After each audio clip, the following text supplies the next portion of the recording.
since girlhood, and could still hear Miss Cresswell saying that in her day ladies did not participate in such sport. Pushed in an ice car, perhaps, but skating. The Tugwell boys arrived, waving and calling greetings. They invited Andrew to join them in a game which involved hitting a ball about the ice with brooms and sticks.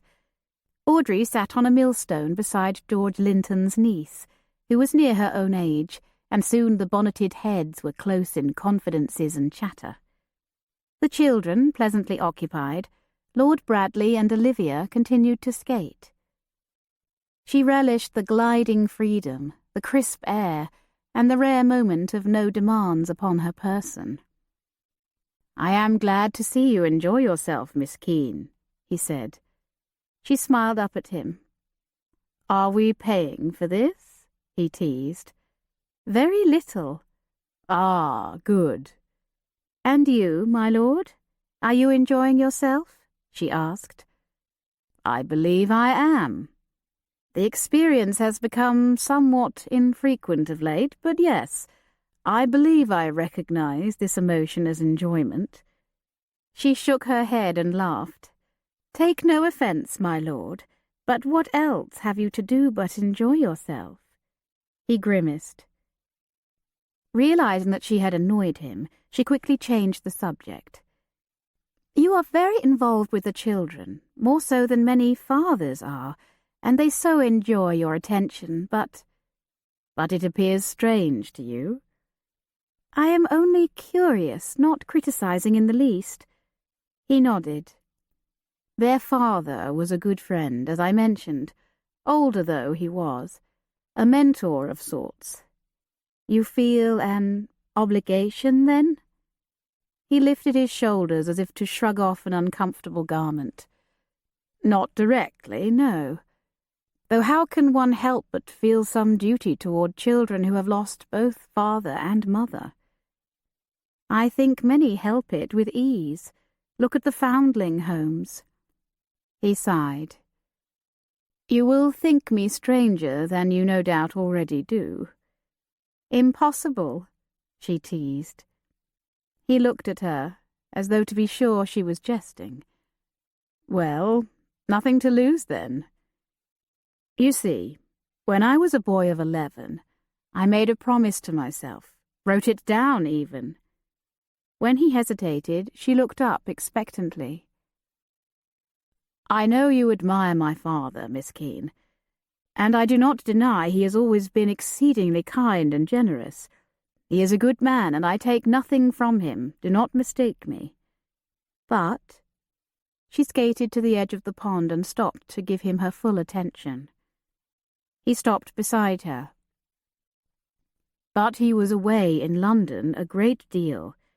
As a member of Parliament, he was obliged to spend January through June, or even July there. 6 or 7 months a year, sometimes longer.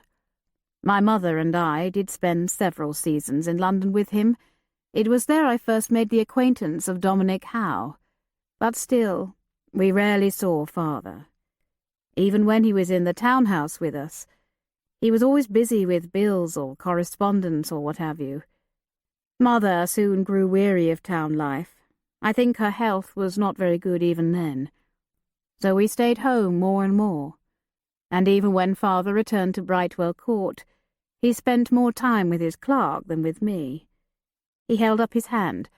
"I am not criticizing nor seeking pity, Miss Keene, merely showing the situation that inspired me to write a promise to my future adult self." She nodded, and could not help compare his father to hers. He had spent many hours with her, though few of them idyllic, testing her in arithmetic, showing her how to balance the books, how to figure odds, and all those hours at the races and the Crown and Crow. "I can still see myself a boy of 9, perhaps," Lord Bradley continued. "Then a boy of 10, then finally 11, standing with my fishing pole, waiting at the garden door for my father, who had promised yet again to take me fishing, tomorrow. Tomorrow." "He never did?" Edward shook his head. Hunting a few times, a game of chess now and again, but never fishing. I remember Croom came upon me waiting there, pole in hand, when my father finally came out, but only to tell me that he just could not get away. Croom offered to take me, but my father dismissed his offer. I remember feeling oddly sorry for the gamekeeper, though I had never felt anything but fear of the man before.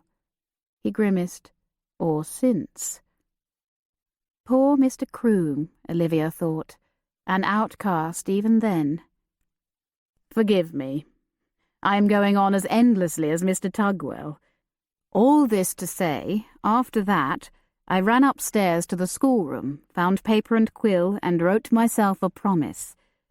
To remember what it was like to be 11 years old, to remember what summertime was for, and when I had a boy of my own, to dashed well take him fishing. He glanced at her sheepishly. I may have said something stronger, but you take my meaning. She grinned, vividly. I know Audrey and Andrew are not my children, but they are under my roof without a father of their own. I think it wonderful, she said, and began skating again. He skated after her. Not every woman of my acquaintance would agree with you. She guessed he referred to Miss Harrington. Have you? She asked. Taken them fishing? He expelled a breath bordering on a groan. Everything but that. I confess I never learnt how. Clearly uncomfortable, he quickly changed the subject. And your father, Miss Keene, did he take you fishing, or whatever the girlhood equivalent is? Olivia doubted horse races and taverns were the girlhood equivalent to anything as wholesome as fishing. I had not really realized it until you described your own childhood, that while my father has many faults, he did spend time with me. Still, my father was... She caught herself. Is very different from yours.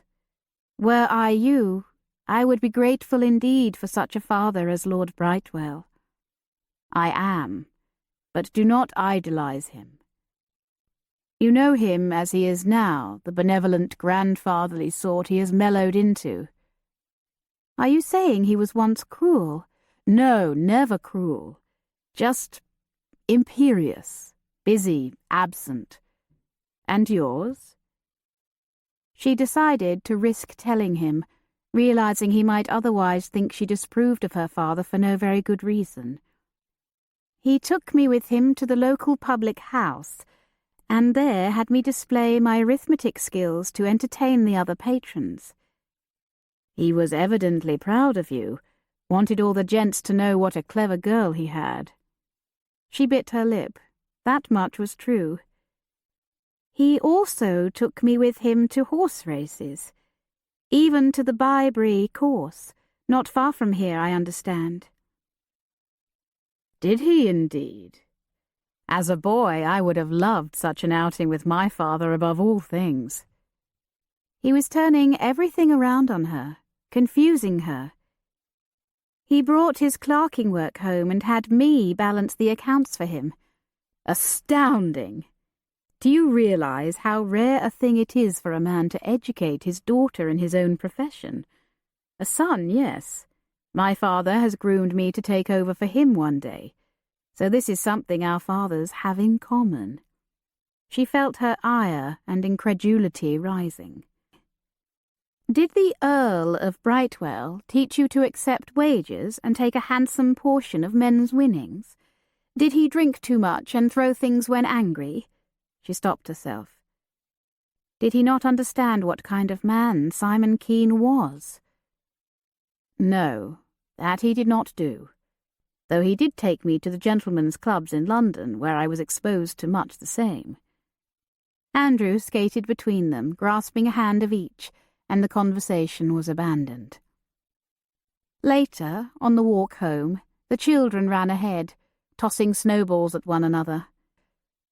Though Olivia had never told anyone the story of that most significant of wagers in the Crown and Crow, she felt compelled to do so now, compelled to have another person judge the situation more objectively than she ever could. Had she really wronged her father, or had he treated her unfairly? Lord Bradley listened with interest as she relayed the tale, doing her best to tell him the facts without colouring the story to put herself in better light, nor her father in worse. But Lord Bradley did not react as she might have guessed, or would have liked. "The young man was a Harrow lad, you say?" She shrugged. "Herbert something." His eyes brightened. "Herbert? Herbert Fitzpatrick?" "I never heard a surname, nor his father's name at all." The name Fitzpatrick did seem mildly familiar, though she did not know why.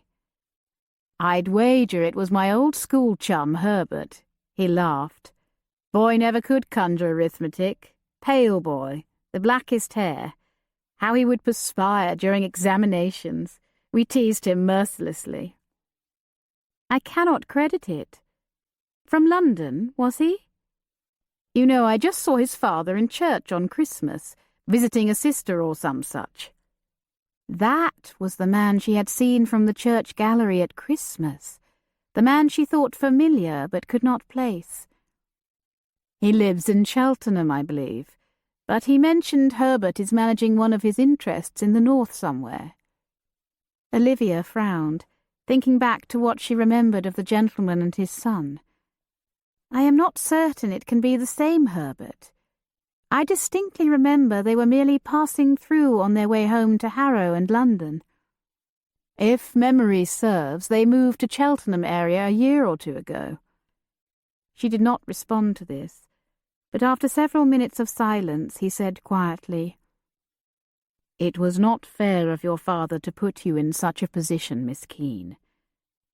But do you not see what confidence he had in you, what pride? But he ought to have realized what you were about in allowing poor Herbert to win, and been proud of you for that as well. It was very noble of you, especially for one so young." He was not in the least proud. Lord Bradley looked at her, eyes soft in understanding. "I see that you did not have a typical upbringing, nor a typical father, Miss Keene. But as you have caused me to appreciate my father's qualities anew, I hope you will allow yourself to admit that your father has his good qualities as well." "I don't want to admit it."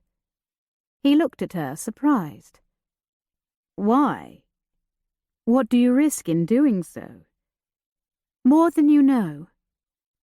For if she admitted the good along with the bad, then how could she live with herself, knowing what she had done to him? She did not tell him the most condemning charge against her father, what he had done, or at least tried to do, to her mother. She was too ashamed to form the words.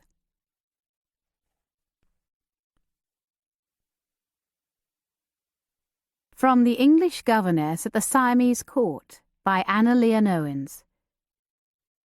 Rebuked and saddened, I resigned myself with no good grace to my routine of instruction.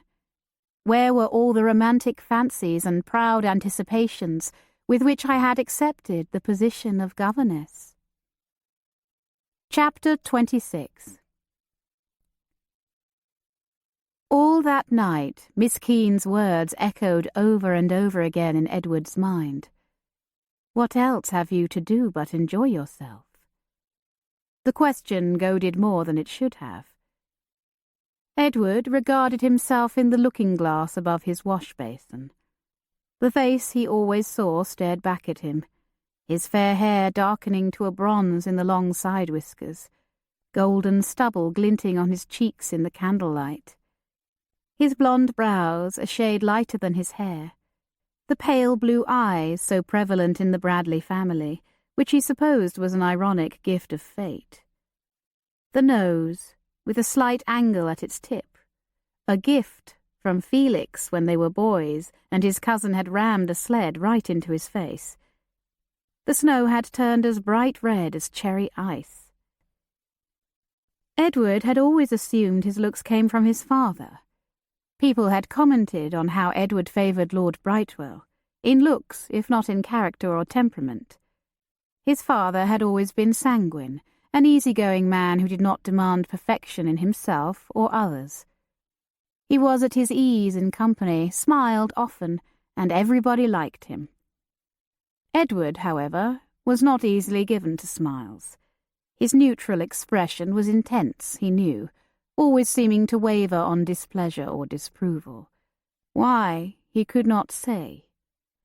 As Miss Keene had remarked so flippantly, what had he to do but enjoy life? At least until recently, he'd no real reason not to smile throughout his days of blessing and ease. Yet he had not. It was as if every minute he had been waiting for the fairy tale to end, for someone to disappoint him, to take it all away and destroy the grand illusion. But no, he could not factor recent revelations into a character formed over 24 years, when he'd had not one inkling that he wasn't his father's boy, his mother's son. His mother had known, however, and Edward found himself wondering if her awareness of his low birth had coloured her perception, made her suspect his behaviour and abilities were not all they should be.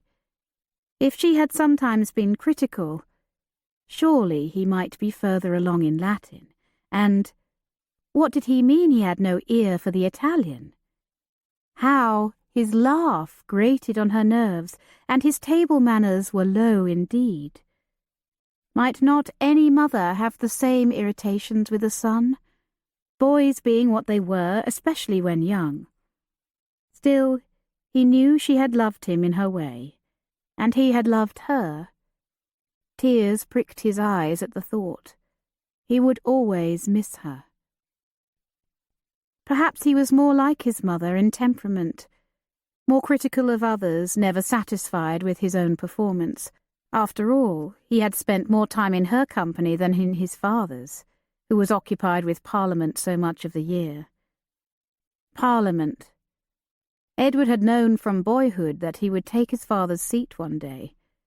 He thought he might be good at lawmaking, since he tended to see things in black and white, right or wrong, good or bad, a person of quality or not, educated or uneducated, master or servant.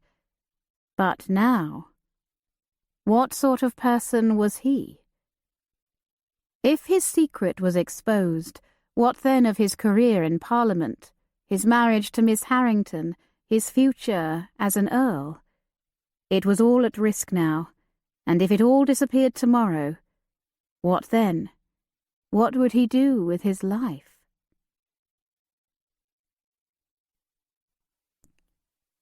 Olivia sat at the library table on Sunday afternoon, playing chess with Lord Brightwell. Winter sun spilled in through the library window through which she had first laid eyes on the Earl and his wife. How long ago that seemed!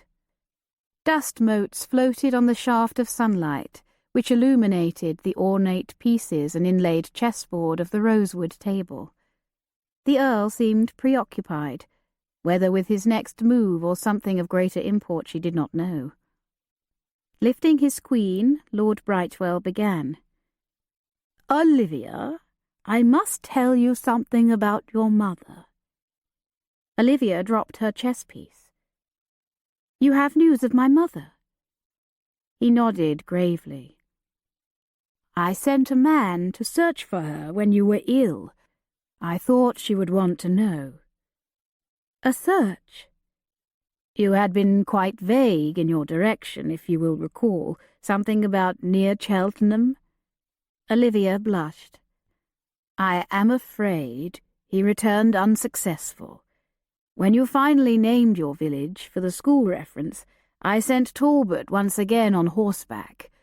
Winter roads being what they are, he would never have made it in a carriage. As it was, he barely got through. In Withington, he located the constable, who was able to direct him to the home of Simon and Dorothea Keene." Olivia nodded. The cottage with the green door just past the cobbler's and beside the churchyard. Not any longer, he said quietly. Olivia started to say Talbot must have missed it. It was a small cottage after all, but something in the Earl's eyes stilled her tongue. He found the house, my dear, but no one was there. Olivia swallowed, her mind working. My father was perhaps away at work, and my mother gone. My dear, I do not mean that no one was home at the moment. I mean that no one had lived there for some time. The place was deserted. A neighbour confirmed it. Olivia flinched. Was it as she feared? Her mother gone and her father dead? And if her mother had left, why had she not gone to the school in St. Aldwyn's and been directed to Brightwell Court? Or learnt her whereabouts from Miss Cresswell and come directly to find her? Lord Brightwell scooted his chair closer to hers and held her hands in his. Talbot spoke with several neighbours. While no one claimed personal knowledge, the rumour is that Simon Keene has fled the village to avoid arrest, and that your mother— Father is alive. I did not kill him. Her brain barely had time to register relief at this confirmation before a new fear swept in to take its place. Yes, she urged. There is a new grave in the churchyard, Olivia. I am deeply sorry to have to tell you that Dorothea Keene is believed dead. Olivia stared with unseeing eyes. Her heart felt as if it had burst within her, and throbbed with the pain of it. Had her father lived only to end her mother's life? The constable would neither confirm nor deny anything. He told Talbot if he wanted to know who was buried in the churchyard, he would have to ask the church warden. That man referred him to the local midwife, a Miss Atkins. That was it. But she would tell Talbot little, seemed very suspicious of him, and said she was under no compulsion to tell a stranger anything. When Talbot asked if she knew where Dorothea King was, the only answer she made was, "She won't be coming back." I don't understand, Olivia said, voice trembling. There must be some mistake. Miss Atkins would tell me everything. I know she would. Olivia leapt to her feet. I shall have to go home. His expression deeply apologetic, the Earl said, My dear, the roads are quite impassable at present after the recent snows. You shall have to wait for a thaw. She bit her lip and blinked back tears. At the first opportunity, then. She strode to the door, then forced herself to turn back, adding woodenly, Thank you for telling me. Edward found Miss Keene a short while later, sitting on the fallen log beside the river, crying into her hands. Scooping aside the wet snow, he sat down next to her on the log. She looked up with red-rimmed eyes. Did Lord Brightwell send you to find me? I am sorry to have troubled you. He did not send me, Miss Keene, Edward said gently. But he is concerned about you, as am I. She drew in a shaky breath. I thank you, but I shall be well presently. He tilted his head to regard her more closely. Good. But I should like to stay with you, if I may. Have wild dogs been seen again? No. She nodded, tears trailing down her cheeks. Edward longed to touch her face, to wipe the tears from her eyes, but she turned away from him toward the river. He said, Lord Brightwell briefly described to me what Talbot learnt, and the rumours of your father's hand in your mother's disappearance. If true, how I regret defending him that day on the ice. Edward hesitated. Do you think such a thing possible? She inhaled. A year ago, I would not have believed it, but now, yes, it is possible, though I pray I am wrong. He lifted her cold hand and placed it onto his palm. She had neglected to wear gloves. When she didn't stiffen, he began to softly stroke her knuckles with his free hand. I know, he murmured. I know. Yes, she whispered. You must know. You have lost 2 mothers yourself. For the first time he allowed himself to acknowledge that truth. Yes, I suppose I have. They sat in silence for a long moment. Edward hesitated. I am sorry I kept you here. Kept you from returning home. She shook her head. I could not have gone home then in any case, and now, if what Talbot discovered is true, there is nothing to go home for. He didn't know how to respond, simply held her hand. After a moment she said, Mr. Tugwell once told me he was praying that God would work, all things work together for good. But I do not see how that can be so now. Nor I, Edward thought, but forbore to say so. From Journal of a Governess, 1811 to 1825, by Miss Ellen Wheaton. I sit alone in the evening, in the schoolroom. Really, I should be very glad of some society. It would be such an enjoyment. Chapter 27. Tamping down her sadness, Olivia did her best to keep to a schedule, knowing children thrived under order and regularity. Bedtime promptly at 8 was the rule, although Mrs. Howe often disturbed their routine, coming in after the wicks were extinguished to kiss Alexander, just once more. While she was there, she would bid Audrey and Andrew good night, or sweet dreams, and how they, the boy especially, would beam up at her. Now and then Judith would stop by his bed and lay a hand on Andrew's head, much as Lord Bradley often did, and ruffle his hair. The look of pleasure on the boy's face always pricked Olivia's heart. Did the woman not see the power she held to wield joy or pain? Seeing how much these nighttime visits delighted her charges, Olivia did not think to complain about them, even had she dared. And so they passed the next few weeks of winter in relative peace and tranquillity. Olivia's uncertainty over her mother's fate wavering from grief to hope and back again. She kept busy, finding new and more active ways to teach Andrew, while Audrey continued to advance in her studies by the methods that had proved so effective at Miss Cresswell's. Still, Olivia had never spent so much time alone in her life.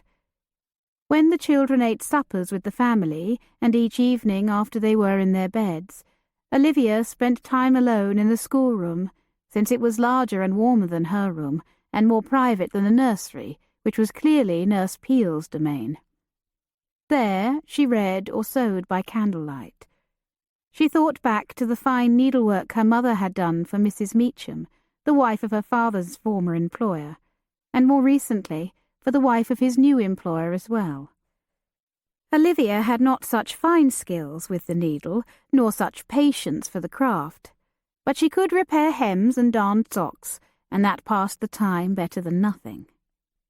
She remembered with fondness the small cushions and bedclothes she had fashioned for the doll's house Lord Bradley had made. How she had enjoyed working on that clandestine project with him. Lord Brightwell had extended an open invitation for her to sit with him in the library of an evening, but this she did but rarely, loath as she was to cause gossip among the servants. In bed at night, the doubts would come, torturing her with endless scenarios of what might have happened after she left home. feeding her worries over her mother's fate and her own. And where was her father? A part of her longed for the roads to clear quickly, while another part dreaded the confirmation of her worst fears. In the meantime, she arose each morning eager to return to the schoolroom, to lose herself and her worries to teaching once more. She even began teaching Becky to read and write whenever the maid's heavy workload allowed. She took great satisfaction from this. She thought Nurse Peel, who sometimes hovered nearby to watch when Becky bent her head over her slate or a simple book, would complain, but she did not. On a day in early March, Olivia was listening to Becky read aloud from one of Andrew's books, helping her whenever she stumbled over a word. The two women froze when Lord Bradley strode into the nursery without knocking. He drew up short at seeing the two of them huddled together near the hearth, a candle lamp between them, for the evening was dark and rainy. "A new pupil, Miss Keene?" he asked, and she could not tell if he was angry or simply curious. She rose. "Yes, my lord, Becky is coming along nicely with her reading. But we only have lessons when Becky's duties are done, and Andrew and Audrey are with you or their stepmother." "Where are they now? I have just returned from Northleach and can find no one about the place." "Mrs. Howe took the children to visit their grandmother Howe." "Dominic's mother? Good. And my father?" "I am afraid I do not know." "Well, the roads are finally becoming passable. Perhaps he has gone on some long-neglected errand or some such." Olivia thought of the promised trip to Withington, once the roads had cleared. Surely he had not gone without her. "Would you join me in the study, Miss Keene, when you are through here, of course?" "Certainly, my lord." Becky looked at her apologetically, as though it was her fault Olivia was about to be reprimanded. She smiled at the girl, hoping to reassure her. When Olivia stepped through the open study door a few minutes later, Lord Bradley rose from his chair near the fire. "Please, be seated." If she were about to be called to account, she would rather stand. "Do you not approve of my teaching Becky? As I said, I only do so when the both of us are—" He lifted a hand to silence her. "I do not disapprove, Miss Keene. That would be rather hypocritical of me, would it not? But do be warned that Mrs. Howe might not be as liberal-minded as I have recently become." "Very well." "Please sit down," he repeated. "I would ring for tea, but, well, I think—" She sat in the facing chair. "No, thank you, my lord. Nothing for me." She understood perfectly that a servant bringing tea to the young lord and the governess would set tongues to wagging in a hurry. He sat down again as well. "I am curious, Miss Keene. I would think after teaching all day, taking on another pupil would be the last thing you would want to do." She chuckled. "I believe it is the other way round. Becky is so exhausted by day's end, she can barely keep her eyes open to read." He leaned back, steepling his fingers. "Do you really enjoy it so much?" Olivia shrugged. "I know it may sound strange, but I believe God made me to teach, or at least gave me abilities that lend themselves to the calling. I have wanted to be a teacher, like my mother before me, since I was a little girl." Tears pricked her eyes, and she quickly changed the subject. "What was it you wanted to be as a boy?" She studied his face as though the answer might be written there. He looked away, uncomfortable. I wanted to be who I thought I was." "Do, then. What did you want to do?" It was his turn to shrug. "Gentlemen are not expected to work at much of anything. I was not born with a burning desire to accomplish something great. Soli Deo Gloria, like Bach or Beethoven, Rembrandt or Copernicus." He paused, thinking. "I did look forward to being Earl of Brightwell some day. peer of the realm, member of Parliament, and all that, though why I looked forward to it I could not say. I suppose because it was what I always expected to do. He repositioned himself on the chair. May I ask, before you came here, what were your plans? Were you really going to teach at that little school in St. Aldwyn's? I hoped to. That was the dream I have kept you from? No, my lord, a stepping stone at best. He looked at her expectantly. You will laugh. I will not. Very well. My dream is to have a school of my own one day. Ideally, with my mother as partner, though I have always known it was unlikely my father would allow her to do so. And now... She clasped and unclasped her hands, taking a deep breath to steady herself. But even on my own, I believe I could be mistress of a school one day, and I would love nothing more than to open its doors to all girls, regardless of their ability to pay. One corner of his mouth lifted. Only girls?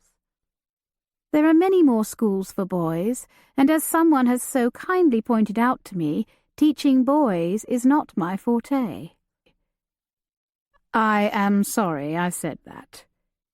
You were quite correct, at the time, but I believe Andrew is getting on famously these days. I believe you are right. What would we have done without you, I wonder? She felt her cheeks heat. She had not meant to praise her own abilities. No doubt some other governess would be performing as well, if not better. Never fear, I do not think myself irreplaceable. He looked at her intently. Oh, but there are those who would argue that. She did not ask if he were among them. Once Miss Keene had taken her leave, Edward resumed his seat by the fire, staring at the orange embers and the occasional flame that tongued to life. What he had said to Miss Keene was true enough. He felt no burning desire to do anything specific. Yes, he would have enjoyed the prestige and privilege of being lord of the manor, the running of the estate, investing in the property, and seeing the rewards of careful management. But even then, he would actually do very little. A clerk and perhaps a new steward would manage the daily affairs, while his tenants, workmen, and servants accomplished the actual work. He did not enjoy managing people, and tensed whenever Mrs. Hinckley or Walters brought to him some concern with a servant or tenant. He did not mind hearing the problem, nor offering solutions, but was uncomfortable with tears and excuses. He took well to his new role as village magistrate, which had seemed good practice for his service in the House of Lords yet to come. He had also enjoyed reading law at Oxford, though as a gentleman and future earl he had never considered taking up the law as a profession, nor any profession for that matter. But now... Miss Keene had said that she knew she wanted to be a teacher like her mother since she was a little girl. Charles Tugwell, a clergyman like his father before him. Was it not natural that he had planned to follow in his father's footsteps as well? The only actual work he had enjoyed as a boy was building things with Mr. Matthews. The old steward had not been keen on accounts, but could repair a carriage wheel or a window casing with equal aplomb. He had often given Edward and young Felix scraps of wood, bent nails, and wooden mallets, and had let them build whatever they willed. Felix had turned out boards with bent nails. Edward, a bench which stood in the stable-yard to this day, and a humble three-tiered bookcase, which had graced his bedchamber for several years, then disappeared while he was away at school. Become so much kindling, no doubt. Mr. Matthews had built with stone or wood, from a drawn plan or from a scheme in his mind, and Edward had found great satisfaction in assisting him, especially during those long months his father was away. But Edward had only helped, and boasted few real skills to speak of. He had given it all up as a young man. Carpentry and building had no place at Oxford. Architecture, perhaps. But he had no lofty dreams of building cathedrals or palaces, and he could not go into trade, building benches, bookshelves, and doll-houses. Could he? How his supposed friends, even the villagers and his tenants, would scoff at the thought of Edward Stanton Bradley in such a humble profession. Were other men so directionless? Of his peers, decidedly so. But he reminded himself, they were his peers no longer.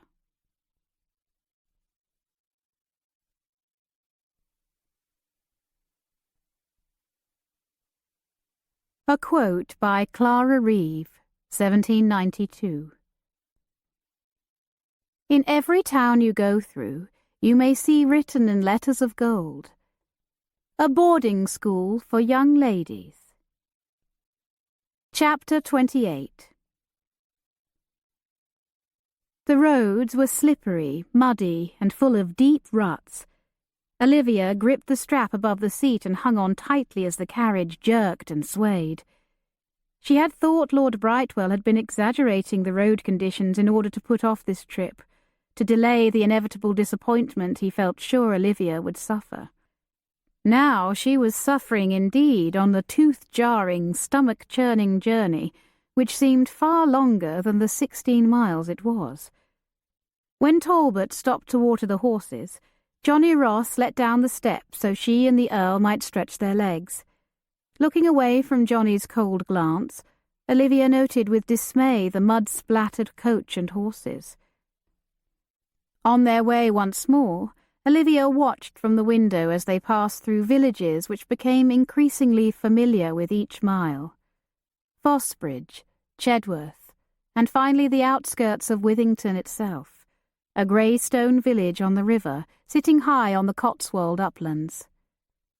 The closer they came, the closer her heartbeats seemed to sound until they were almost one atop the other in an erratic drumbeat.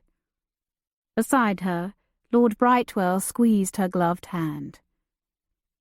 When the carriage halted, Johnny once again lowered the step, opened the door and gave her a hand down. She needed his assistance more than usual, for her legs felt suddenly weak and weightless. She looked about her and saw little had changed, except that the trees sported new buds where leaves of yellow and brown had been when she left. There stood the old mossy-roofed Mill Inn and, across the river, the Crown and Crow, and there the sleepy slanting churchyard of St. Michael and All Angels. Not ready to contemplate the churchyard, she quickly turned away. The cobbler's door was propped open to allow in the temperate breeze, and there, their low stone wall, her mother's bit of garden, their cottage of blonde stone with its green door. The place looked much the same as ever, yet different somehow. Forlorn. No smoke rose from the chimneys, no welcoming light shone from the windows. Olivia walked up the stone path and tried the door. Locked, as it rarely had been. She bracketed her eyes with gloved hands and, peering in the windows, saw that the place looked tidy but unlived in. No vase of early spring blooms graced the table, no kettle sat on the stove, no log glowed in the hearth. No life. Her stomach twisted. Perhaps her mother really was dead. "Have you a key?" Lord Brightwell asked. "Or perhaps a neighbour might?" She shook her head. Never mind. It was people she wanted to see, not empty rooms. She crossed the lane and knocked on Muriel Atkins's door, but no one answered. Asking Lord Brightwell to wait for her, she walked across the village in hopes of seeing Miss Cresswell. At the school, she let herself in and found the woman answering correspondence in her office. Olivia was relieved not to have to go looking about the schoolrooms for her. She was not ready to face her former pupils, nor to answer awkward questions. "Olivia!" Miss Cresswell exclaimed upon seeing her. She rose quickly and hurried around the desk to embrace her. "My dear, how pleased I am to see you. I must tell you how relieved I was to receive that character request, or I would never have known what became of you. Why did you leave so suddenly? I feared I had offended you somehow." "Never, Miss Cresswell. You and your mother just seemed to disappear overnight." Olivia felt suddenly winded. "When did you last see her?" "Not since you left in the fall. I hoped, the two of you might have gone off together." Olivia shook her head. So her mother had left, or been killed, right after Olivia fled. Miss Cresswell's countenance dimmed, and she once more sat behind her desk, gesturing Olivia into the chair before it. "I was afraid to ask in my letter, not wanting to alarm you in the event you did not know." "Is it true what people are saying?" Olivia asked, "about the new grave in the churchyard?" Miss Cresswell reached across the desk and touched her arm. "Oh, my dear, I had hoped you were spared that rumour. I avoided mentioning it when I wrote to you. The church warden will not say who is buried there. I believe Muriel may know, for she has been acting devilish queer for months, but she has told me nothing. You might ask her, but she is off attending a lying-in somewhere out in the country, I know not where." "Where is my father now?" Lydia Cresswell hesitated. "Have you not heard? There is a warrant out for his arrest." Olivia swallowed. "For murder?" Her old mentor looked at her askance. "Murder? My dear, why would you think that? The specific charges have not been made public, but the rumour is embezzling." "Embezzling?" "That is what they are saying, though some people still insist it relates to his part in your mother's disappearance, which I, for one, do not credit." "I don't understand." "You do know your father had been managing the spa Sir Fulk is developing near Cheltenham?" Olivia shook her head. She knew her father clerked for a new employer, but not that he had been given such great responsibility. "I heard he fled the village to avoid arrest after I left." Lydia Cresswell pursed her lips in thought. "That was the rumour, but the warrant has only recently been issued. I believe he lived out at the construction site all winter, though now, as he hasn't been seen there nor here for nearly a fortnight, he may very well have left to avoid whatever charges Sir Fulk is bringing against him." Miss Cresswell interlaced her fingers on the desktop. "I gather Sir Fulk requested the charges be kept private, because if it is a case of mismanaged funds and his investors hear of it, there will be a terrible scandal and they might all bail out." Father steal. Why could she not believe it when she believed him guilty of far worse? Olivia squeezed her eyes shut to clear the whirling confusion, then looked up at Miss Cresswell once more. "When you see Miss Atkins, will you ask her to write to me, with any word of my mother, even bad news?" Lydia Cresswell squeezed her hand. "Very well, my dear. May I ask about your situation? It goes well?" "Yes, I think so." "And being a governess, it is to your liking?" "I cannot say I would not prefer to be back in a school, but it is a satisfying, if sometimes lonely, post." Miss Cresswell nodded. "I am afraid I have hired Mrs. Jennings, as you left with no word of returning. But if you are in need, perhaps—" "Thank you, no, Miss Cresswell. You are very kind, but I am satisfied where I am, for now." She rose, and Miss Cresswell followed suit, promising to write and let Olivia know if she learned anything new. Olivia next visited the constable, ironmonger by trade. How strange to seek out one of the very men she had feared might come looking for her not long ago. When she entered the shop, the tall, bald man looked up from the nails he was sorting. "Miss Keene, it's glad I am to see you. We was worried some dire fate befell you as well." "As well, Mr. Smith?" He looked sheepishly troubled and pushed paint-stained hands into his pockets. Olivia pressed her lips together. "I am well, as you see, Mr. Smith, I thank you. But I am looking for my mother. Have you seen her?" He shook his glistening head.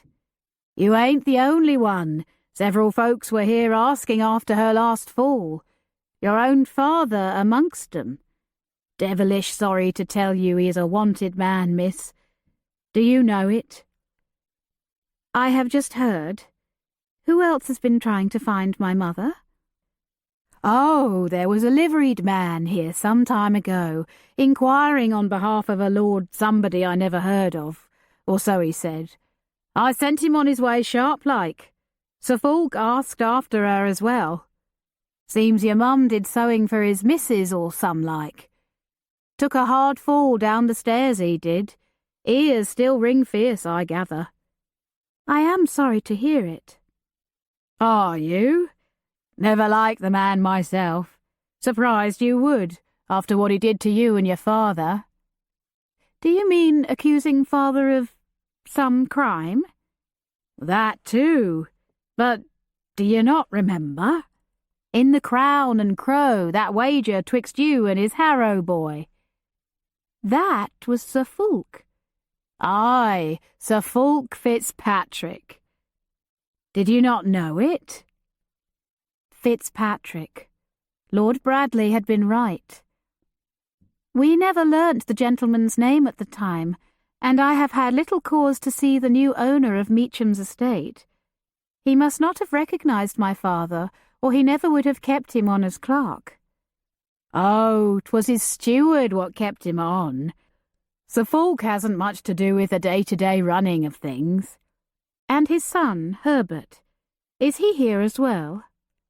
"He comes to visit his mother every month proper, but lives to the north somewhere, managing some interest of his father's." Lord Bradley had been right again. "I see." But Olivia didn't see. Her mind was whirling. Could it really be? That snobbish gentleman and his son who passed through the village more than 10 years ago had returned to the area, purchased Mr. Meacham's estate where her father worked, and kept him on as clerk, never knowing he was the same man he had humiliated before his peers, accused as a cheat. Had her father not recognised him? Surely they would have crossed paths at some point, even if the steward hired him. A chill prickled up Olivia's neck and scalp. Had her father recognised the gentleman all along, and kept the knowledge to himself, planning his revenge in the form of financial ruin? As logical as it sounded, something within Olivia rebelled at the thought. "And Miss Cresswell was looking for you as well? Seemed fiendish odd that you would up and leave town without a word to your father or your employer." "I needed to leave quickly." His brows rose. "And why was that?"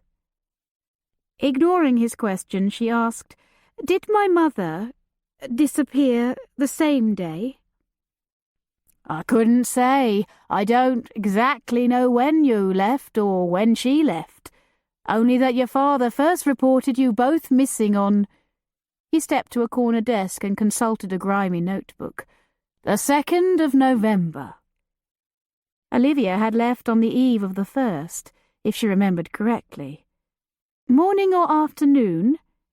"Evening, though I don't recollect the specific time. I gather he came home the night before and fell asleep, not knowing the house was already empty.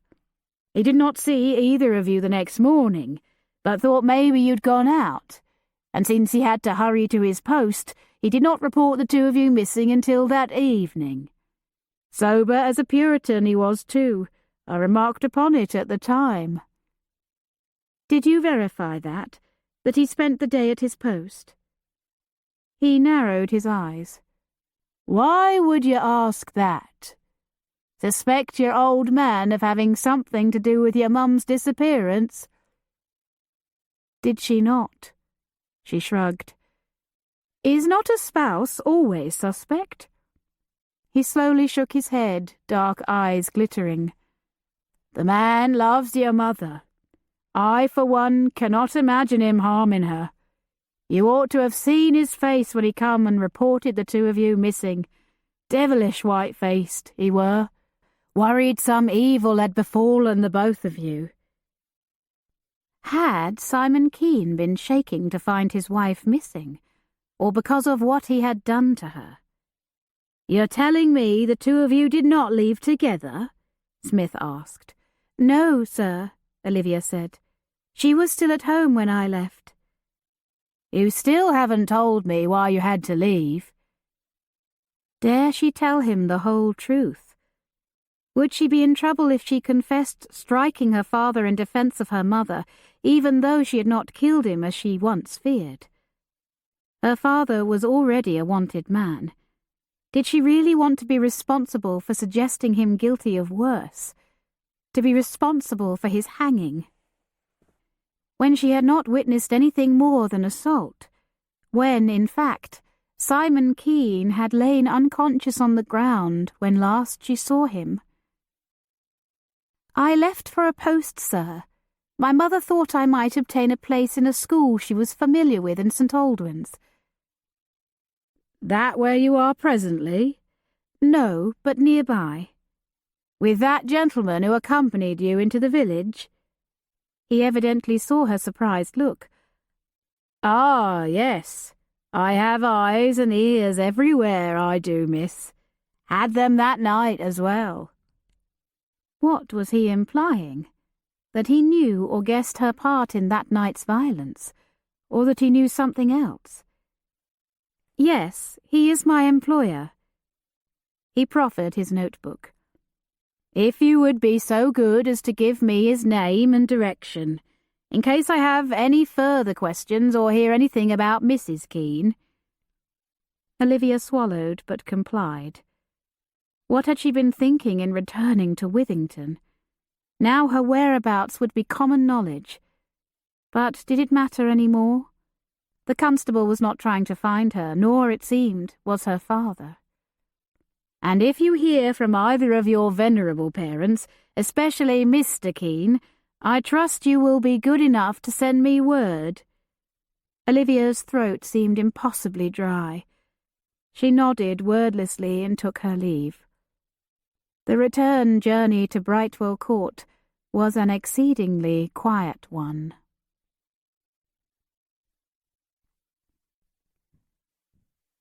From Governess, The Lives and Times of the Real Jane Eyres, by Ruth Brandon. Few governesses could expect to obtain situations after the age of 40. Chapter 29. The house had seemed empty while his father and Miss Keen were away, and Edward had been plagued with the notion that Miss Keen would not be returning to Brightwell Court. He was relieved to have been wrong.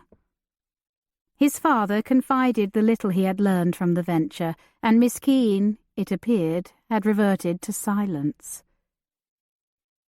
3 days after the trip, Edward was startled when Judith rushed into the study and took his arm. "Edward, do be a dear and come with me. My mother and mother-in-law are here, the both of them. I need moral support, a diversion, reinforcements, something." He chuckled and rose. "I shall greet them, of course, but do not expect me to sit for hours of gossip and talk of fashion, and I know not what." He followed after her as she hurried out into the hall. She rushed to greet the ladies even before Hodges could escort them into the withdrawing room. "Mamma, Mother Howe, what a surprise! I did not expect you. Certainly not at the same time. If I—" Judith hesitated, seemingly stunned to glimpse a third woman behind the first two. Following her gaze, the elder Mrs. Howe said, "Your mother was kind enough to help me locate your own former governess."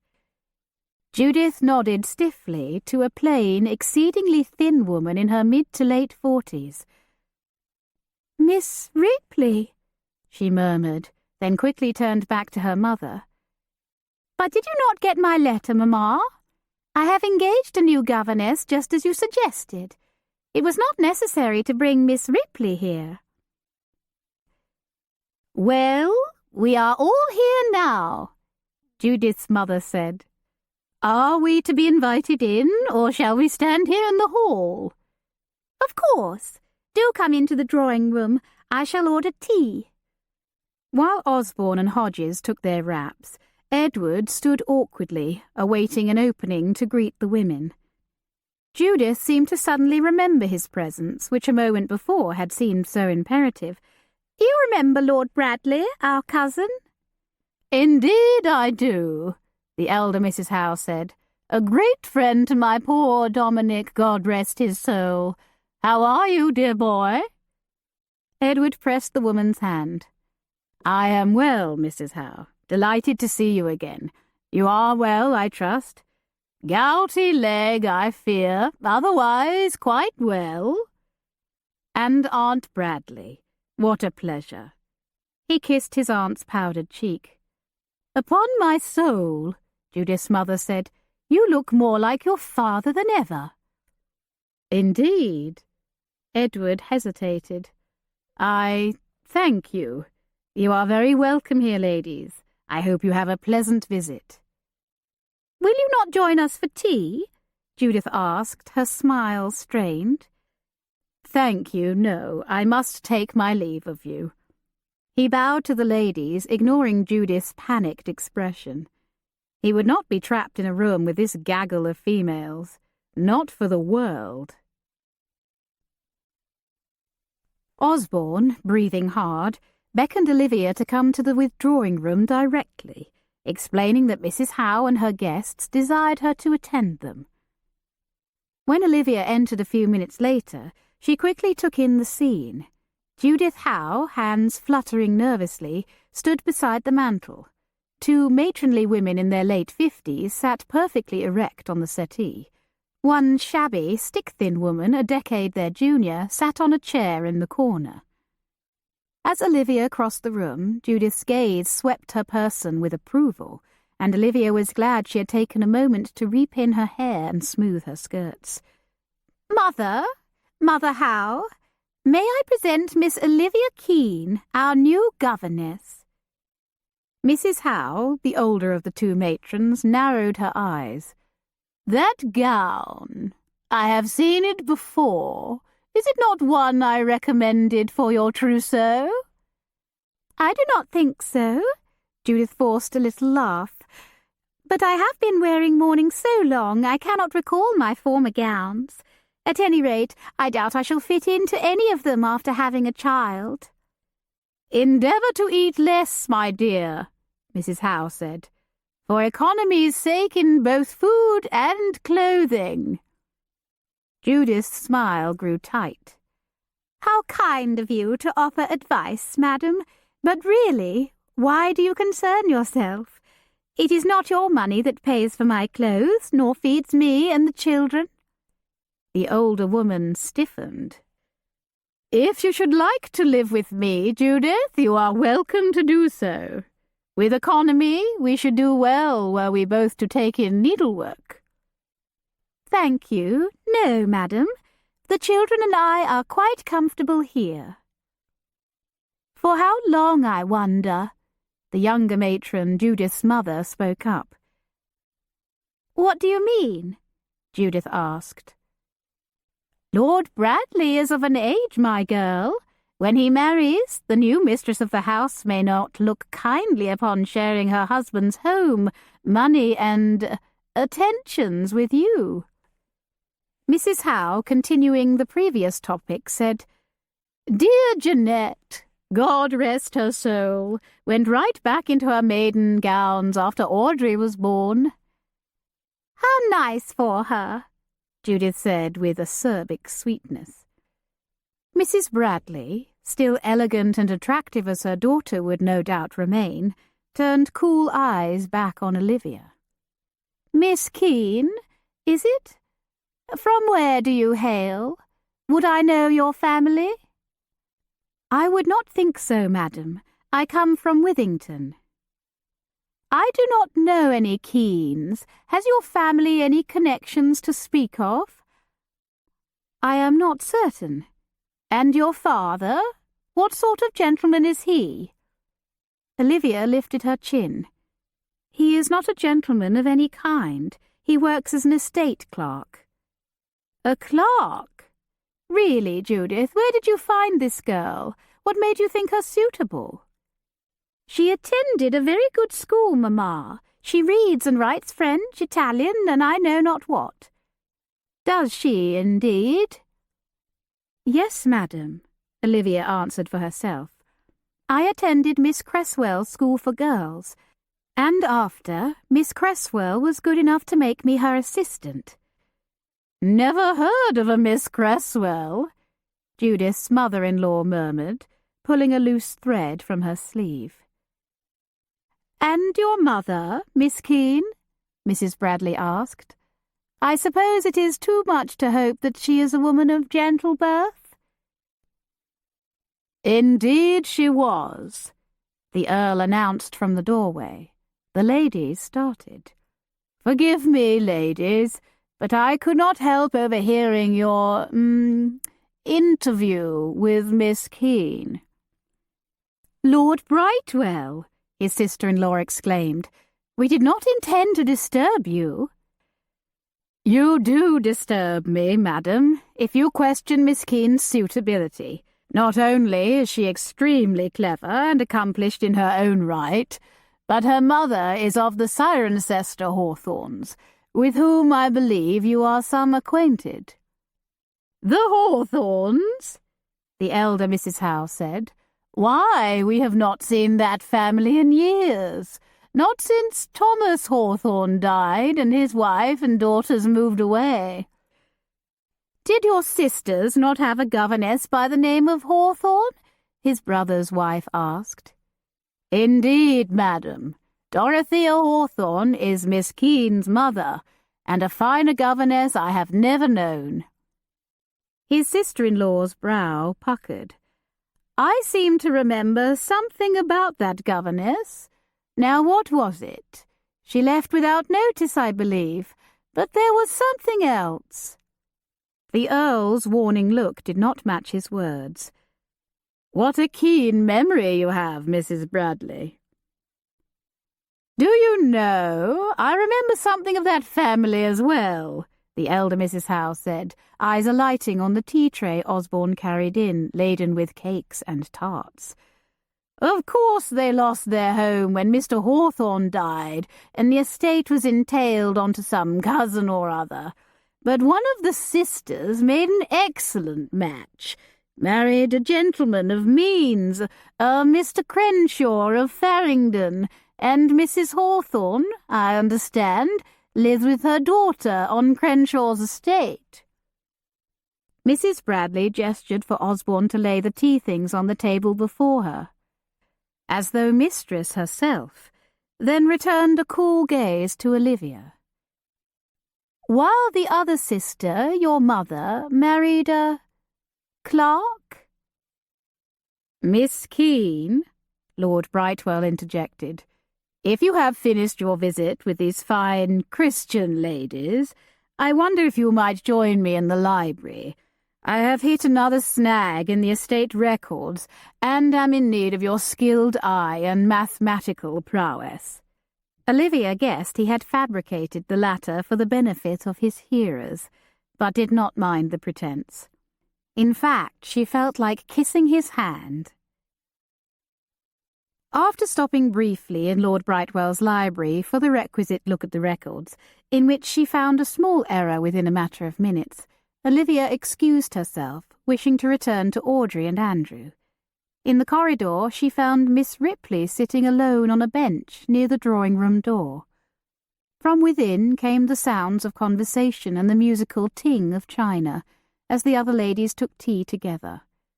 Miss Ripley made a piteous figure, and Olivia, who had tasted a small sampling of a governess's lot, felt sorry for her. "Miss Ripley, would you care to join me in the schoolroom?" The woman's drawn face brightened, then fell once more. "Thank you, miss, but you do not want me." "Indeed I do. Did I not ask you?" Compelled by Olivia's response, delivered more tartly than she had intended, the woman roused herself and followed Olivia up the many pairs of stairs to the schoolroom.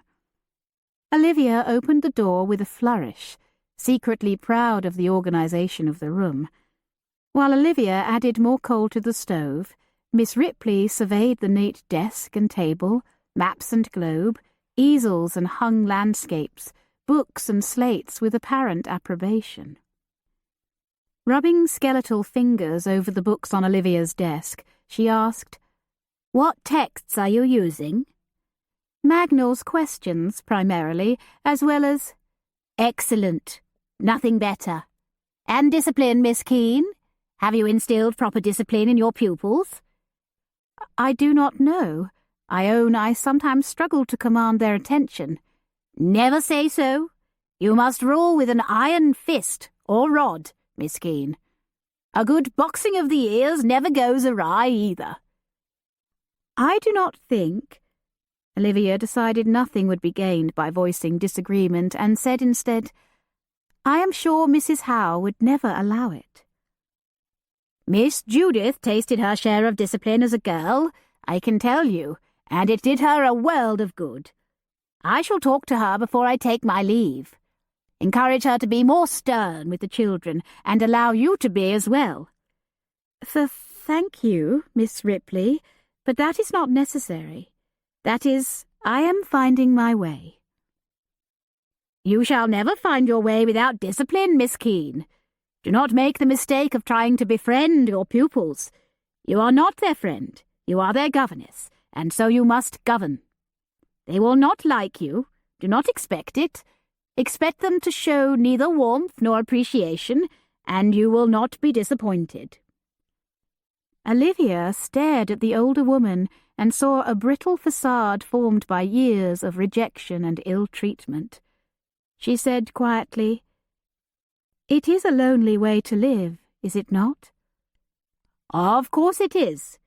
But any governess worth her salt knows so going in and expects no more." "But without friends or warmth or appreciation?" The older woman looked at her then, as if for the first time. "It is our lot." Olivia touched the woman's arm, and Miss Ripley jumped as if burned.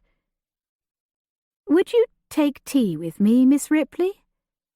The older woman's eyes glistened. "Thank you."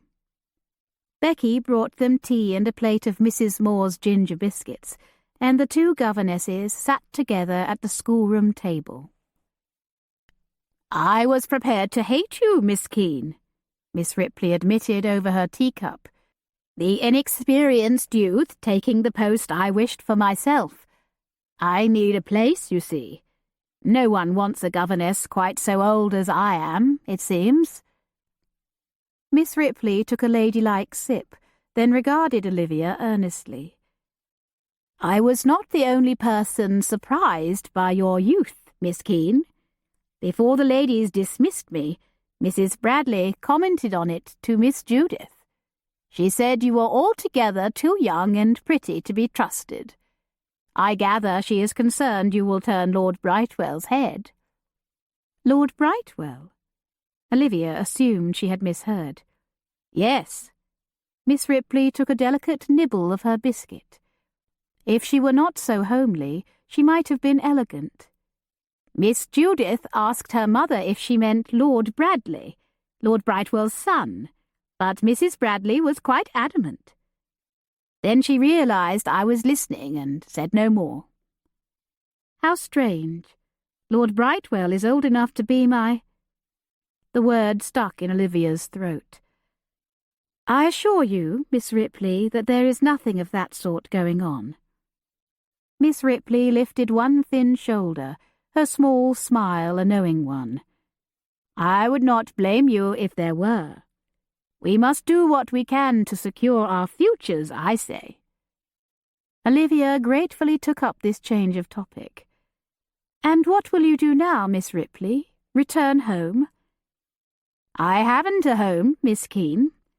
I have lived in other people's homes for more than 20 years, sharing chambers with boys in night-dresses and curls, boys who have long since died in wars or had children of their own. Few remember me, and none fondly. I met a governess once, a Miss Hayes, who was so adored by her charges that she moved with them into adulthood, serving as governess for their children, and then, when she was too old to work, lived with the family as a beloved friend. I have heard only one such story. More common are tales of governesses too old to work, or at least too old to be pleasant to look at and so not hired, begging menial work, living in a small rented room, and then on the streets, slowly starving to death. She took another bite of her biscuit. "No one is governess by choice, Miss Keene. It is a role of necessity, of survival. A gentlewoman's only real means of putting a roof over her head and keeping herself clothed and fed." Miss Ripley surveyed Olivia head to skirts. "I know what circumstances compelled me to enter the profession all those years ago, but I wonder at yours. I suppose your father could not, or would not, support you. But you are too pretty not to have offers of marriage, and you might have taught at a girls' school instead. May I ask what has driven you to this?" Olivia stared at the woman, taken aback by her long and forthright speech. When was the last time Miss Ripley had had another adult to speak to, as an equal? "I did assist in a girls' school," Olivia acknowledged, "but circumstances, as you say, compelled me here." Her father had supported her financially. Olivia could not say otherwise, but nor did she feel compelled to defend the man. He was a great part of the reason she was here, after all.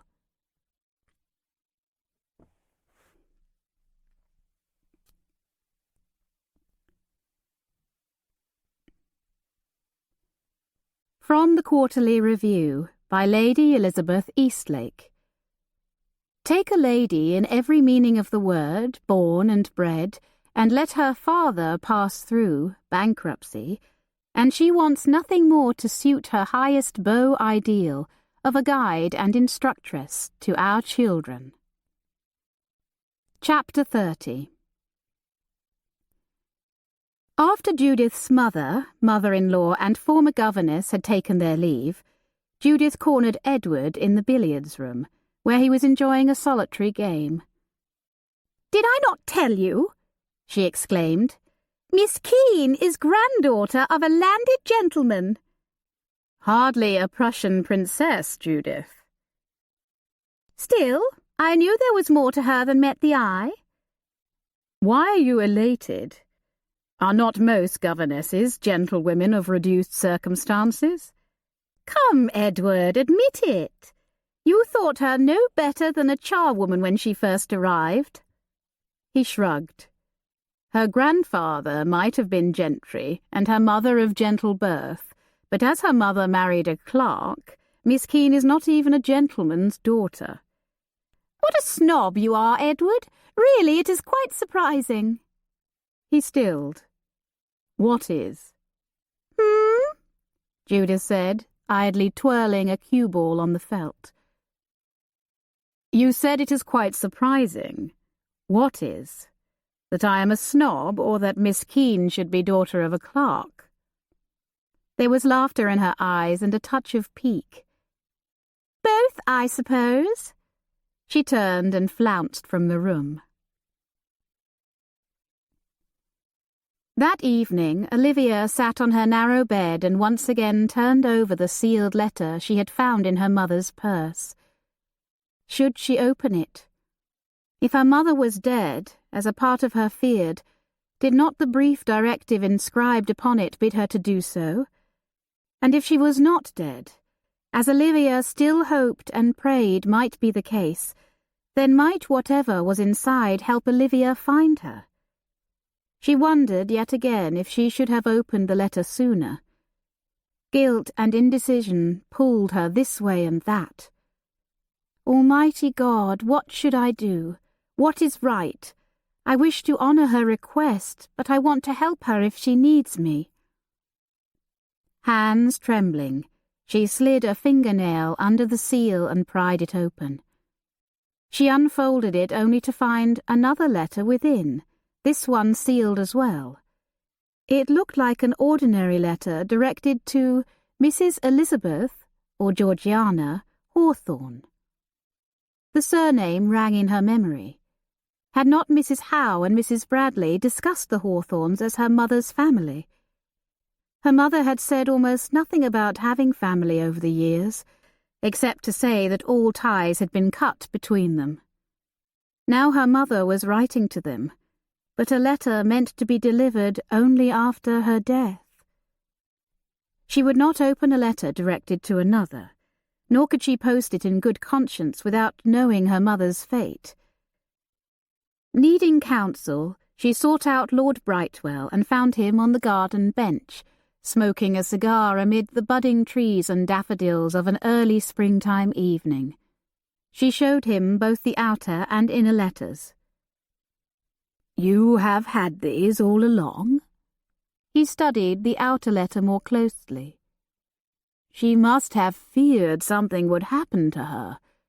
Forgive me, my dear. Of course we still hope and pray that she is alive and well." While Lord Brightwell considered the situation, Olivia prayed for wisdom for them both.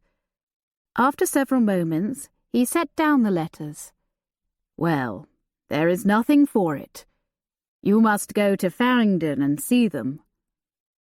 Olivia's heart began to beat faster. "Will they receive me, do you think?" "I do not know, but I hope they shall. You, after all, cannot help your mother's unfortunate marriage." The words bit hard. She did not like to hear him say so, true though it was. "Shall I accompany you?" Lord Brightwell asked. "I don't wish to inconvenience you, my lord." "It might be wise if I went along. At the risk of sounding proud, you may be better received." Taking Lord Brightwell's card, the Crenshaw's footman went to ascertain if Mrs. Hawthorne was at home to visitors. Olivia's pulse raced and her hands grew damp within her gloves. She had taken extra time with her appearance, wearing half-boots and a new Spencer jacket, purchased from Miss Ludlow, over her dark blue gown, hoping it would give her the confidence she needed for the meeting ahead. She expected no warm reception from this woman, grandmother though she may be, since she apparently disowned her own daughter years before. Olivia took a deep and shaky breath, relieved Lord Brightwell had insisted on accompanying her. They were shown into a formal drawing-room. A dainty woman in her mid-60s rose to greet them, and Olivia felt a start of recognition.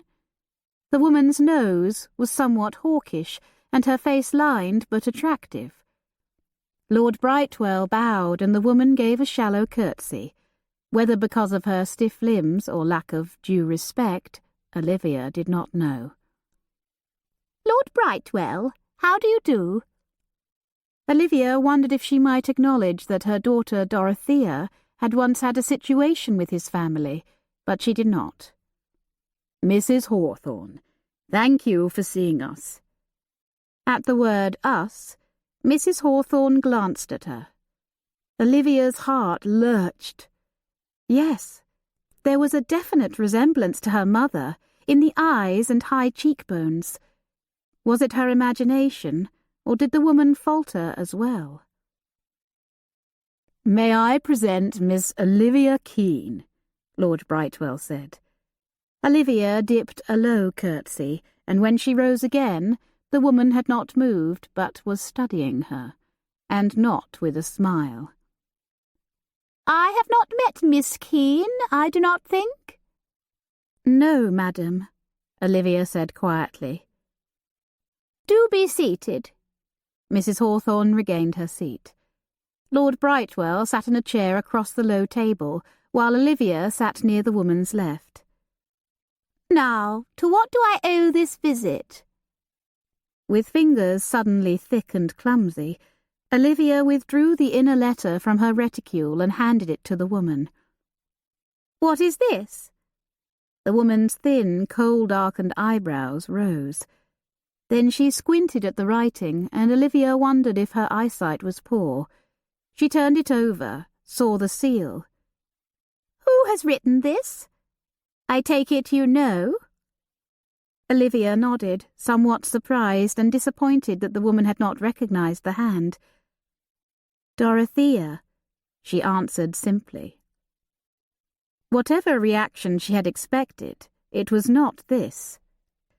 The woman threw down the letter as if a venomous spider clung to it.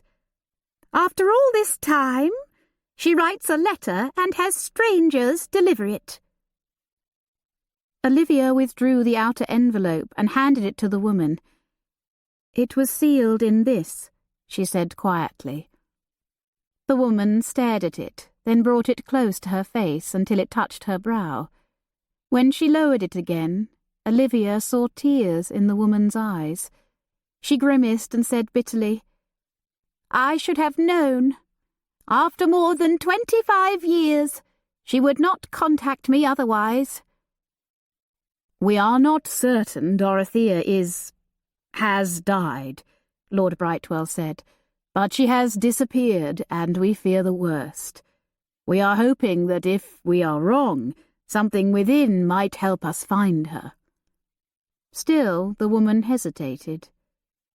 "Please, madam." Olivia retrieved the rejected letter and handed it to her once more. The woman swallowed, a bony ball moving within her thin, withered neck. She accepted the letter, eyeing Olivia once more before returning her gaze to the seal. She broke it with stiff fingers and unfolded the single sheet within. Olivia waited, anxiety rising. What possible good could come from this? It had been a mistake to come here. She felt Mrs. Hawthorne's penetrating look and forced herself to meet the woman's eyes. "You are this Olivia, her daughter?" Olivia nodded. Mrs. Hawthorne fixed her eyes on her a moment longer, then refolded the letter.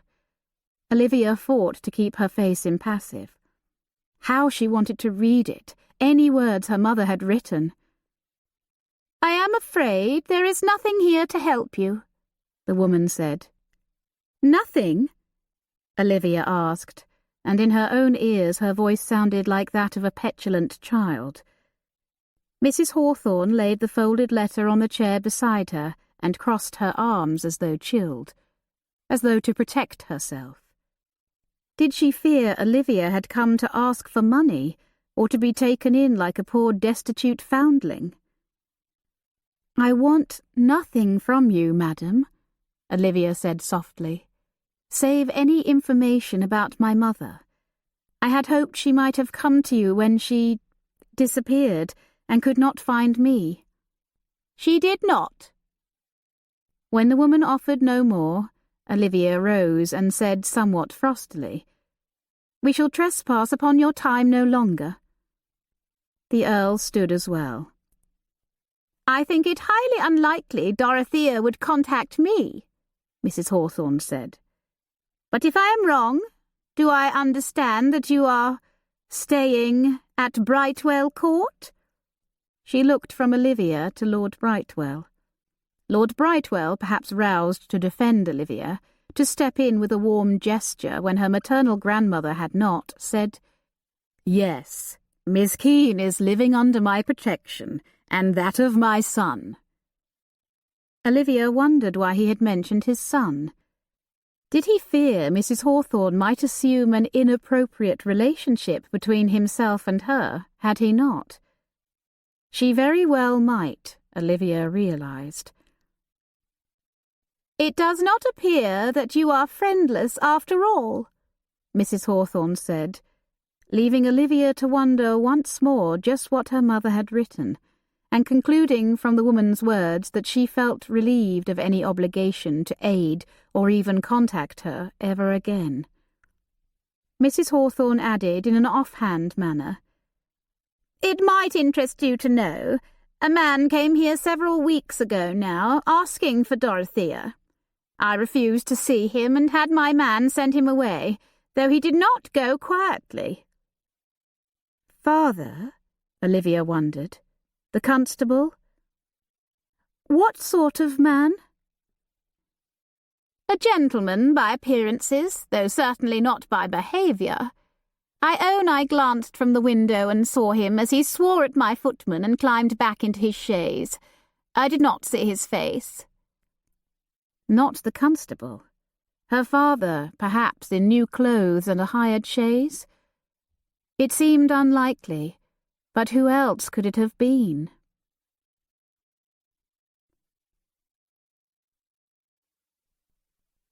From Jock o' Hazeldean, by Sir Walter Scott.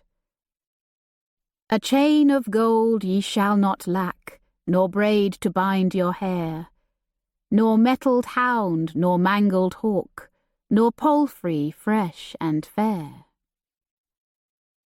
Chapter 31. On a misty March morning, a basket over one arm, Olivia led the children through the wood. As they went, she pointed out primroses, wood anemones, and the last of the snowdrops with their modest bowed heads. She identified many birds as well, flitting yellowhammers, jackdaws building nests, and a chain of rooks flying over the budding treetops. When they neared the gamekeeper's lodge and stepped into the clearing, they found Croom slopping his pigs. "What is it this time?"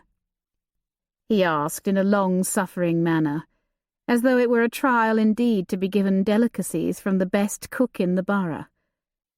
Olivia lifted the basket on her arm. "Rump steak pie and canary pudding." One wiry brow rose. She chuckled at his scandalized expression. "There are no canaries in it, sir."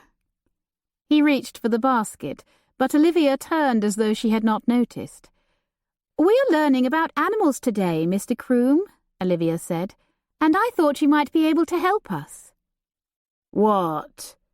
Me do your job for you?" "Who better? Who knows more about animals than you do?" "I only know game and cows and pigs and chickens and the like, and of course all manner of land fowl and waterfowl." "And predators, Mr. Croom?" "Oh, aye. A gamekeeper has to know his enemy, doesn't he? The owl, the raven, the wildcat and weasel. But I'm no teacher. Never have been and never will be." Olivia sighed. "Very well. Children, is a partridge a landfowl or waterfowl?" "A bird?" Audrey guessed. "A pigeon," Andrew exclaimed. Mr. Croom shook his head, not taking the bait. "And what do wildcats eat?" "Milk," Audrey guessed. "Pigeon!" Andrew exclaimed. Croom threw up his bony hands in disgust. "Boy, have you ever seen a wildcat?" Andrew shook his head. "If you had, you'd know such a greedy beast would not bother with a tiny bird when the wood is filled with hares. That's his favourite, mind.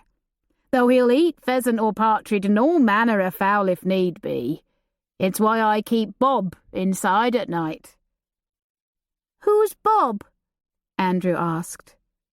When the man hesitated, Olivia sweetly supplied, "I believe he is Mr. Croom's pet partridge."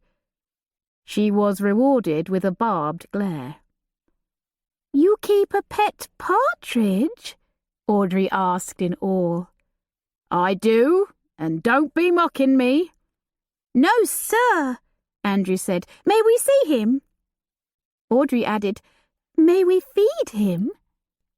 Croom levelled a long look at Olivia, resentment fading to resignation. "Oh, very well, you rogues. I'll bring him out and show you." From the basket, Olivia lifted the stack of 2 covered plates. Croom reached for them, but Olivia held fast. "Mrs. Moore will need these returned. Have you something we might transfer the food into?"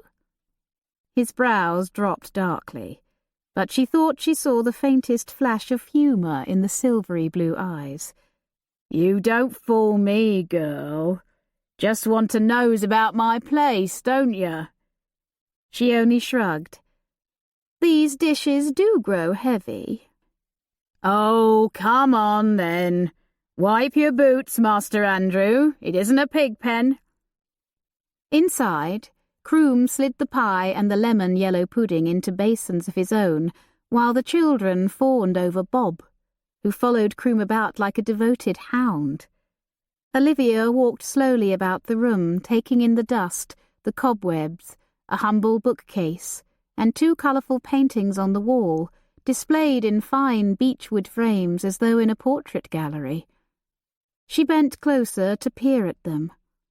Though the paper was coarse, the paintings themselves were surprisingly good. The first showed a man from the waist up, head tilted to look at a small bird in his hand. The man wore a hint of a smile, as if he knew he was being observed. The artist had captured a put-out, though tolerant, expression. "Why, this is you!" Olivia exclaimed. She had barely recognised Mr. Croom with a smile. He scowled at her over his shoulder. "Stop your poking about.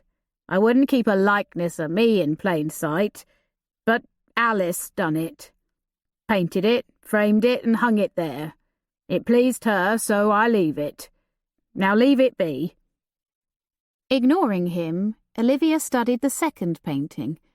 It was of a woman, head and shoulders, surrounded by a border of colourful flowers and cherubim. Her face was not as clear as Mr. Croom's likeness, but held a vague, ethereal beauty. "Is this your wife?" Olivia asked. "Aye, that's my Maggie."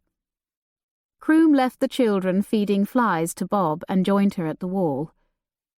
"A decent likeness, though Alice painted it from memory after her mother was gone." "She is beautiful." He nodded. "I recollect she was even lovelier, though I would think it." "I am sorry for your loss," Olivia said. She would have liked to ask about Alice, but did not dare. "Not as sorry as I am." He stepped back to the table. "All right, here's Nell's dishes. Now quit your meddling." Edward strolled leisurely through the wood, intent on visiting his favourite spot near the river. The air was fresh and smelled of new grass and recent rain. Robins sang twiddle-oo, twiddly-dee, in a cheerful chorus around him. Into this chorus joined children's voices, and Edward paused. He heard laughter and an old ft, smack sound. What in the world? Was Miss Keene in the wood with the children on one of her nature expeditions? He followed the sound at first eagerly, but then slowed as he realized it was leading him to the gamekeeper's lodge. Approaching the clearing, he paused and looked through the trees at an unexpected scene. Miss Keene sat on a stump. Audrey swung like a lazy pendulum on an old rope swing. Mr. Croom was helping Andrew position a bow on his small shoulder and showing him how to align the arrow on the bowstring. The boy released the arrow, and it flew in a weak arc, landing shy of the straw-backed target across the clearing. "Oh, it's too hard," Andrew moaned. "Why bother with arrows when you have your fowling piece, Mr. Croom? Let me get my hands on that, and I could shoot dead on. I know I could." "Guns has their place, young man, but so does the bow and arrow." "I don't see how. Why not just blast the game and be done?" "Use your head, boy. Blast the gun once and all the country knows it. All the game take off running or fly away. But with the bow and arrow, you have stealth, boy. You can bag a hare or down a buck before its neighbour is any the wiser." "Oh." "Now try again, Master Andrew, and this time pull back with every muscle God gave you." Andrew nodded and lifted the bow once more. Croom helped him level the arrow, whispered some direction in his ear, then placed his fingers over the boy's, helping him pull the cord further back. "You can do it, Andrew," Miss Keene encouraged. "Don't forget to aim," Audrey added. Man and boy released the arrow. Pht! Smack! The arrow pierced the outer ring of the paper target and shuddered into the straw barricade behind it. Audrey and Miss Keene cheered. Croom slapped Andrew on his slight shoulder, causing the boy to jerk forward, but Andrew's smile only grew the wider. Edward felt conflicting emotions, remembering his father's long-ago warnings about their gamekeeper. Edward had even shared those concerns with Miss Keene, yet still she felt it safe, wise, to bring the children here. Croom noticed him first. He darted a sharp look over his shoulder, his old ears evidently still keen, alert to approaching prey and predator alike. Which was he? Edward stepped forward, and the children rushed to greet him. "I hit the target, Cousin Edward. Did you see?" Andrew asked. "I did. Well done." Audrey pouted. "You missed my turn. I hit the target once too, even closer to the centre than Andrew did." "I am sorry to have missed it. Perhaps you might try again?" "Perhaps Lord Bradley would take a turn first and show us how it is done," Miss Keene suggested, blue eyes twinkling. He narrowed his eyes at her. "You are too kind to offer, but I do not wish to interrupt the children's education, or whatever this is." "It is sport, good for the body and mind." "Come, Cousin Edward, do try," Andrew urged. "You cannot do any worse than Miss Keene did. She hit Mr. Croom's house." Miss Keene's cheeks pinked. Mr. Croom looked away and scratched the back of his neck. "Did she indeed?" Edward said, barely suppressing a grin. "Are we going to shoot or gad about all day?" Croom asked. "I've lines to set and eggs to hatch." Edward swallowed. "Very well, I shall give it a go." Croom handed him a second, larger bow, and then an arrow, his narrowed eyes fixed on Edward's face with disconcerting scrutiny. "Never done this before, have you?" Was it so obvious? "No, sir." Croom nodded and said in a low voice, "Place the arrow there and keep her level. Both eyes open. Pull back to your right shoulder. Aim. Then release." Edward did so, the cord scraping his cheek as it released. The arrow smacked into the target not far from Andrew's.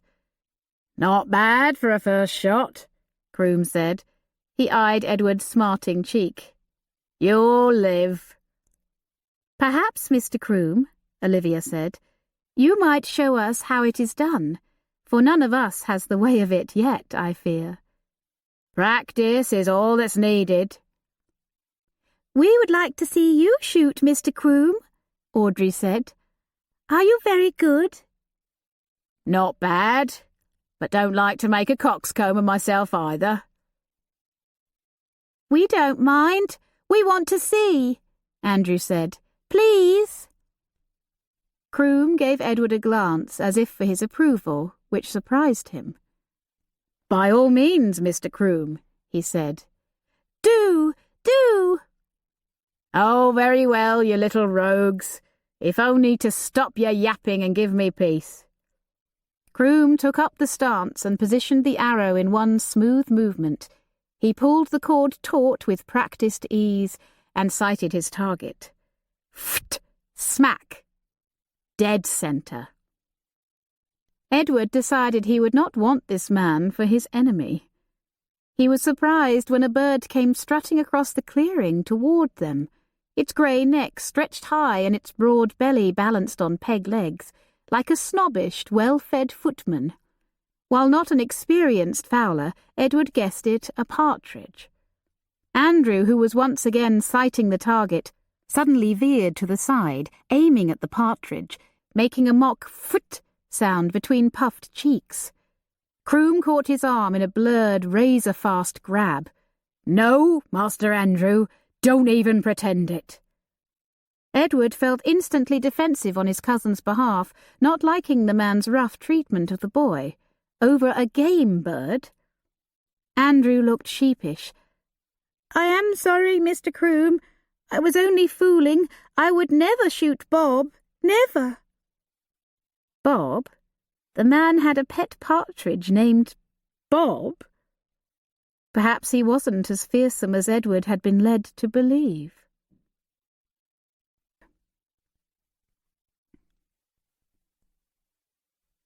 From A Governess in the Age of Jane Austen, The Journals and Letters of Agnes Porter. The time I spend endeavouring to improve my pupils makes a small figure in my journal. I trust it will turn out to their and to my benefit in the book of life, where all actions, thoughts, and designs are registered by an unerring and gracious hand. Chapter 32. That evening, Edward stood in the doorway, amused by the scene in the drawing-room. The carpets had been rolled back and some dancing master's text lay open on the floor. Andrew stood on a straight-back chair, face to face with the governess, who stood on the floor before him, hands in his. Audrey stood beside Miss Keene, an impish grin on her face. At Miss Keene's instruction, Andrew lifted one hand high, but before Miss Keene could turn beneath it, Audrey reached up and tickled him under his arm. Andrew doubled over and giggled. Miss Keene sighed. It was clearly not the first time this had occurred. Edward could not resist. He crossed the room to them, bowed, and asked formally, "May I cut in?" With a whoop of relief, Andrew jumped from the chair and, after a running start, slid several yards across the polished floor in his stocking feet. Shaking his head, Edward returned his gaze to Miss Keene and found her dubiously eyeing his offered hand. She said, "I was only trying to demonstrate the 9 positions of the German and French waltz." "So I saw. Shall we continue?" "You need not. That is, I am sure my lord is much too busy to—" "Not at all. It is for the children's benefit, is it not? Their education." She opened her mouth to protest further, but before she could, Audrey said, "Show us position 4, Cousin Edward, for neither Andrew nor I can master it." Edward wondered if Audrey Howe fostered as many romantic fancies as did her stepmother, but he did not complain. "You were doing fine, Audrey," Miss Keene said. "It was difficult without a proper partner. I am not very good at being the man." Edward felt his brows rise. "Please," Audrey begged her governess. Miss Keene sighed once more. "Very well. I shall be you, Audrey." She turned to Edward. "And you shall be the man." he said dryly. "I can but try." Edward raised his left arm over his head, and she, reluctantly, did the same. He grasped her uplifted hand in his own, creating an arch above them. "Position 4 requires, I believe, the woman to place her hand about the man's waist, and the man, that is me, to place his about hers. Is that not correct?" She swallowed. "Yes." Edward relished circling his arm around her and drawing her close to his side. Regarding her under the arch of their unpraised arms, he noticed her pink, averted face. "To stand so close and yet ignore one's partner, Miss Keene, that will never do." She tried to meet his gaze, but was clearly too self-conscious to do so. Audrey dashed to the pianoforte and exclaimed, "I shall play and you two dance. I know I shall understand if I see the positions performed." Little schemer, Edward thought, and felt his fondness for his young cousin grow. Audrey began banging out a piece in 3/4 time, with none of the stately decorum the composer had intended. Miss Keene gave him an apologetic look.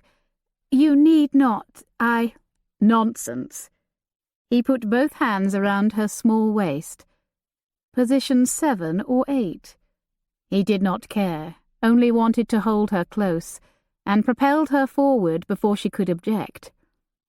She grasped his upper arms and hung on desperately tight as he spun her around the room. He manoeuvred her to his side, position 5, and whirled them both around, then lifted one arm and twirled her beneath it, just as Audrey pounded out the final notes. Still holding one of her hands, he bowed to her, the room spinning slightly. She seemed about to curtsy, but instead swayed. He grasped both of her elbows to steady her.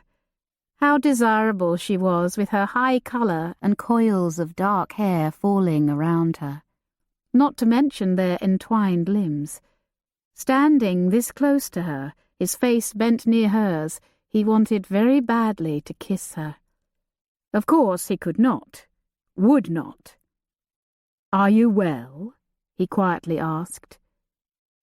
"Besides breathless, dizzy, and embarrassed?" He nodded. "Perfectly."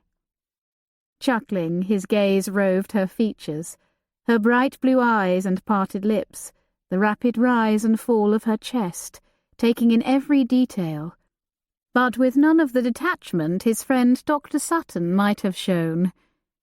He lifted her hand, still in his.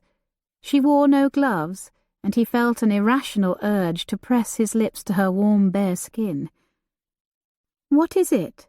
she asked, concerned as he continued to inspect her fingers. "Is something wrong?" She tried to pull her hand away, but he held fast. "I was only looking to see if your knuckles were white. You were holding my arms with impressive force." Her mouth formed an O, and her blush deepened. He found her reaction quite charming. "I am sure their impression will last several hours," he said, lifting one corner of his mouth in a half grin. "At least, I hope so." He gave in to his impulse then and kissed the back of her hand, warm and soft as he'd imagined. Audrey clapped, and Andrew came to a sliding stop beside them. "Is that a part of the dance too?" he asked. "Perhaps," Edward said, reluctantly releasing Miss Keene. "When you are much older." Audrey sat on a little stool in the garden, easel and watercolours before her, tongue poking between her lips as she concentrated. While the girl worked on a likeness of the arbour, Olivia walked back and forth a few feet behind her, Latin text in hand, now and again pausing to offer encouragement or suggestion.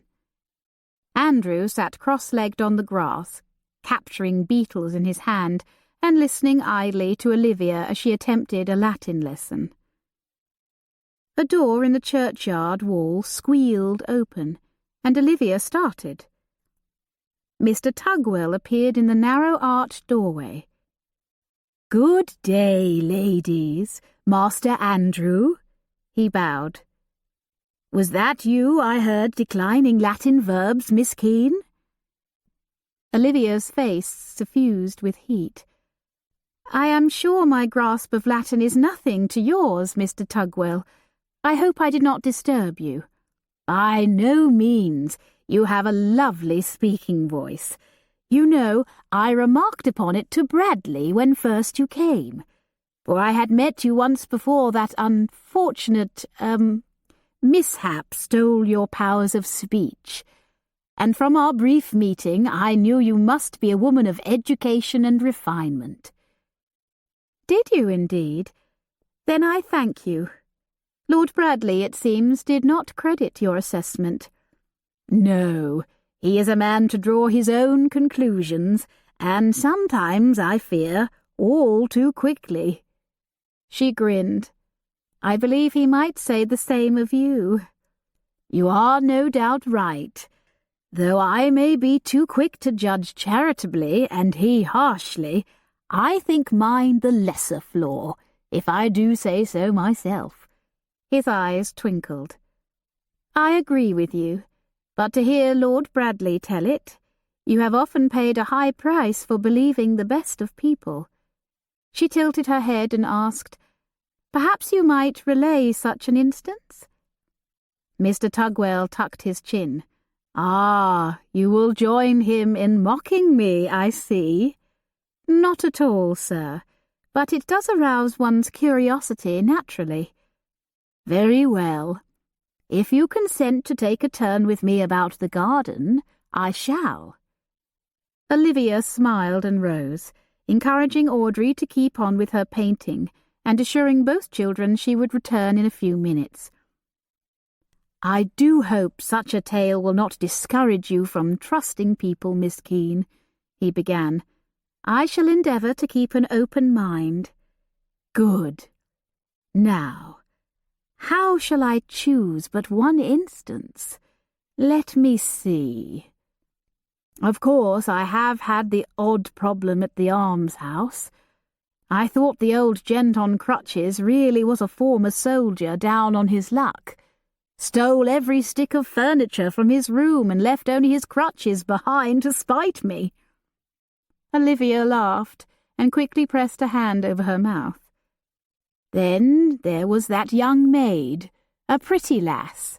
So Edward warned me especially against her. But I did trust her, and there went a 12 months' worth of wine for the sacrament. Then, of course, there is my sister. But it would not be charitable to continue." He winked at her in a most unparson-like manner. Olivia grinned. They took another turn around the garden, Audrey and Andrew ever in view at its centre, and Olivia asked the vicar more questions. As Charles Tugwell shared about his work at the almshouse, Olivia felt drawn to help. Might it not make some small amends for her failings? Bring good from all the bad that had brought her to this place? In his study, Edward stared at Miss Keene incredulously. "You would like to spend your half-day where?" "In the almshouse. Mr. Tugwell said I might be of use." "Mr. Tugwell invited you?" "Yes. Surely you could have no objection. I understand the two of you are friends." An unfair but clever tact, he thought as she continued. "You do trust Mr. Tugwell, do you not?" Did he trust Tugwell with his secret? Perhaps. Trust him with Miss Keene? The man had fathered 5 children in 6 years. No, he did not trust Charles Tugwell with Miss Keene. I thought his sister assisted him. "She does what she can, but with the boys and a house to manage, she hasn't much time. Miss Ludlow helps as well, when she can get away from her shop. But there is always more to do. Your mother, I understand, was quite a patroness of the place." Yes, she was. Feeling a lingering ache over her loss, Edward stared off into the distance and said no more for several moments. "You might come along if you like," Miss Keene said. He swivelled his head sharply and studied her face. Her cheeks were tinged with pink. "To oversee my behaviour, I mean," she hurried to amend. "Make sure I do not say or do anything I ought not." With his secret, he wondered, or with Tugwell. "You admire the man?" Her eyes widened, her lips parted, closed, then parted again. I certainly have a great deal of respect for such a selfless clergyman, and he has been very kind to me since I arrived." "Far kinder than I have been," Edward thought with remorse. "It is not as though I keep you prisoner here," he said. "Any longer," he thought. "You attend services now and see the man every Sabbath. Are you certain there is not some other way you would like to spend your half-day? Perhaps visiting a friend, or even the market in Cirencester?" "You would give me leave to do so?" He swallowed, took a deep breath. "I believe I would. I would send someone to accompany you, of course, just to see you return safely. Perhaps even I, should no one else be available." She stared up at him with those mesmerizing blue eyes, and he felt as ensnared as a polecat in one of Croom's traps. His gaze caressed the curves of her face, her smooth fair cheek and pointed chin. Her voice was hushed and warm. "I should very much like to go to the market in Cirencester if you, or someone, might accompany me." He tried to nod, but could not tear his gaze from hers. "I shall take you." He was tempted, sorely tempted, to tell her how beautiful she was, how sorry he was for the way he had treated her, to ask her to forgive him, to ask her to... "There are several things I should like to buy for the almshouse," she continued brightly. "Mr. Tugwell mentioned a wheel of cheese would not go amiss, and perhaps new gloves for the residents." Hang the almshouse and hang Tugwell, Edward thought. The spell broken, he nodded curtly and stepped back. "Talbot can take you," he said, and strode away.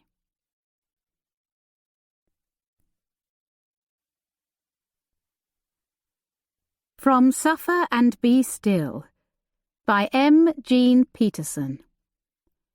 The real discomfort of a governess's position arises from the fact that it is undefined. She is not a relation, not a guest, not a mistress, not a servant, but something made up of all. No one knows exactly how to treat her. Chapter 33. On her way to church that Sunday, Olivia walked a short distance behind the family, as was proper. As she entered the church behind the Bradleys and Howes, she noticed that many people smiled and quietly greeted them, while they ignored her. Eliza Ludlow, however, grinned and patted the pew next to her. Gratefully, Olivia sat next to the woman. Here it was again. She was not family and could not sit with them, but nor was her place in the gallery with the servants, though she would have been more comfortable there. As if sensing her unease, Miss Ludlow squeezed her gloved hand in one of hers and offered to share a prayer book with the other. What a dear she was. After the service, Miss Ludlow walked down the aisle beside her. "That Spencer looks well on you, Miss Keene." "Thank you. I like the maroon kerseymere you suggested. Much nicer than the puce I wanted." "I am glad you are pleased with it." Eliza Ludlow smiled and took Olivia's arm. "I understand we may be seeing one another at the almshouse on Wednesdays." "Yes, if I can be of any use." "I am sure of it. Mr. Tugwell speaks very highly of your generosity and willingness." Olivia's heart sank to see the look of raw longing on the kind woman's face as she gazed across the chapel at the vicar, already shaking hands with his departing flock at the door. When they reached him, he smiled briefly at Miss Ludlow and then shifted his cherubic gaze to Olivia. He took her hand in his. "Miss Keene, you are well, I trust?" "I am, sir, I thank you." Olivia did not miss Miss Ludlow's doe-eyed look swivel from Mr. Tugwell to her, nor the slight pinching of her smile as she registered the attention he paid the relative newcomer and the lingering press of hands. Was the man blind? Or did he choose to ignore Miss Ludlow, not realizing the worth of such a woman? For her part, Olivia thought Eliza Ludlow a treasure. She had brown eyes, dimples, and a cheery, if mildly crooked smile. Her dark hair was pulled back with a soft height, framing her face in a most attractive light. Eliza had not the across-the-room arresting beauty of a Judith Howe or Sybil Harrington, but a natural, sweet appeal. Miss Ludlow was also gentle, intelligent, charitable, and at ease with people. She would make a wonderful parson's wife. What did Mr. Tugwell find lacking in Eliza to so completely overlook her? Olivia hoped with all her heart that Mr. Tugwell's passing interest in her would not put a wedge between Miss Ludlow and herself. Friends were hard to come by in her position. "Perhaps you might join me for tea on Wednesday," Miss Ludlow invited as they parted ways, "after our work at the almshouse." Olivia smiled. "I would be honoured." A treasure indeed. The Jesus Almshouse. Olivia regarded the sign on the low white building with interest, taking in the engraved words and the fair likeness of a dove. "Lady Brightwell commissioned that plaque," Charles Tugwell said, crossing the vicarage garden to join her. "I find it ironic, really. The almshouse was founded by a yeoman farmer who made his money dealing in land and property. He acquired quite a dubious reputation in the bargain. I wonder if he thought his good deed would make up for all his foul." "You do not esteem good deeds?" She shifted the basket handle to both hands, just as a cool breeze blew a bonnet string across her face. "My dear Miss Keene, what would the world be without them?" He brushed the string from her cheek. "Are we not admonished to be doers and not merely hearers of his word? Yet not on a mountain of good deeds can we climb our way to heaven." She was confused by his words. Nothing she could do about her foul deeds? This was not what she wanted to hear. "You surprise me. If good deeds cannot move God to forgiveness, what will then?" "Not a thing, which is why I find the name of this place so fitting. We cannot redeem our dark deeds, Miss Keene. Only the Lord can, and already has. All we can do is accept the merciful salvation he purchased for us on the cross long ago, but—" he smiled and rubbed his palms together eagerly. "We can serve our fellow creatures and delight our Heavenly Father's heart in so doing." She found herself frowning. Can one truly delight God? I own I do not think of him that way. "No? How do you think of him?" She shrugged, again shifting the heavy basket. "A God of wrath and judgment, I suppose. Cold and angry in the face of our wrongdoings." He looked at her thoughtfully. "My dear Miss Keene, is it possible you endow your Creator with the attributes of your earthly father?" The thought stilled her. Did she? But was it not natural to do so? God is holy and just, yes, Mr. Tugwell continued, "but he is infinitely loving and merciful as well. He loves you, Olivia, no matter what you do or fail to do." If only her father could have loved in that manner. Did God truly love her, after what she had done? "He does," Mr. Tugwell said, as if reading her thoughts. She smiled feebly, touched yet unsure. He made it sound so simple. Could it really be so? She looked up to see him regarding her sheepishly. "Now you shan't have to attend this week's service, having suffered through one of my sermons already. Do forgive me, Miss Keene." She dipped her head. "There is nothing to forgive."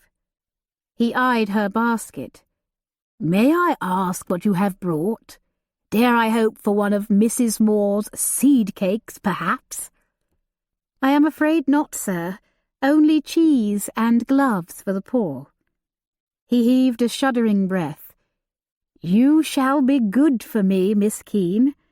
I have become too spoilt by widows plying me with cakes and sweets. We shall pour our energies into relieving the pangs of the poor, and not our earthly wants, shall we?" She found his final statement mildly disconcerting. When she glanced up, he looked away, a boyish blush on his face, as though just realizing the implication of his words. Inside, Olivia found Miss Ludlow sitting on the worn settee in the almshouse parlour, surrounded by yards of fabric. "What are we working on today?" Olivia asked. "New draperies for the parlour window. The old ones have grown shabby indeed. What think you of this corded muslin?" "Lovely. So much lighter and cheerier than the present draperies." Eliza smiled, dimples blazing. "I hoped you would like it." Olivia helped Miss Ludlow take down the dusty old draperies, and from them form a pattern to cut the new ones. Miss Ludlow announced that she would be more comfortable doing the sewing in her own home, and reiterated her invitation to tea. Mr. Tugwell was just bidding farewell to an elderly resident, as the two ladies took their leave. All politeness, Miss Ludlow invited Mr. Tugwell to join them as well, and seemed surprised when he accepted. Olivia hoped he was not accepting on her account. A short time later, ensconced in Miss Ludlow's sitting room, Charles Tugwell picked up his teacup and asked, "How goes governessing, Miss Keene?" "Well, sir, I thank you. I still miss teaching in a school, but there is much to commend the profession." "That reminds me, I called in at the school in St. Aldwyn's last week to see how the Miss Kirbys were getting on. I did inquire on your behalf, but it seems they have all the help they need at present." "That's all right, Mr. Tugwell," Olivia said, resisting thoughts of her mother. "I am content where I am at present." He nodded thoughtfully. "You know, I have an old friend, a friend of my late wife's, actually, who has a very successful girls' school in Kent. If you ever want a change, I should be happy to introduce you." "Thank you. I shall keep that in mind." The vicar studied Olivia over the tray of tea things. "You are what, Miss Keene, 25?" he asked. Olivia nodded. Her 25th birthday had recently passed, with no one to recollect the date but herself. "And not married?" Self-conscious, Olivia shook her head. He must know this already. Did he think she was keeping a husband hidden along with her other secrets? "It is a wonder a woman like you has not been swept off her feet by some worthy man long ago." Olivia smiled weakly and nibbled her cake. "Never been in love?" She shrugged, increasingly uncomfortable with his line of questioning. especially under the vulnerable, watchful eyes of Eliza Ludlow. "Surely you have been courted at least," he persisted. She hesitated. "There was one young man who admired me," Olivier began, hoping to put off questions yet more personal. "He was kind and charming in his way, yet I could not fancy myself married to him.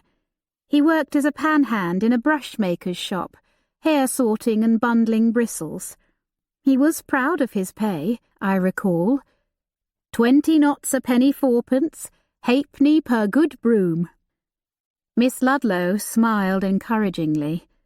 The gesture brought the youth's image to mind: dark hair and warm brown eyes, a boy's impish smile. "He was the one young man in the village who did not mind my blue-stocking speech and endless reading, although he had no interest in reading anything beyond the newspaper. We had so little in common." Olivia thought back to how she had daily witnessed the frustration, the resentment, even the falsely awkward peace of a marriage between unsuited people. She had no wish to enter into one of her own. Shaking her head, Olivia inhaled deeply and finished her tale. "I suppose the village girls were right. Perhaps I did think of myself too highly. For who was I, after all, she thought, merely the daughter of a clerk and a gentlewoman of reduced circumstances?" Mr. Tugwell nodded his understanding, but did not comment. His attention had suddenly shifted to Miss Ludlow, as though he'd just remembered she was there.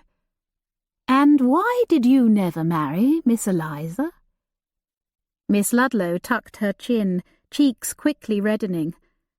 "I don't know," she murmured with a lame little laugh. "We all thought you would marry the miller," Mr. Tugwell said kindly. "A wealthy and influential man as ever there was." "Perhaps I should have." Miss Ludlow's tone was nearly bitter, and Olivia's heart went out to her. The vicar had made her ill at ease with his awkward questions. Had he truly no idea how she felt about him? His brows rose. "He offered marriage, then?" Miss Ludlow gave a jerk of a nod.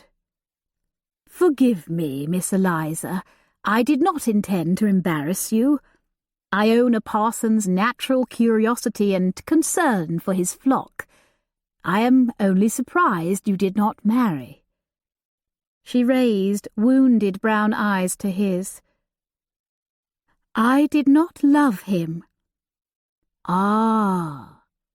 He nodded thoughtfully, looking down into his teacup. "Never been in love. A good reason for remaining single." She looked at him levelly. "I did not say that, sir." He seemed unsure of her meaning, but was finally aware that he had waded into murky, discomforting waters. He finished his tea and straightened.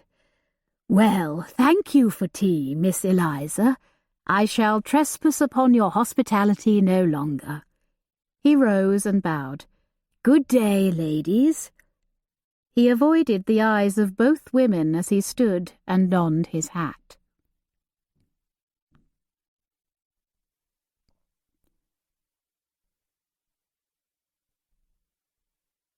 From Advice to Governesses, 1827. Governesses hold a place which varies according to the convenience and habits of the families in which they reside. This constantly subjects them to slights, wounding to the delicacy and sometimes irritating to the temper. Chapter 34.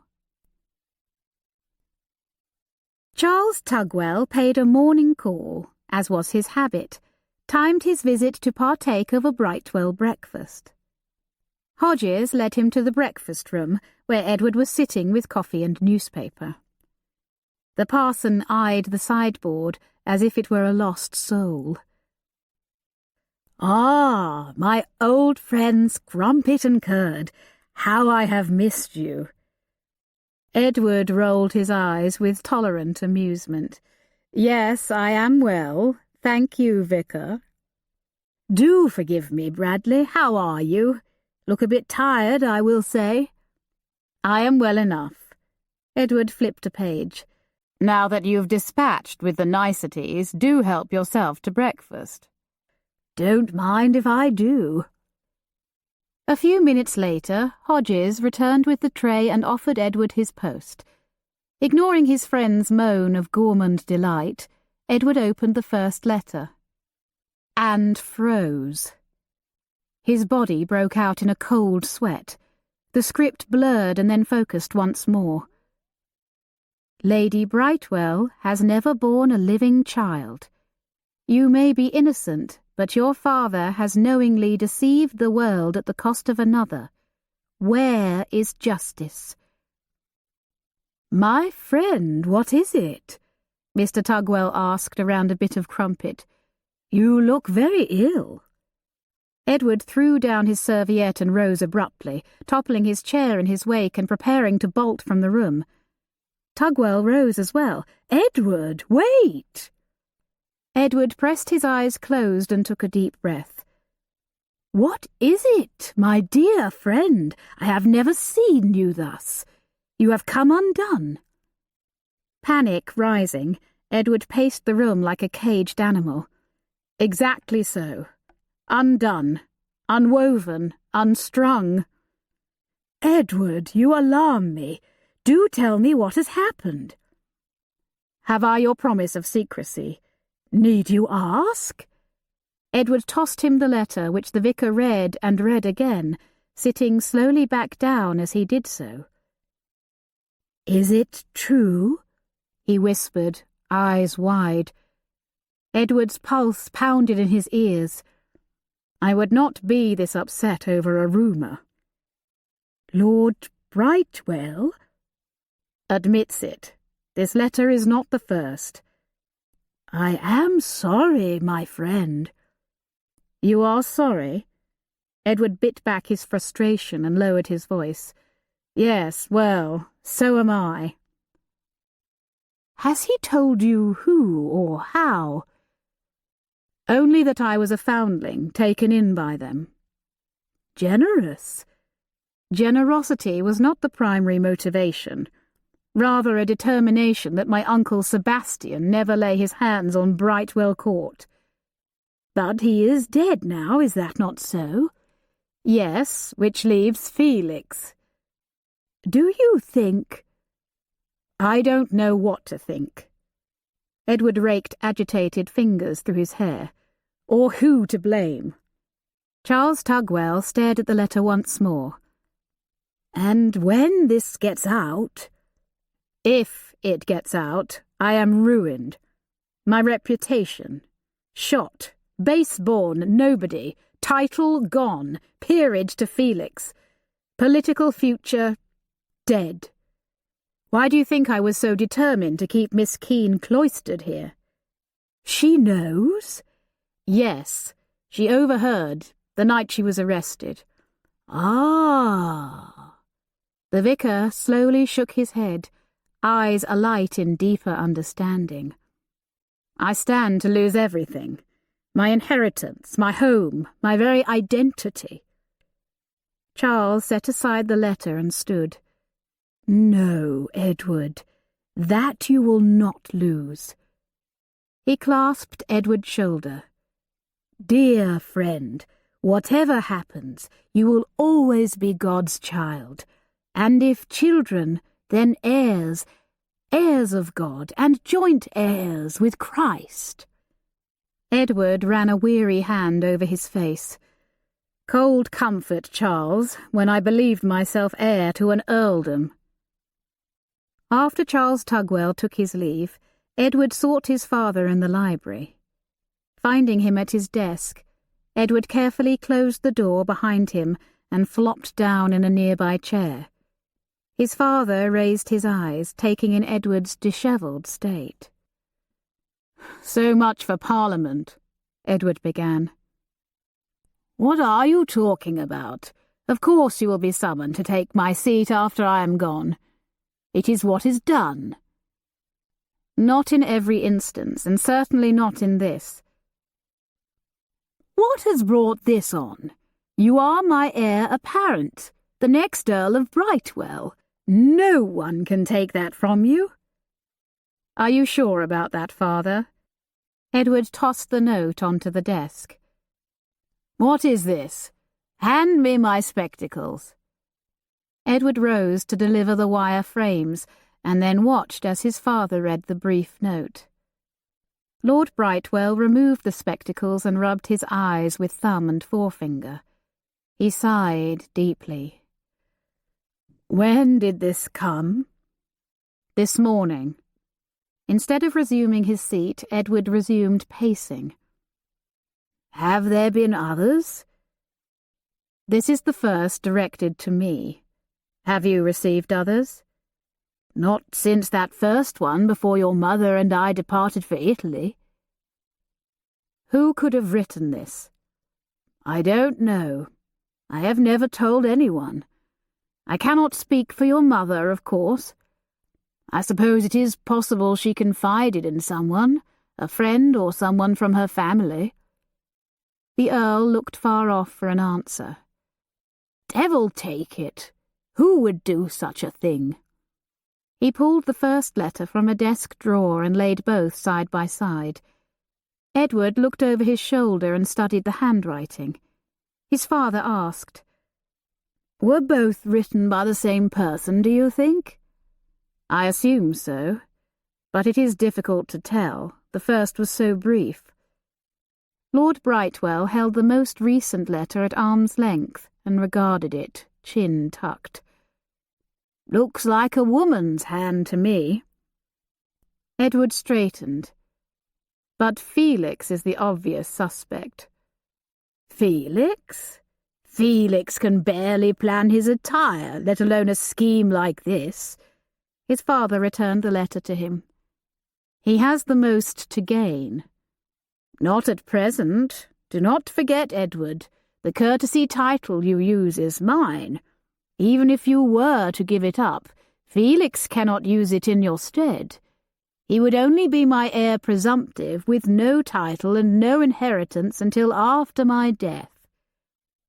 Edward nodded and began pacing once more.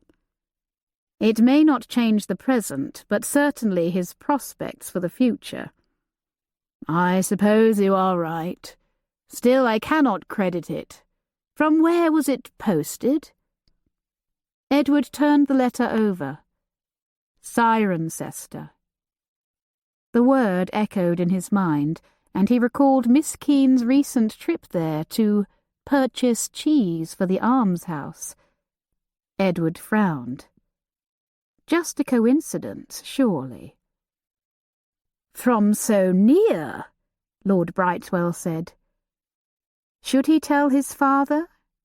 But no, it couldn't be Miss Keene. Could it? He decided not to reveal, for the present, the fact of her being in Cirencester a few days ago.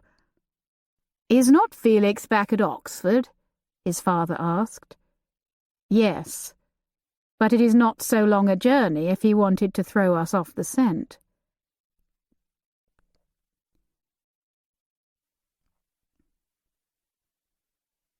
Restless and unable to focus on the accounts, Edward tucked the estate ledger under his arm and went to return it to Walter's. When he could not locate the clerk, Edward took himself upstairs instead. He felt the need to see Miss Keene, to somehow reassure himself of her innocence. Ledger still under his arm, Edward silently let himself in and stood at the back of the schoolroom. Audrey and Andrew, eyes forward, did not even notice him enter. Miss Keene did, however, and faltered in the lesson she was delivering. She glanced expectantly at him, but when he did not speak, she continued the Latin lesson, though clearly distracted by his presence. Terms seldom Englished, she read from the text. Viva voce, meaning by word of mouth. Inter nos, between ourselves. Did she choose those terms for my benefit? Edward wondered. He thought back to the days when he alone heard Miss Keene's voice. Argumentum ad ignorantium. A foolish argument. Oh yes, they'd had a few of those. Crossing his arms, Edward leaned against the wall, watching her closely. Alias. Otherwise. Edward raised his brows. Had he not once accused her of giving an alias instead of her real name? Was it his imagination, or was a flush creeping up her neck? Alibi.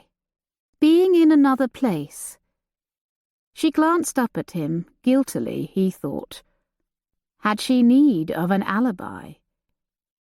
In his current state of mind, every word she spoke had some latent meaning, and seemed to accuse her. But she was innocent, was she not? She cleared her throat, then continued. Bona fide, without fraud or deceit. Was Miss Keene without deceit? His father believed she was, and Edward very much hoped he was right. But she was hiding something. She had never really explained how she had come to be at Brightwell Court, with no belongings and no plans other than the name of a school, nor why she had initially concealed where she was from. No doubt it had something to do with her foul-tempered father. But even so, it did not mean she had anything to do with the letters. Merciful Lord, let her have nothing to do with the letters. Extortus, meaning extortion. Miss Keene glanced at him once more, clearly self-conscious, then closed the book. Why was she so nervous? Well, I believe that is enough Latin for today. Let us move on to arithmetic. Your slates, please, children. She was turning to the shelter of the subject she knew best, he realized, recalling her tale of the public house contest. Suddenly curious, he raised his hand.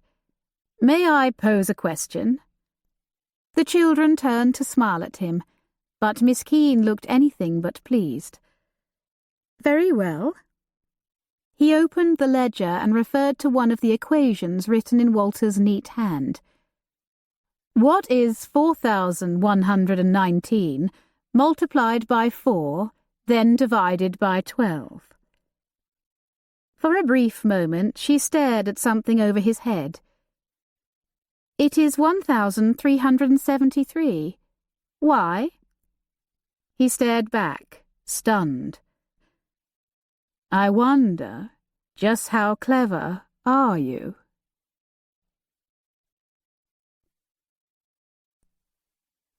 A quote by William Wilberforce. Is it not the great end of religion to extinguish the malignant passions, to curb the violence, to control the appetites, and to smooth the asperities of man? Chapter 35.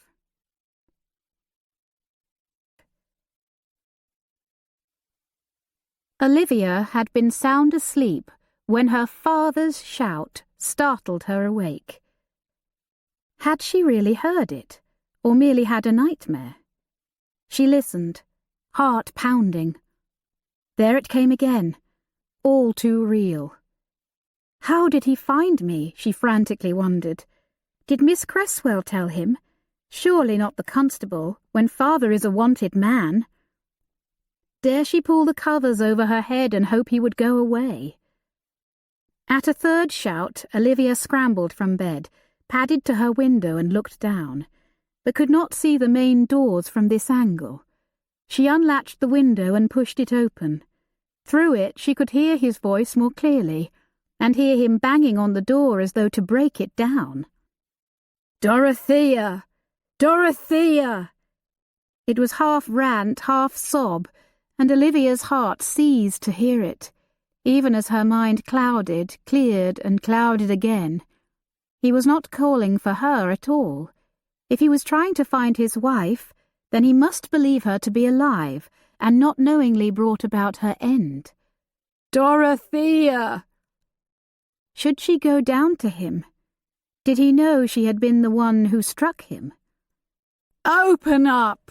I want to see my wife." His voice was uncontrolled, slurred.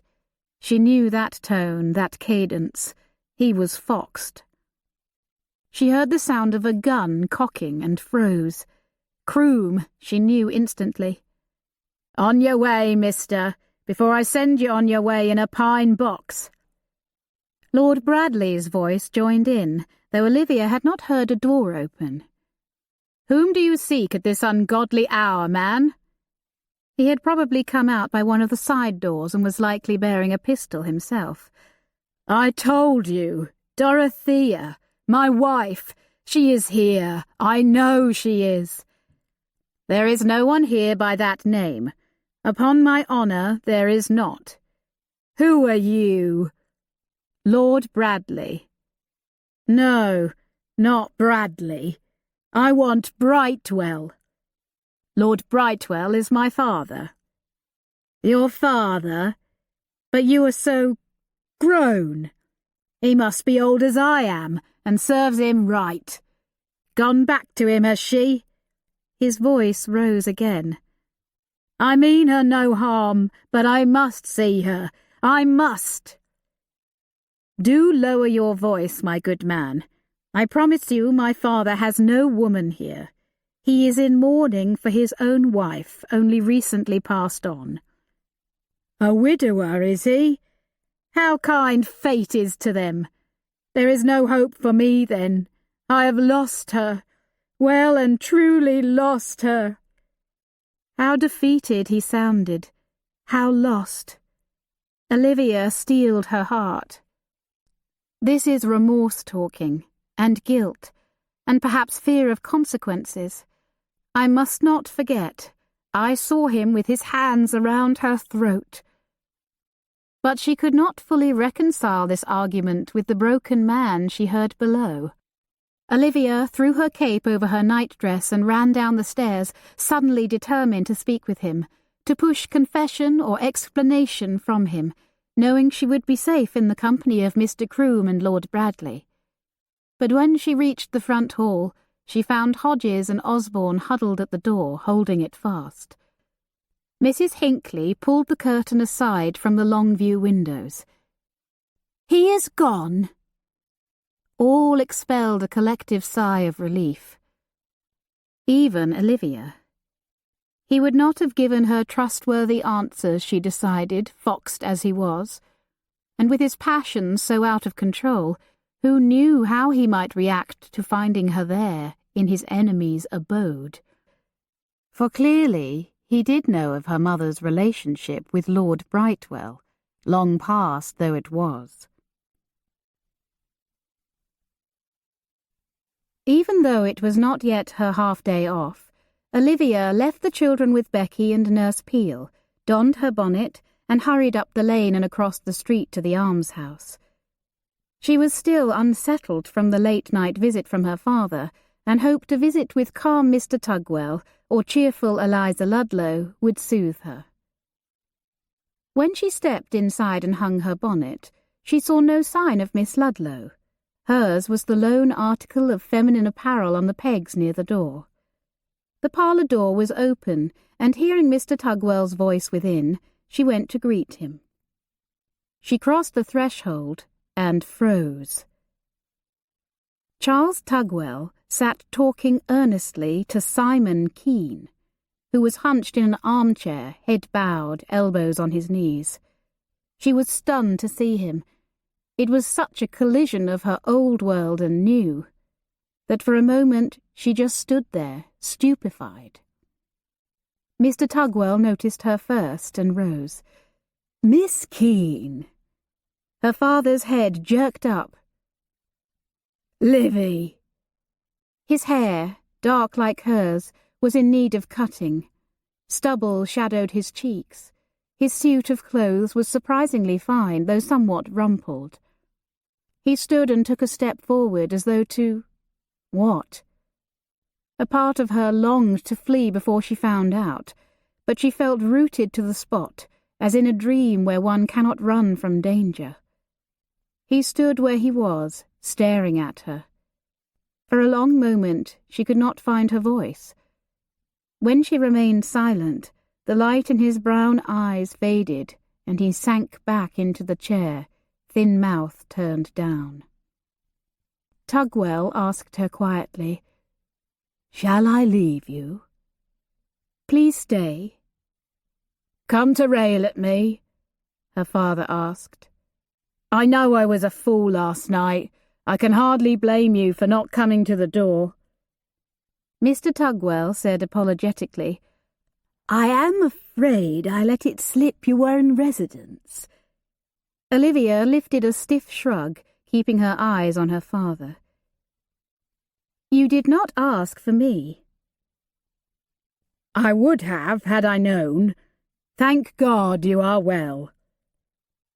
He did not know, she realized, that she was the one who had struck him. All this time, living in fear. He kneaded his hands as though they ached. "Your mother is well, I trust?" Olivia felt her brow furrow. How could he ask such a thing when he... "I have no idea," she said, more bitterly than she intended. "But if she is well, it is no thanks to you." She felt Tugwell's look of surprise, but ignored him. She wanted no sermons on forgiveness now. Her father bowed his head. When he looked up, he did not quite meet her eyes. "The parson here assured me Dorothea is not at Brightwell Court, but I own I did not quite believe him." "She is not. I have not laid eyes on her since I left. I have feared her dead these last months." "Dead? Why?" "You ask that." He grimaced. "You have heard the rumours about the grave?" She nodded. "I admit I too feared the worst when I awoke that morning and found broken glass and even a smear of blood. Figured I had come home foxed and had a terrible row with Dorothea." He sighed. "I did not realise the two of you were gone until the next day. I went to see Miss Atkins, but she would not even allow me into her house. She told me you had left to find a situation and that Dorothea was gone and not coming back. She would not tell me more." Had he really no recollection of trying to strangle his wife, of being struck himself? Had he been so drunk? How did he explain the large gash or lump that must certainly have risen on the back of his head? She asked, "But what of the blood you mentioned?" "I don't know." He held up his hands, turning them over. "Thought I must have punched a wall again, or cut myself on the glass, but I found no cuts on my hands." It was on the tip of her tongue to ask if his head had bled. But then she would have to explain how she knew he had been injured. She was not ready to tell him, not now, when he knew where to find her. He seemed so peaceable and remorseful, so sober, at present, but for how long?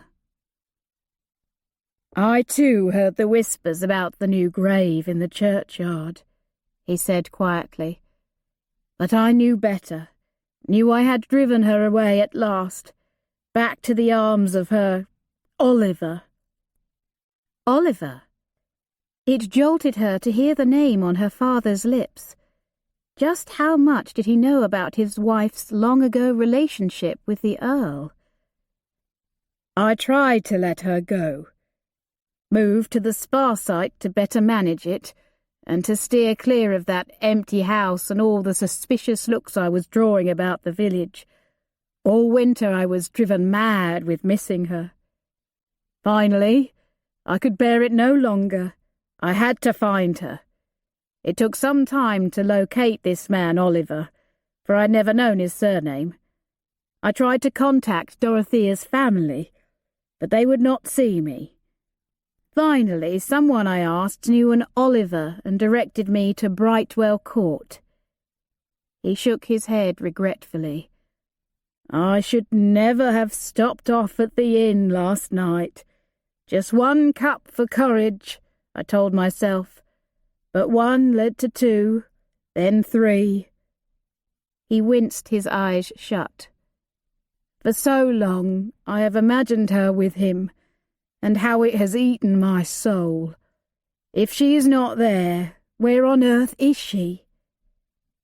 I do not know, Olivia said. I thought she would come to find me, but she has not. Perhaps she feared you might find her if she did. He shook his head. The way you look at me, girl. Do you hate me so?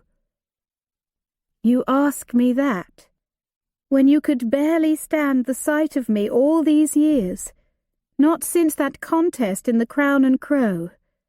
How you hated me for losing. Simon Keene frowned. Hated losing that contest, but never you. She expelled a puff of air in disbelief. You have never treated me the same since that day. You cannot deny it.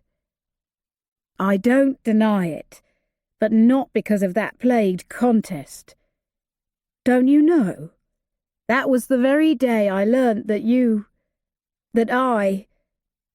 He grimaced in his effort to find the words. That your mother named you for this Oliver fellow. Olivia shook her head. I don't recall that. Do you not? When the three of us rode into Chedworth together earlier that same day? To see the Roman ruins? That I remember. And do you recall that woman who came up and greeted your mother like a long-lost friend? Vaguely. I remember it perfectly. Your mother introduced me by name and then said, "And this is our daughter." She gave my name, see, but not yours. So like a fool I said, "This is our Olivia." Olivia? After Oliver? The woman says, then turned redder than a beetroot and tried to cover her tracks. Mumbled something like, "Oh, of course not, only a coincidence, I'm sure." That's when I learnt the knob's name. Oliver. Dorothea denied the connection, said she had always liked the name Olivia. But what could she say? What more proof did I need? His thin mouth twisted in disgust. The cheek of her, naming the girl I fed and clothed after a man who never lifted a hand for either of you. It wasn't your fault, I know, but I could never look at you the same way again, never look at myself the same. To think how idiotically proud of you I was when I had no right to be. Olivia shot a glance at Mr. Tugwell, who seemed suddenly interested in the condition of his fingernails. If she had feared the parson admired her, this would certainly cure him of any lingering romantic notions. Simon Keene shook his head again. I knew she had a lover before I met her, and that she went to see the rake once, even after we were married. But then time went by, see, and we had a few good years, and I let myself think that maybe she had got over him. Maybe she could love me after all. His voice broke. Only to learn she had lied to me all those years. My own little girl, not mine after all. Named after the man she really loved, so she would never forget him. An awkward silence followed, as her father tried to regain control of his emotions. Olivia felt torn between wanting to rail at him for attacking her mother and confusion over his story. Her mind whirled, trying in vain to make it jibe with her own memories. Simon rubbed a hand across his stubbled face. It boiled my blood and cut me deep, I own. How it galled me, the thought of her still pining for him, still wishing she had never tied up with the likes of me. Had this been behind his dark moods and fits of anger, driven him to drink so heavily? Surely you know that is not why she left you, Olivia said. I have never heard her speak of any other man, or seen anything that would make me think— And why would you? He interrupted. Away at that school all day as you were, your mother home alone, or so we thought. Did you never notice 2 glasses on the sideboard, or smell cigar smoke in the house? Mother would never. Olivia hesitated. Had she smelled cigar smoke? She could not be sure. Olivia had spent a great deal of each day and sometimes evenings at Miss Cresswell's, but to assume a caller was Lord Brightwell after all these years— ridiculous.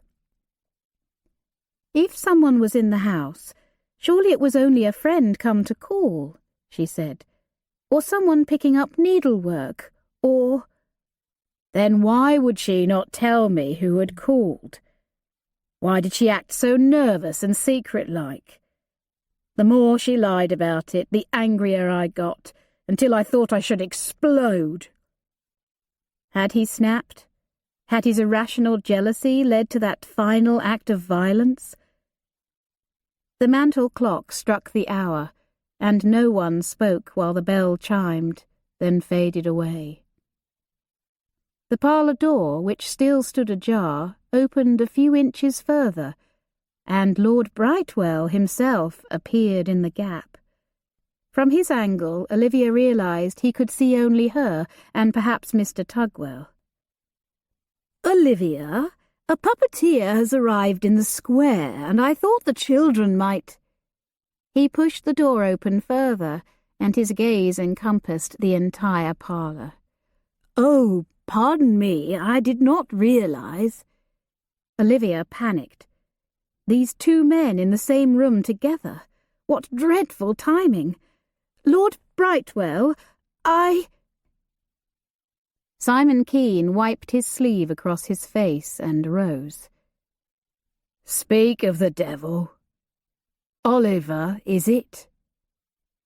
Mr. Tugwell laid a staying hand on her father's arm and in a low voice urged, Steady.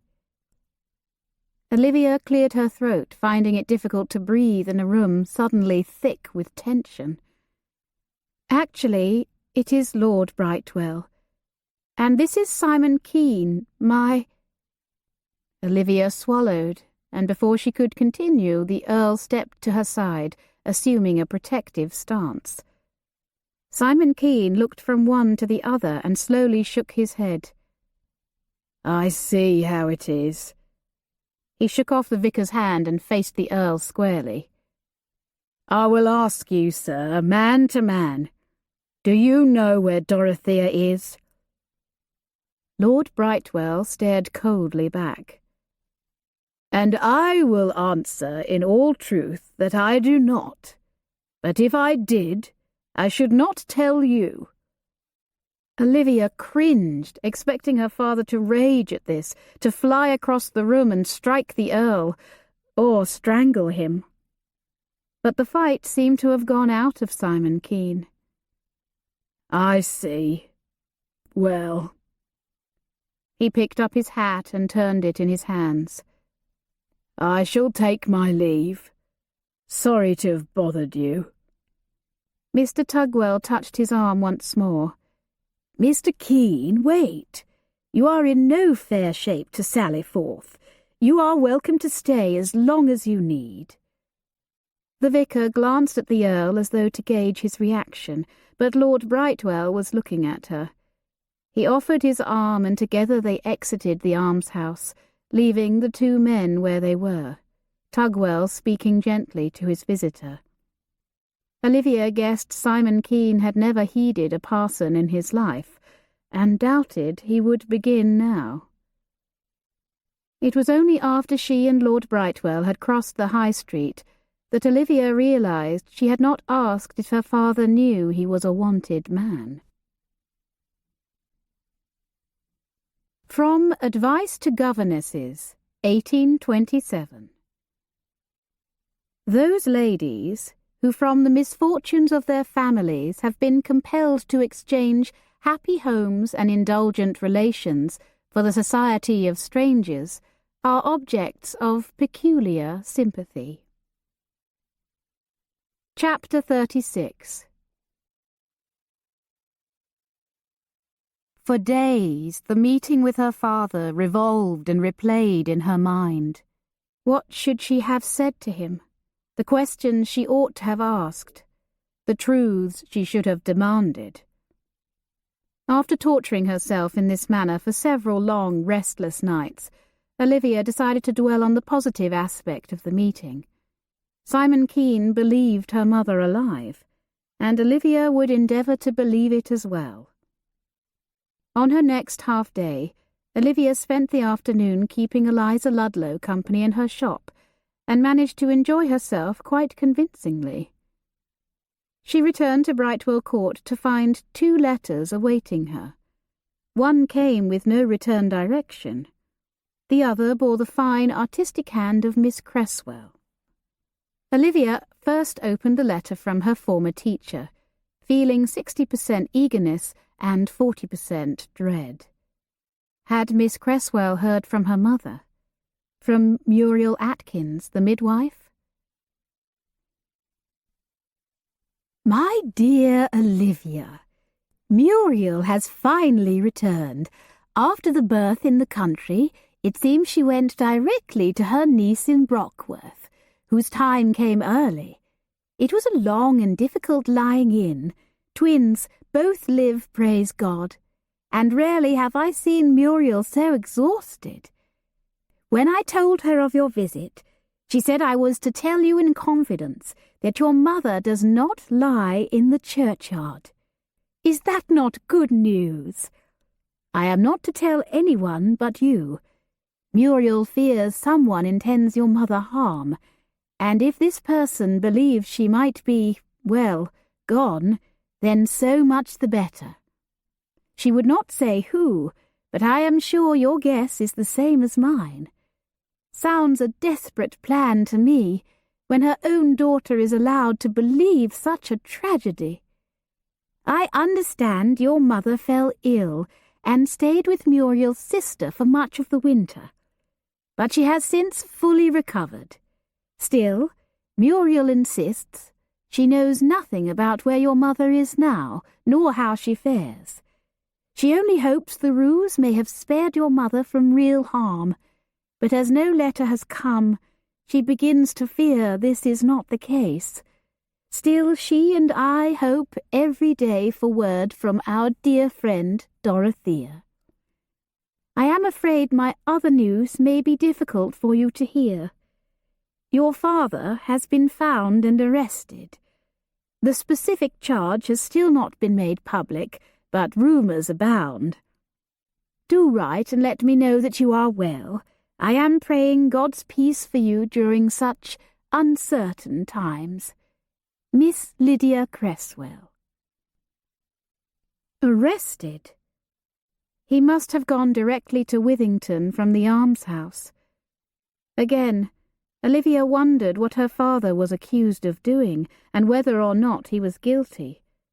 She felt an overwhelming ebb and flow of emotions, from vindictive satisfaction, did he not deserve some retribution for his violent act, to embarrassment at having a parent in prison, to unexpected pity when she thought of the broken state in which she had last seen him.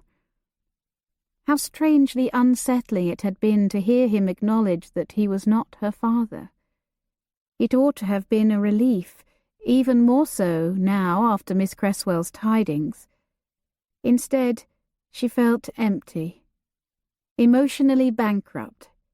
She thought back to Mr. Tugwell's words about a person's inability to pay for his own foul deeds, and felt spiritually bankrupt as well. For had she not committed her own offences? Olivia studied the outside of the second letter, noting the elegant seal and the fine stationery. She did not recognize the hand. Who else could be writing to her? Mrs. Hawthorne crossed her mind, but she quickly chastised herself for the foolish hope. She pried open the seal and unfolded the letter, immediately looking at the signature. It was from her grandmother. Dear Miss Keene, please forgive the delay. This is my 5th attempt at composing this letter. I have given your visit a great deal of thought. In fact, I can think of little else, save occasionally fretting over what may have befallen Dorothea. You may think it cold of me to think of you instead of mourning my daughter, but you see, I mourned her loss more than 25 years ago, when she wrote to tell me she had married a man I could never approve of, nor accept. She said she knew she could expect no further relations between us, and decided to spare me the trouble of severing ties myself. Still, I confess, I have always held out hope that she would contact me again one day, to let me know where she was living and, if nothing else, that she was all right. Receiving such a letter from your hand was quite a shock. When my daughter, Georgiana, returned from her shopping trip, she found me sitting where you left me, that letter still in my hand. She drew from me the events of the day and was quite vexed with me for not having asked you to stay long enough that she might have met you herself. I regret not receiving you more warmly, my dear. Please, will you do us the honour of calling again? Mrs. Elizabeth Hawthorne. Seeing the woman's name in her own hand caused Olivia's heart to contract as it had not done before she had met Mrs. Hawthorne. Elizabeth. Her own name was Olivia Elizabeth. Had her mother named her for her father and grandmother? Another script, this one free and loopy, wrote an addendum beneath the precise formal hand. Please do come, Olivia. Imagine, I have a niece. Your aunt, Georgiana Crenshaw. Mr. Crenshaw says you are most welcome. Olivia felt herself smiling, already drawn to this effervescent aunt she had never met.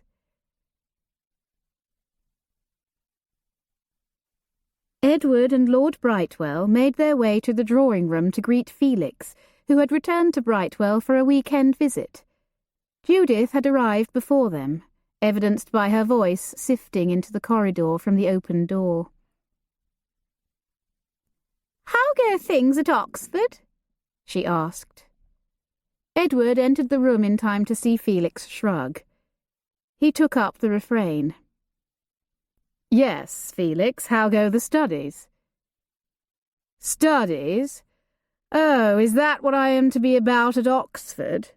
I thought I was there for rowing and singing and impressing the ladies." "Well, that too, of course," Edward said good-naturedly. Felix selected a cigar from the wooden box on the sideboard and slipped it into his coat pocket. Then he helped himself to the decanter of port. Lord Brightwell seated himself and asked Felix to pour him a glass as well. "Felix, I am happy to sponsor you at my old alma mater, but I did hope you would apply yourself." Felix sighed and handed the Earl a glass. "I am afraid I must disappoint you, Uncle. It seems success is beyond my reach. I have a mind to quit the whole business." "What?" Edward exclaimed, trying but failing to keep the edge from his voice. Felix threw up his hands. "Does it really matter? No one has ever expected much of me. Don't tell me you depend upon my having a brilliant career in the law or the church or politics or some such thing. It is ridiculous." "No, it is not," Edward said. "Why?" "Why?" Edward faltered and felt Judith's curious glance. "Because, well, you never know what the future might bring, and, well, His father joined in. "And Bradleys have always excelled at university, even your father." Edward was surprised to hear Lord Brightwell mention his long-estranged brother. "My, we are all feeling charitable today, are we not?" Felix said. "Even my father, who is never praised here in his childhood home, was more intelligent than I, it seems." "Your father was clever indeed," Lord Brightwell said. "But this is not about intelligence. You have perfectly good brains, my boy. You just lack, well, self-discipline," Edward offered. "Ambition," Judith added. Acrimony dripped from Felix's lips. "Well, thank you all very much. How bad is it?" Lord Brightwell asked, with an anticipatory grimace. One hand on the mantel, neck bowed, Felix stared at the fire. "Not only will there be no honours, but I am on the cusp of failing out." Lord Brightwell gaped. "Never say so." "I am afraid it is quite true, uncle. I have come to grief at Oxford. I see no point in returning for the rest of the year and wasting more of your money." Edward frowned. "You will not quit, Felix." Felix stared at him hard. "Why? Can't stand to see a blight on the Bradley pride?" "What about your pride?" Edward said. "A man does not quit what he has begun. Now go back to Balliol, pass the examinations, and obtain your degree." "To what purpose? I already told you I'm not fit for the church or the law." Edward felt Judith studying him, awaiting his answer just as her brother did. "You have a bright future before you, Felix," he said, hedging. "I cannot say how it will come, or what form it will take. But I would have you be prepared to rise to the occasion when it presents itself." Brother and sister still stared at him, brows furrowed. Lord Brightwell stepped into the unsettled void and slapped Felix on the back. "Come on, my boy. You can do it. We are all of us behind you."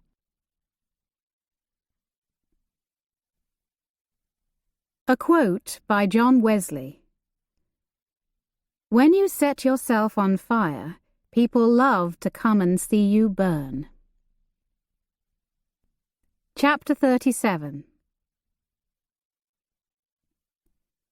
The next morning, Olivia and the children played hide-and-seek amid a lifting grey fog and the hoarse call of ravens. While Audrey covered her eyes and counted, Olivia stepped behind the carpentry shop. She was surprised Andrew had not followed and hidden near her, as was his wont. Perhaps he had seen Johnny or Lord Bradley and had run off to join one of them. Audrey made a great show of checking the garden and arbour, then ran across the lawn in her direction. Smiling, Olivia retreated behind the shop wall. "I found you, miss. I found you," Audrey happily announced. Olivia smoothed a lock of hair from the girl's brow. "Yes, you did, my clever girl." Unexpected tears pricked her eyes, as thoughts of her father came unbidden. "My clever girl" had been his pet name for her in happier times. "I am sorry I found you so quickly, if it makes you sad," Audrey said, stricken. "No, I am pleased you found me. Now, shall we go seek Andrew together?" Audrey looked about her. "He isn't with you?" "Not this time." That was when Olivia heard it. The barked word. "Fire!" Repeated again in a woman's shrill cry. "Fire! Fire in the stables!" The laundry maid, Olivia guessed, who worked near the stable yard. Olivia's heart started. The stables? All that hay and straw, The poor horses! A dreadful thought struck Olivia's chest like an iron mallet. Good Lord, no! Andrew! She cried and ran headlong across the lawn. Audrey followed behind, shouting her little brother's name. Reaching the stables, she called to the coachman, harried and single-handedly trying to herd the horses from harm. "Mr. Talbot, have you seen Andrew? We were hiding and—" "No, miss, he isn't here." Relief filled her. The coachman looped a rope around the neck of a grey gelding and all but dragged the terrified animal from the stable. If only Lord Bradley would return from his morning ride. "Audrey, run into the house and find Lord Brightwell," Olivia said, "and ask everyone you meet if they have seen Andrew." The girl scurried to her bidding. Johnny came on a run from the direction of the wood, a sheepish Martha trailing behind him. "Have either of you seen Andrew?" Olivia called. "No," Martha said, eyes wide, and she ran off to look for him while Johnny rushed to help Talbot with the horses. Something compelled Olivia to stay where she was. She heard a terrified whinny, and then another. Bang! The stable gate exploded outward, kicked hard by the rear hooves of a large black horse. Lord Bradley had not gone on his ride as she had thought. Where was he? Instinctively, Olivia ran forward, skirting the horse's dangerous hind legs and stepping to its great head, trying to calm the horse as she had the day she had groomed it, with a firm hand and soothing words. The horse reared up and hit its head on the stable rafters, clearly disoriented by the smoke and too panicked to respond to her prodding. Lord Bradley appeared through the smoke and whipped a hood over the horse's head in one deft throw. "Major, walk on!" And with a great heave he pushed the stubborn horse through the broken gate and out into the yard. Over his shoulder he called, "Miss Keene, get away from here." "Not until I know Andrew is safe.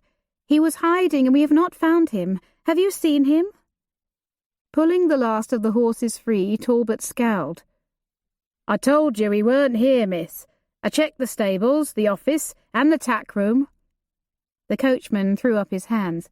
"Now get out, the both of you, before the roof falls down upon us." Olivia and Lord Bradley swung around to look at each other, their gazes locking into place. The same thought, fear, in both of their minds. The little-known closet. What if Andrew had hidden there? Olivia lurched forward, but Lord Bradley caught her by the arm. "Talbot, keep her back." The coachman stepped forward and gripped her upper arms. Lord Bradley shrugged off his coat, bunched it over his nose and mouth, and disappeared into the smoke. Olivia strained against Talbot. "Let me go!" Every maternal feeling swelled within her, overriding her survival instinct. A little boy, her charge, might even now be overcome with smoke. "Let me go to him! Let me go!" The coachman's wiry strength was unyielding, and she was no match for a man who controlled horses 6 or 7 times his weight. "Oh, God, please, this is my fault. Oh, please, spare them both," she thought. The smoke roiled black and grey.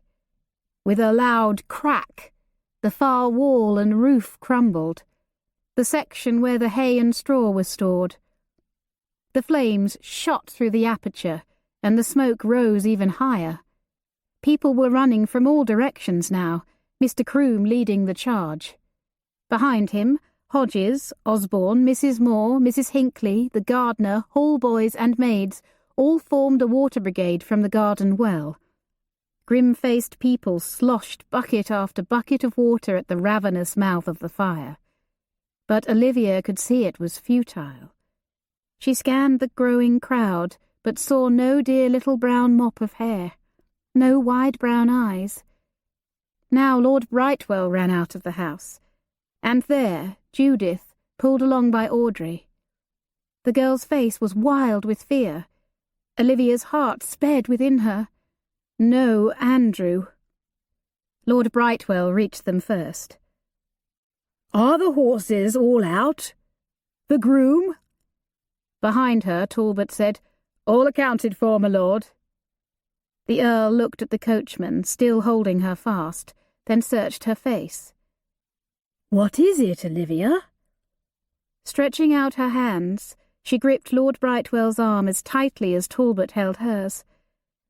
"I could not find Andrew. Edward went in to make sure." "I told him not to, my lord," Talbot said.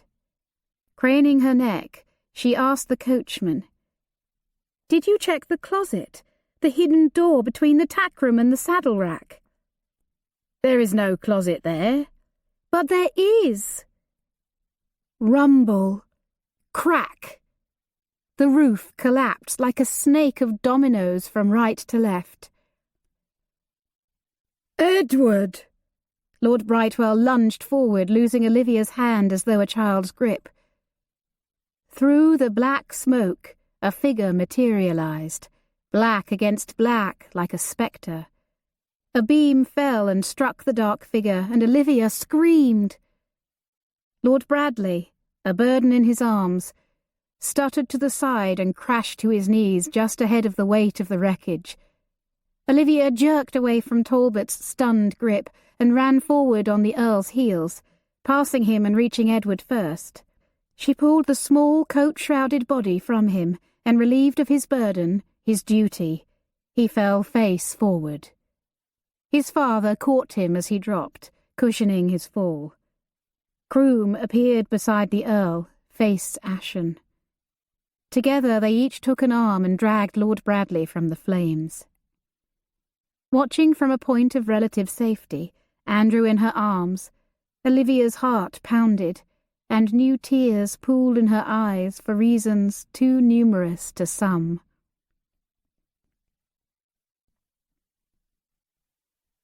In the library that evening, Lord Brightwell and Judith Howe sat in high-backed chairs, very much like thrones. Olivia stood before them, hands clasped behind her back and head bowed, the posture of a criminal awaiting judgment. She felt she deserved the moniker, and worse. Audrey stood behind her stepmother's chair, eyes red-rimmed. Olivia wished the girl need not be on hand to witness her dismissal. Olivia forced her head up. "I am very sorry, Mrs. Howe. Lord Brightwell. I should never have allowed Andrew to run off on his own." Judith Howe played with the worked lace on the arm of the chair. She looked up and said coldly, "I must say, Miss Keene, I am prodigiously disappointed in you." "It was not her fault, Mamma," Audrey said. "We were only playing hide-and-seek. Miss Keene could not know a fire would start." "How quick you are to defend your governess, Audrey," Mrs. Howe said. "You may leave us now." Olivia's dear pupil gave her an apologetic glance and hurried from the room. When the door closed behind Audrey, Mrs. Howe asked, "Are you in the habit of letting the children run wild about the estate without supervision?" "No, madam." "Even that nursery maid, who is little more than a girl herself, knows better. If anything had happened to Andrew—" I know. Olivia pressed her eyes closed, miserable. "I would never have forgiven myself." "Nor would you ever have the care of children again, had I anything to say about it." A new thought struck her mistress.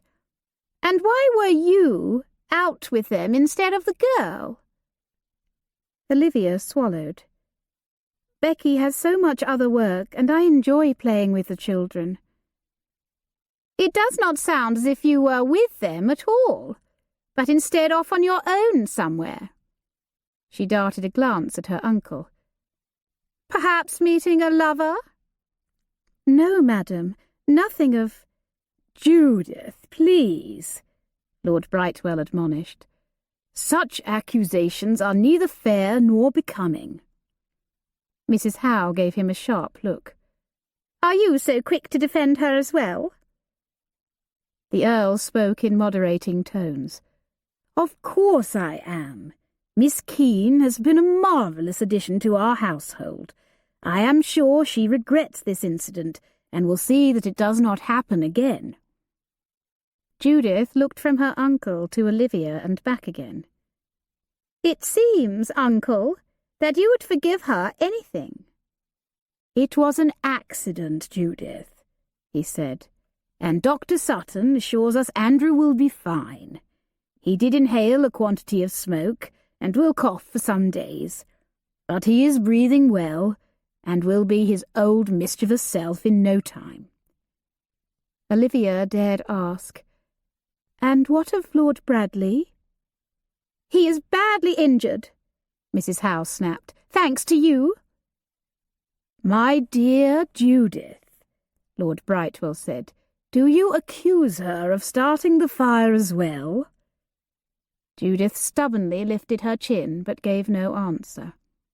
"Judith, really? According to Talbot, there were 2 persons in the stables before the fire." He gave Judith a pointed look. "But neither was Miss Keene." Mrs. Howe did not ask whom he meant, Olivia noticed, and wondered why. After the interview, Olivia stepped into the sick room. Andrew lay there, head raised on several pillows, eyes as red as the glass of berry ice he clutched in his hands. Olivia felt her chest tighten. "Thank you for sparing him," she breathed. "Hello, Master Andrew." He smiled up at her, teeth and lips stained red. "Hello, Miss Livy." "How are you feeling?" "My eyes burn like the time I got Mamma's perfume in them. My throat hurts too, but Becky brought me an ice, which feels ever so good. Delicious too." Olivia smiled. "I am very glad." He scooped up another spoonful into his mouth, and several drips found their way onto the white nightgown. "Might I help you with that?" she asked. He shrugged good-naturedly and handed her the spoon as Olivia sat on the edge of the bed. She gave him a spoonful and simply savoured the sight and nearness of the dear little boy. A floorboard creaked and Olivia turned her head. Judith Howe entered the dim room. "Miss Keene," she said officiously, "why are you not in the schoolroom with Audrey? That is what Lord Brightwell is paying you for, I believe. I shall ask Mrs. Hinckley to sit with Andrew until the chamber nurse arrives." Andrew's little brow furrowed, clearly hearing the restrained anger in his stepmother's voice. He asked, "Are you cross with Miss Livy, Mamma?" "If I am, it is only because I am concerned about you, Andrew. You might have been killed in that fire." "But she did not start the fire." "She should not have allowed you to go into the stables alone." Andrew shrugged his little shoulders again. "She did not allow me. I just went. Saw Uncle Felix and wanted to talk to him." "Did you? Still, she ought." "But he was already talking to Martha when I got there," Andrew continued. "So I just went into the hiding closet like I seen Saw Miss Keene coming out of that time." Judith looked at her shrewdly. "Indeed?" "I could see Uncle Felix and Martha through the cracks in the wall. He sounded angry, so I did not jump out and scare him as I planned to." "Very wise," Judith murmured, distracted. "He was smoking one of those cigars, Mamma, the ones you don't like, and he threw it down." Judith darted a look at Olivia, then said agitatedly, "Yes, well, we cannot know if that is how. That is, you did not actually see the fire start?" Again, Andrew shrugged. "No. I went to look out the back of the closet to see if Audrey was coming to find me yet. I saw Martha run off into the wood and Johnny run after her. I smelled smoke and thought Uncle Felix must still be near, but that is all I remember." "Poor boy." "I am well, Mamma." He bestowed another of his cherry-red smiles. "I am relieved to hear you say so. Well, I am away to visit my mother. Miss Keene, you will return to your duties in the schoolroom promptly, I trust?" "Yes, madam." "At least, your duties for the present." Mrs. Howe nodded curtly and left the room. Andrew opened his mouth for another bite, and Olivia hurried to oblige him. He asked, as though of a great adventure, "Did Cousin Edward really rescue me?" "Yes, he did," Olivia said, and the little boy looked happier than he had opening gifts on Christmas morn.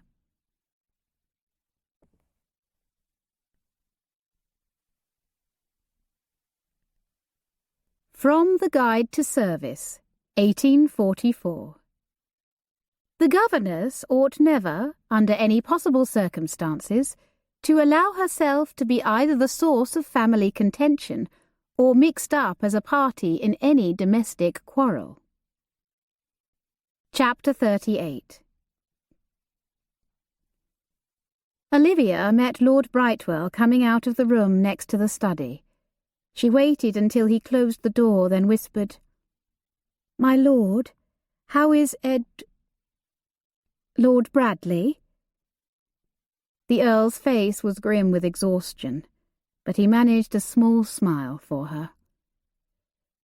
"Dr. Sutton has every confidence in a full recovery.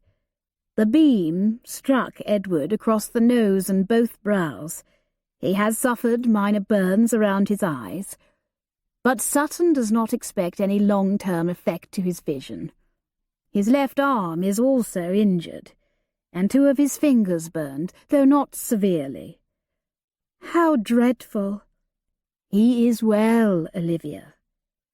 He lifted his chin toward the door he had just exited.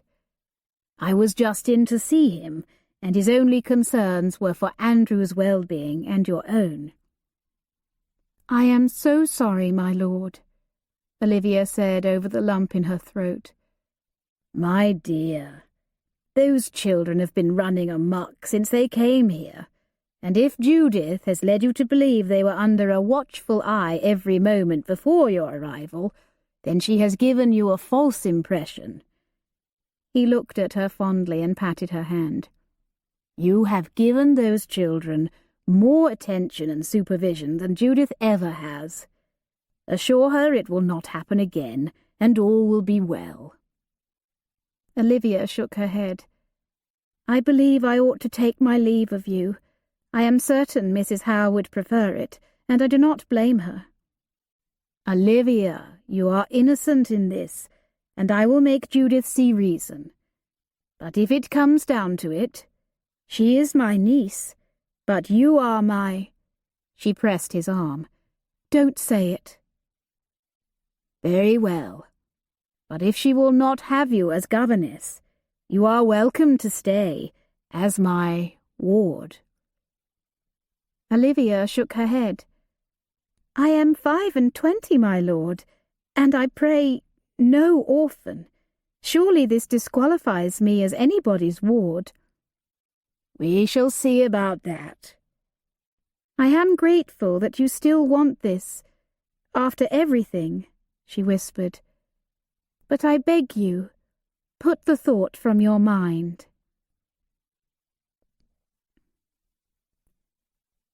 That night, once she had heard Audrey's prayers and kissed her brow, Olivia went downstairs to check on Andrew in the sick room yet again. He lay so peacefully that for a moment she feared he did not breathe. She laid her ear close to his face, and feeling the warm breath on her cheek, and seeing the gentle rise and fall of his chest, she kissed him and left the room. In the corridor she noticed a door ajar, the door Lord Brightwell had indicated earlier. She hesitated. knowing she should take herself upstairs and climb into bed. Yet she knew she would not, could not sleep, not without seeing Lord Bradley with her own eyes. To assure herself he was well, that he had all he needed, and that he did not blame her. Surely Osborne was seeing to his every comfort. She was being foolish. Dr. Sutton had left half an hour ago, and would have stayed were there any cause for alarm. Then why did her heart beat so fast? There was nothing for it. She stepped across the corridor, barely believing she was actually going to his bedchamber alone at night. No, certainly she would not be alone. Lord Brightwell would be sitting at his bedside, Osborne at least. She paused before the door but heard nothing. Fearing to wake him should he be asleep, Olivia knocked softly. Receiving no response, she took a deep breath and opened the door several more inches. She would just look in on him. If he was asleep, she would make sure he was breathing and then slip away, in and out. If Osborne was there, she would... What? Invent some excuse. Audrey could not sleep without first knowing if Lord Bradley was well. She hated to lie, but nor did she want every tongue in the servants' hall wagging by morning. She hesitated in the threshold. Several lamps were lit, but she saw no one about. A black and gold Chinese screen stood in the middle of the room, blocking her view. A giggle trickled down the corridor, and Olivia turned her head. At the far end of the dark passage, she saw snooty Osborne, footman and valet, pressing Doris against the wall and kissing her. Quietly, Olivia slipped inside. As she began to pull the door, she saw the tea kettle sitting beside the door and picked it up, then stepped gingerly into the room. "Where the devil have you been, Osborne?" Lord Bradley mumbled dully. Something in his voice worried her, and she walked quietly forward without identifying herself. Carrying the kettle, which Osborne must have been delivering when waylaid by Doris, she peeked around the screen, assuming she would find him awaiting tea. Stifling a gasp, she stopped mid-stride. He was in a bathtub, his head resting against its high back, a large bandage across his eyes. Remnants of dark soot lingered along the hard line of his jaw and in the laugh lines around his mouth. His left hand, also bandaged, hung over the edge of the tub, propped on a nearby chair clearly put there for that purpose. Her gaze travelled up from his swathed head to his muscled forearm, bicep and shoulder. His broad chest glinted with golden hair. Olivia felt herself flush, her heart thudding like the deepest bass drum. "Let me know when an hour has passed. I wish to have done with this foul poultice." His voice was uncharacteristically languid, and she wondered how much laudanum the doctor had given him. She was thankful his eyes were covered, and that no one was there to witness the burning of her face. He huffed. "If you still insist on washing my hair again, let's have done. I could sleep for a fortnight." Olivia's mouth went dry. His hair needed another washing. The normally fair hair still bore streaks of ashy grey. What would it feel like to wash his hair?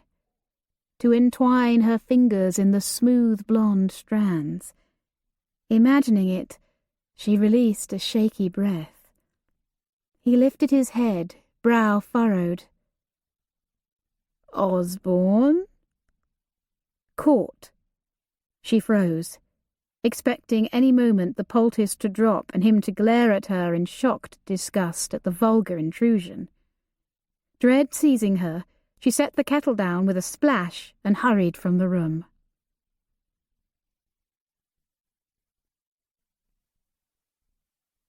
All All the next morning, Olivia berated herself. What had she been thinking to go into his bedchamber? From Audrey, she had learned Lord Bradley was up and about already. That was good news, at least. Still, it was late in the afternoon before she finally roused the courage to walk down to his study.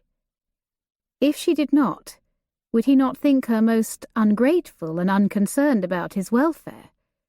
Would her absence not seal any suspicions he might have of the identity of his silent visitor the previous night? Pressing a hand to her chest to calm her beating heart, she knocked on his study door. "Enter." Wiping damp palms on her skirts, she pushed the door open and stepped inside. "Ah, Miss Keene." Lord Bradley, seated at his desk, laid down the letter he was reading. His coat hung over one shoulder, his injured arm not within its sleeve. "My lord." She made a shallow curtsy, detesting the heat she felt infusing her face.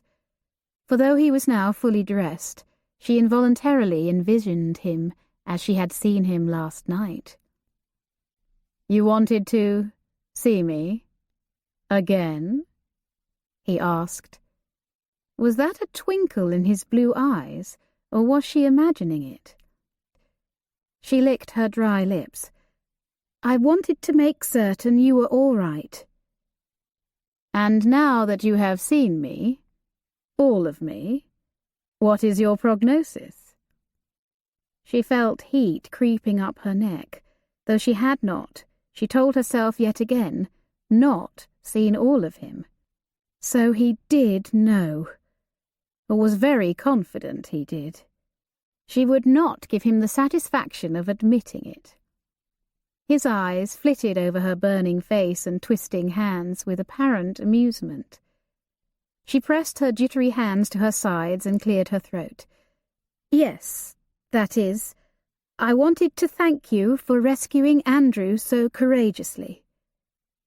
"You are prodigiously welcome," he said. Rising, he stepped around the desk and leaned back against it. "Though why you should feel the need to thank me, I do not quite grasp." "You know I adore Andrew, and if anything were to happen to him, and of course, I feel dreadfully responsible, letting him run off alone." He nodded. "It is unfortunate Andrew learnt of your secret hiding place, and that Talbot did not know to look there, or this," he raised his wrapped and slung arm, "might have been avoided." She lowered her head, ashamed. "Then again, I would not have earned your gratitude." She looked up at him, uncertain whether he was being sincere or sarcastic.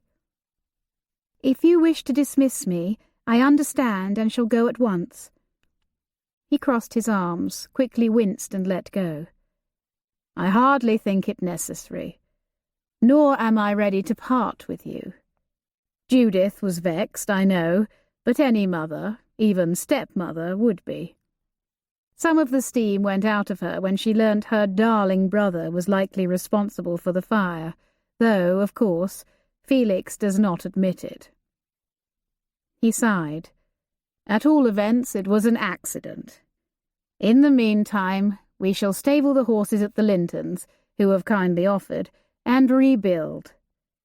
I, for one, look forward to the project and plan a few improvements and enlargements, though I was sorry to see our old steward's handiwork destroyed." She looked at him more closely. "Will you be able to, do you think? How are you getting on? Does your arm not pain you?" "It is naught.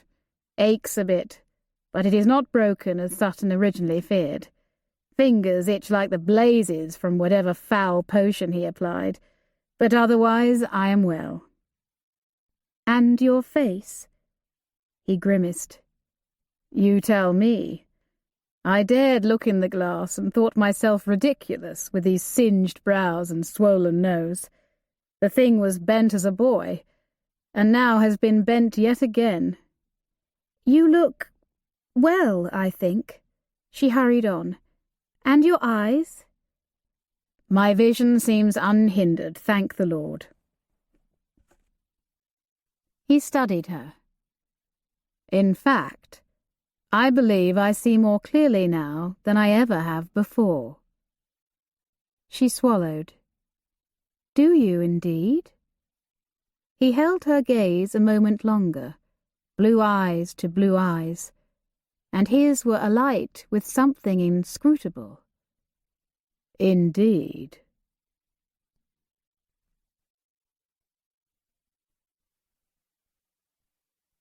From Suffer and Be Still, by M. Jean Peterson.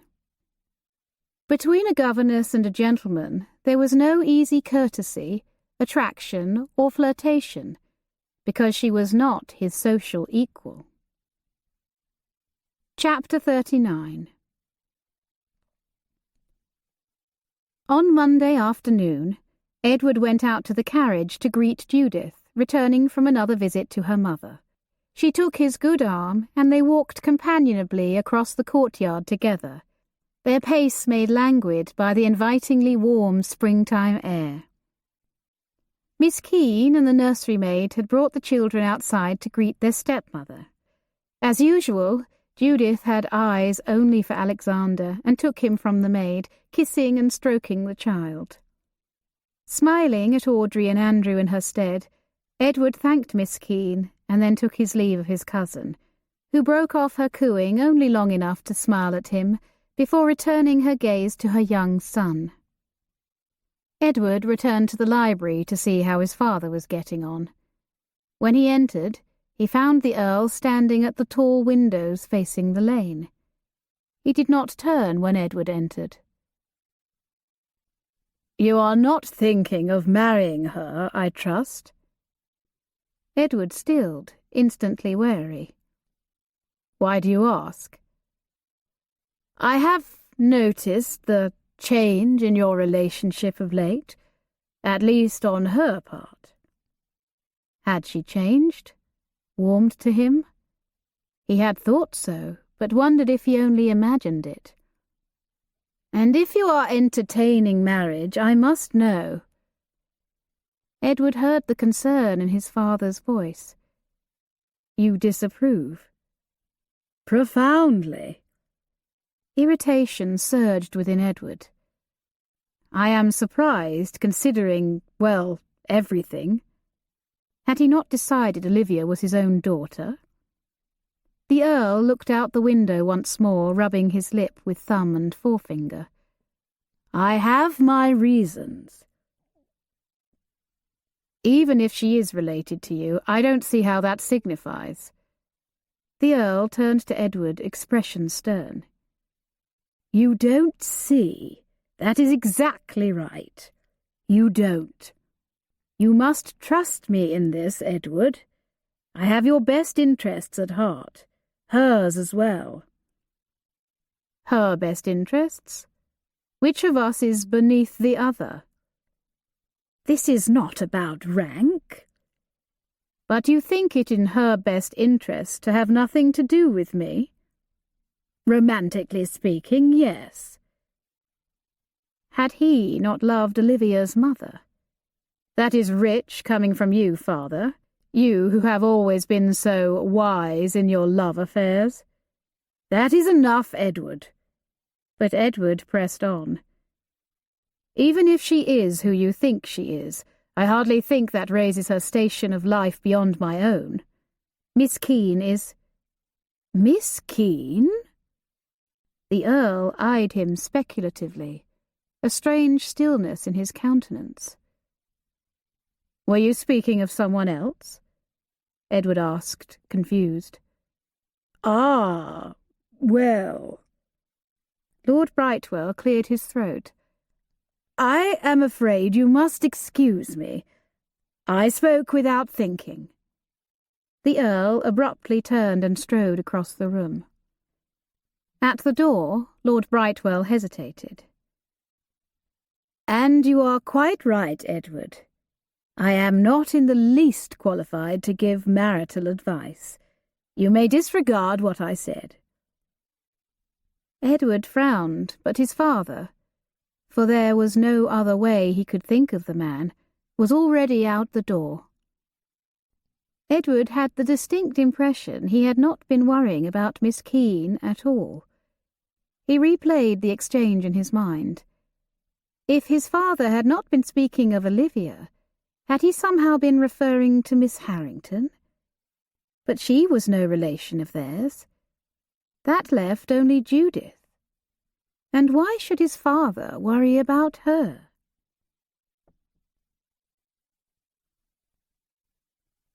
After the conversation with his father, Edward realized he had left things unsettled with Miss Harrington for too long. She might still be expecting an offer of marriage. How strange that an alliance he had recently contemplated with pleasure, or at least contentment, now filled him with misgiving.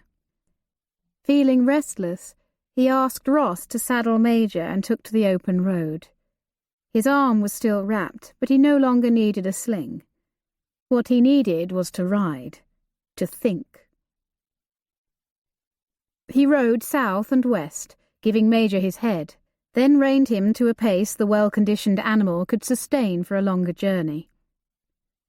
When he trotted up the tree-lined avenue to Oldwell Hall, a young groom hurried out, and Edward flipped the lad half-a-crown, directing him to feed and water his horse.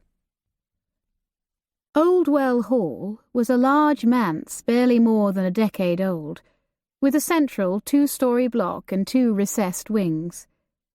To Edward, the boxy grey building looked more like a military fortress than a home. He was relieved to see Miss Harrington taking a turn about the lawn, a parasol on her shoulder. Still unsure of what he would say, Edward strode across the avenue to meet her. She must have seen him, for she turned and waited until he reached her.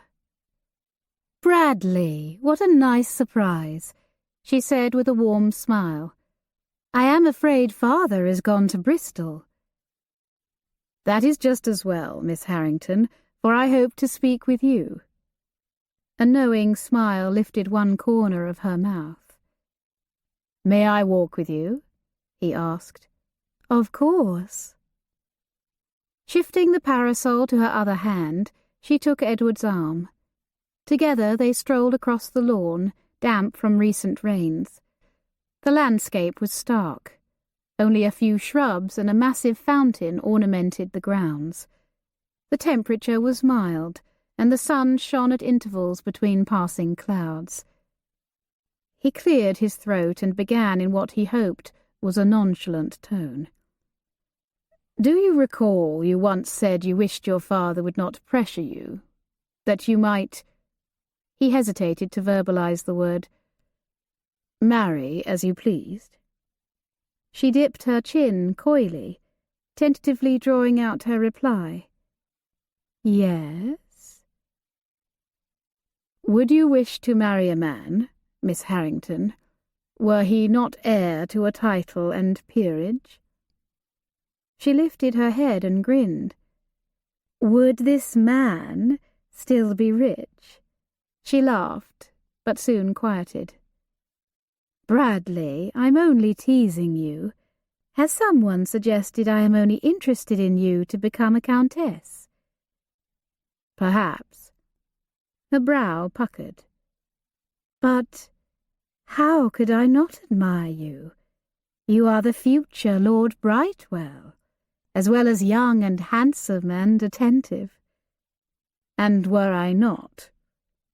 "My dear Bradley, we shall all grow older and less attractive in time, though I shall find it a tedious bore not to have heads turn whenever I enter a room." She laughed again and awaited his chivalrous assurance. "I meant, were I not a future earl," he persisted. A spring breeze fluttered the parasol ruffle. "Really, you are in a strange mood. You know perfectly well that you are your father's heir, and if you were not, I would most likely have never even met you." "Some other fortunate chap would be walking beside you now." She grinned again. Some other fortunate aristocratic chap? He nodded and walked on in silence. She sent him a sidelong glance. Why are we playing this game? Has your cousin Judith been riddling you with doubts about me? Judith? What has she to do with it? Miss Harrington expelled a puff of dry laughter. She wants you for herself, of course. Do not tell me you have never guessed. Edward drew in a deep breath. Had he? Had this been what his father was hinting about? Cousins married often enough, he knew, but Judith was almost like a sister to him. Sybil Harrington gave him a discerning look. Tired of your game, Bradley? He managed a weak smile. Yes, I suppose I am. He looked at her, then sighed.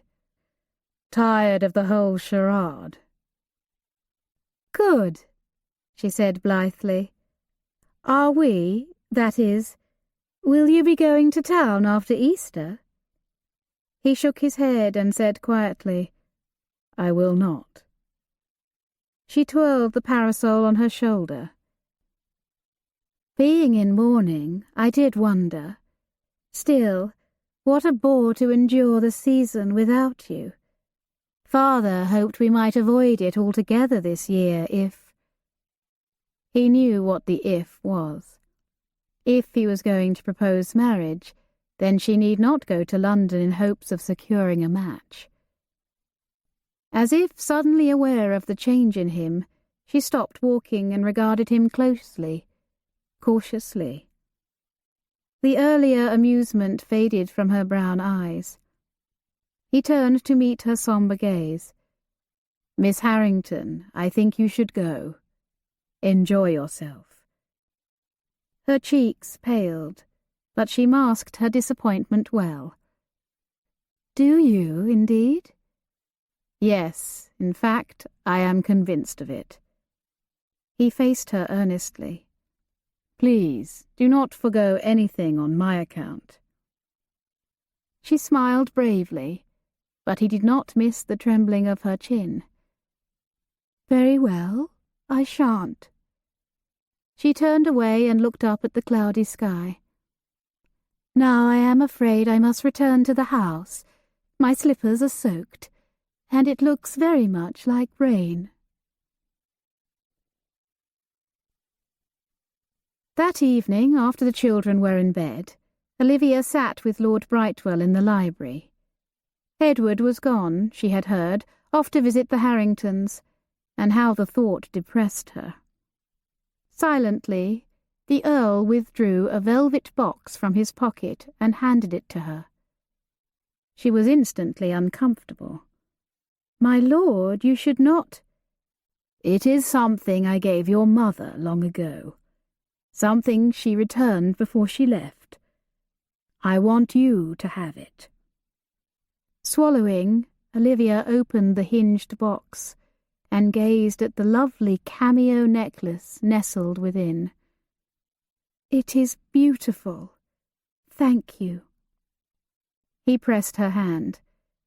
Olivia, I have thought about this.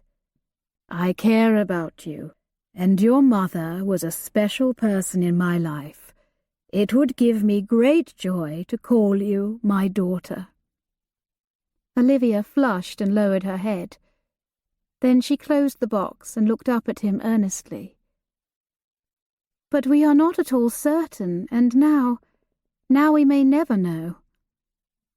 I realize that, but I believe I owe it to your mother to care for you now that she is gone. Something like panic rose within her. Pray take no offence, my lord, but I have little wish to be anybody's illegitimate daughter.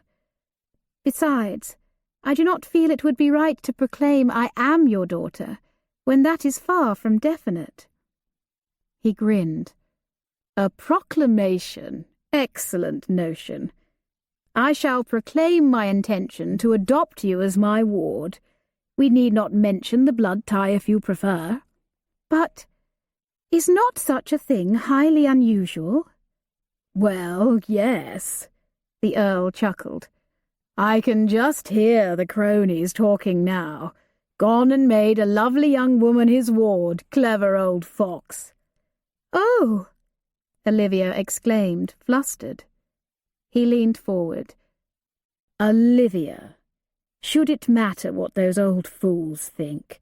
It matters not to me. We know the truth. But we don't, Olivia emphasized. Olivia. Do not think me ungrateful. I am more thankful than I can say for your kindness to me, but you need not recognize me. But I want to. A part of Olivia was deeply moved to be so warmly cared for, when her own father had become so cold. But another part of her recoiled. It was not right. But what would your family think? She asked. I do not care what Judith and Felix think. Their father did far more scandalous things, I assure you. And your son? Do you not care for his opinion either? He nodded. I do care what Edward thinks. When he returns, I shall have to ask him.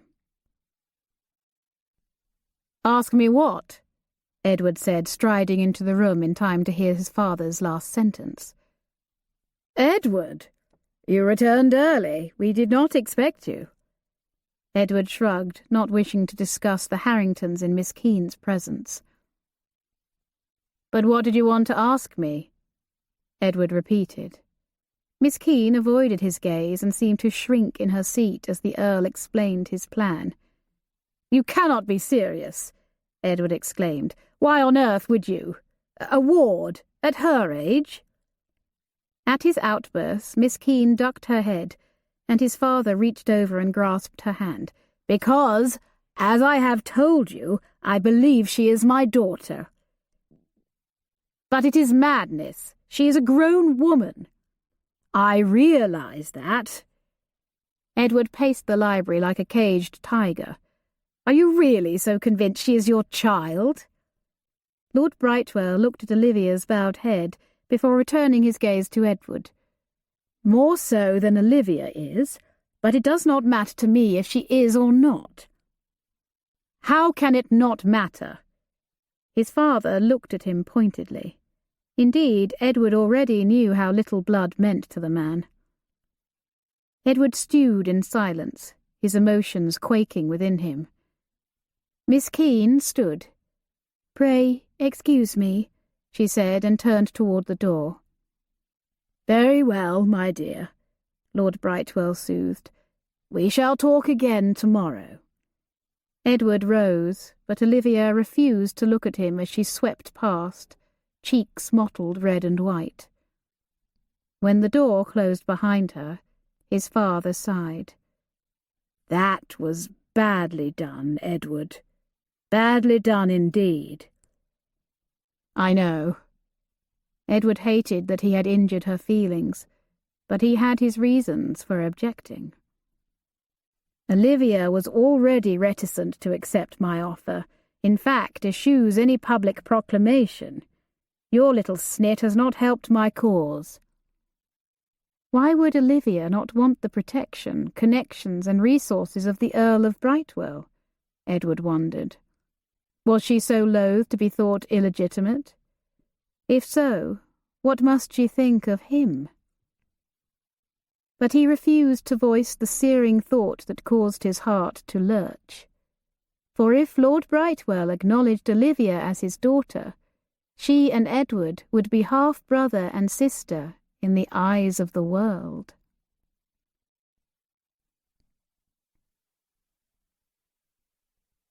From A Historical View of the Victorian Governess, by Clarissa Klusman. Governesses had a way of coping with status incongruity. This most often took place in a form of escape. Chapter 40. At least, Olivia told herself, She had her answer to what Lord Bradley thought of her becoming the Earl's ward. He thought her unworthy, would be ashamed of her. That seemed clear. She should not have been surprised, but witnessing his outburst had hurt more than she would have guessed, and she had blinked back tears all the way to the schoolroom. She expected Lord Bradley to avoid her after that terrible clash. She certainly planned to avoid him. But 2 nights later, as she was writing a letter to the proprietress of the girls' school in Kent, the friend of Mrs. Tugwell, Lord Bradley threw back the schoolroom door. It was difficult to say which startled her more, the thunderclap of the door hitting the wall, or being caught writing a letter she meant to send in secret. She jumped and reflexively covered the letter, with Magnol's text. The quill in her hand shook, and she quickly laid it down upon the desk. His blue eyes darted from the quill to the book to her no doubt guilty face. His expression darkened. "Writing another already, I see." He strode to the desk, face grim, eyes sparking dangerously. "Extortus, meaning extortion, He sneered, parroting her Latin lesson back to her. "Did you really think you could get away with it?" Confusion and dread filled her. "What are you talking about?" He unfurled a letter clenched in his hand. "We received this note in the post, or so I thought.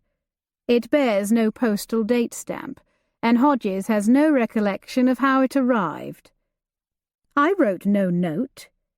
"Here. Perhaps this will jar your memory." He thrust the note toward her, and she took it and read it. The harsh, vile words stunned her. "You tried to hide your secret, but I know what you did. Leave 50 guinea in the posy urn on Ezra Sackville's grave on Old Lady Day, and none shall be the wiser." "Oh!" Olivia breathed, feeling a smart punch to her stomach. She looked up into his face with concern, but at his contemptuous glare quickly angered. "You don't believe I wrote this?" she challenged, holding up the note. "I don't want to believe it, but how can I ignore the evidence of my eyes?" She sputtered, incredulous. "It is not even in my hand." "Easily disguised." "And the abominable spelling." "Cleverly done, Miss Keene. I noticed that right off." "I did not, could not, write such a thing." "Your accomplice, then, the he with poor spelling, for you are the only one who knew." "Obviously not. Surely there were people who learnt of it at the time. Your birth mother, or one of the staff or family. Someone who has held this information all these years only to reveal it now. I, for one, think that too great a coincidence. I admit it." "You admit it?" he roared. "I admit it looks bad, but I did not do it." He shook his head. "Has your time here been so intolerable? Is this your plan to exact revenge?" "Revenge?" She shook her head in disbelief. "Your motive. And why not pry a bit of coin from us in the bargain?" "Why, indeed," she blustered. "But more than a bit of coin. 100 guineas might do for starters." He glared. "The letter says 50. She lifted her chin. "I have just raised the figure. 100 guineas seems a small price to pay to keep the world from knowing what you really are." He stared at her, momentarily stunned. He shook his head bleakly. "At long last speaks the true Olivia Keene. You really have made fools of us all." His words stung deep, and her anger mouldered into shame. She rose unsteadily. "Forgive me," she choked out. "I had no right to say such a thing." Her voice grew haggard. "But I tell you, I have nothing to do with this, nor have I ever breathed one word of your secret to another soul. Give me leave to go, and I shall be silent forever." She abruptly turned and all but ran from the room. Edward clomped back down the stairs, anger and suspicion giving way to regret and dejection. In truth, he had taken the extortion letter to the schoolroom, not believing Miss Keene a party to it at all. But then he had seen her hide the letter she was writing, and he'd jumped to conclusions. He took himself to the library to join his father. Lord Brightwell was asleep in his favourite chair before the fire. He was startled awake when Edward closed the door. "Hello, Edward," he said, straightening himself in the chair. "Better remain seated," Edward advised. "We have had another letter." The Earl sighed wearily. "From the hand, I assume it was from a tradesman, and opened it with the other estate correspondence, as you'd asked." Edward retrieved his father's spectacles and handed them and the note to him. His father read, cursed under his breath, and dropped the letter to his knee, staring blindly at the fire. "Who could have written this?" Edward asked. "I have accused Miss Keene, but—" "Olivia? Are you serious? I cannot believe you." Edward squeezed his eyes shut. I know. I have made a muddle of it. I walked in while she was writing a letter, one she quickly hid from me. I suppose I snapped." He ran a hand through his hair. "All that plagued secrecy since she arrived, her silence about her past and even where she lived. Is it any wonder I suspected her of some plot?" He shook his head. "I will apologize. I don't really believe she would do this, but who else knows? Perhaps someone who was there at the time." "It is possible. The girl's father knew, but he swore secrecy. Nurse Peel attended your mother and must have known, though I don't recall her asking any questions." "Loyal Nurse Peel. I cannot imagine her having anything to do with it." "Nor I." "Anyone else?" "The physician and the midwife who told your mother she was unlikely to bear a living child must have suspected, but neither was actually present when I brought you here." "When you switched a living infant for a stillborn, you mean, and passed me off as your own?"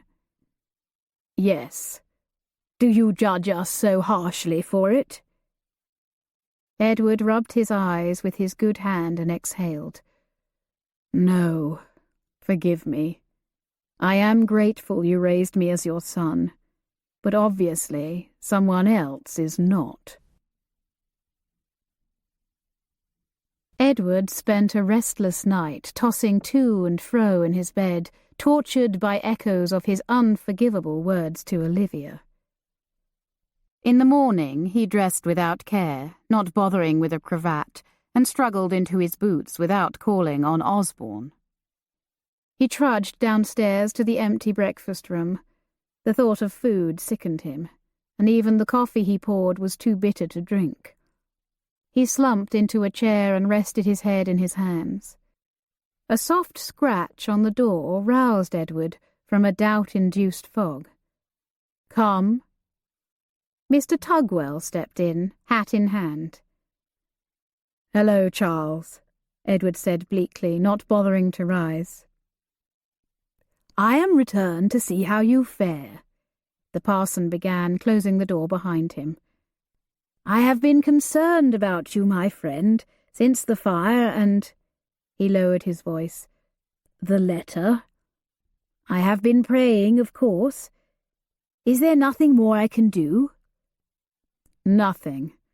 Unless you can rewrite the past. Unless you can conjure a father who was actually wed to the woman who bore me. A peer, ideally, that I might take his seat in the Lords and fulfill my life's ambition."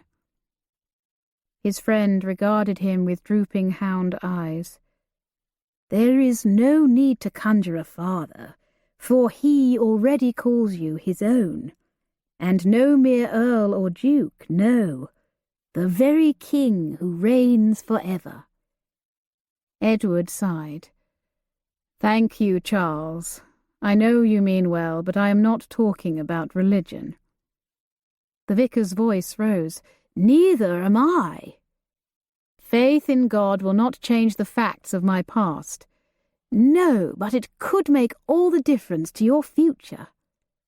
Edward leaned back in his chair. What future? Oh, really, Edward, I have had quite enough. You're behaving like a spoilt child. Lord Brightwell will not leave you penniless, will he? No, but... Where has God promised to fulfill our every whim according to the minutiae of our earthly desires? Where has he promised to keep us from suffering or disappointment? Things he did not spare his own son. You were raised in one of the finest manners in the borough, by a man and woman who could not have loved you better. You have been given the best education, the best of everything. You are sound of mind and limb, and yet you dare to rail at God. I, for one, grow weary of it. Now leave off simpering like an ungrateful brat, and make something of this new life you've been given. Edward stared. His old friend, the docile Charles, had utterly disappeared. The man before him was suddenly every inch the Reverend Mr. Tugwell, someone to be revered indeed. Emotions wrestled for preeminence within Edward. He rose, wanting to strike the man, stalk off, or laugh. Absurdly, the latter won out, and he felt a smile crack his scowl, and he chuckled. What? Charles said peevishly. Edward laughed, bent over, and laid his hands on his knees as he did so. The vicar frowned. I fail to see what I've said that has so amused you. Edward placed a hand on his friend's shoulder. I wish you could have seen your face just then. I wish your father might have seen. How it shone with righteous wrath. He would have been proud indeed. You are mocking me. Not at all. Everything you said was quite true. Edward slapped his friend's back, and the smaller man jerked forward. You have woken me from my stupor, Charles, and I am grateful to you. He put his arm around the vicar and turned him toward the door. You really ought to deliver your sermons in such a manner. The old men would stay awake, and how the widows would swoon. Charles Tugwell took his leave, but Edward saw not his friend's retreating figure. Instead, other scenes filtered past his mind's eye, bits of memory and conversations with Olivia.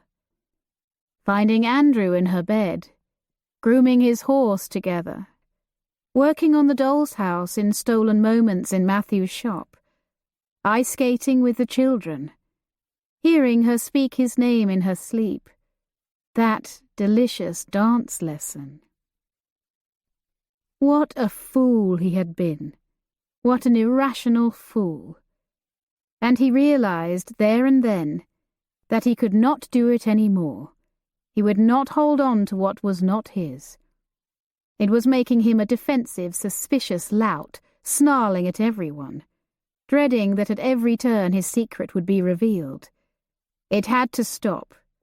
It was not worth it. Edward strode quickly down the corridor with an urgent sense of purpose, realizing there was one benefit to the new life Tugwell referred to, the one thrust upon him. He was free to marry without regard to rank and connection. He took the stairs up to the nursery by threes, ignoring the wide-eyed stare of a young maid who was slowly making her way down. He knocked on Olivia's door, and when there was no response, stepped quickly down the corridor and pushed open the schoolroom door. He was startled to find his father there, standing at the window, peering out. "She is gone, Edward." Edward's heart lurched. Gone? Run away? Not run away. I was able to prevent that, if barely. Patching up after you is not an easy task. I was wrong, I know. Utterly unforgivably wrong.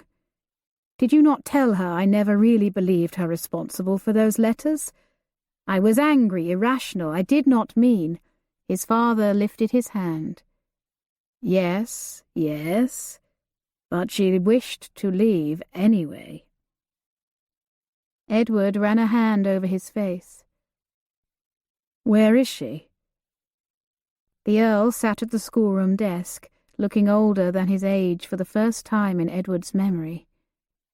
I think it best not to tell you at present, he said. I believe it would be unwise of you to go charging after her now, when she wanted quite desperately to get away from here. Away from me. Well, yes.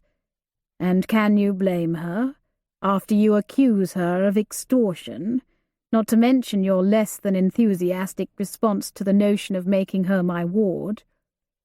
Edward groaned. She can be your ward. She can be your daughter as far as I am concerned. I am ready to end this charade. Felix can have it all, the title, the estate, the peerage. I just want... When he broke off, the Earl raised his brow. Yes? Edward pressed a hooked finger to his lip. There will be time enough for what I want later, Lord willing. In the meantime, let us figure out a way to let the wind out of our adversaries' sails.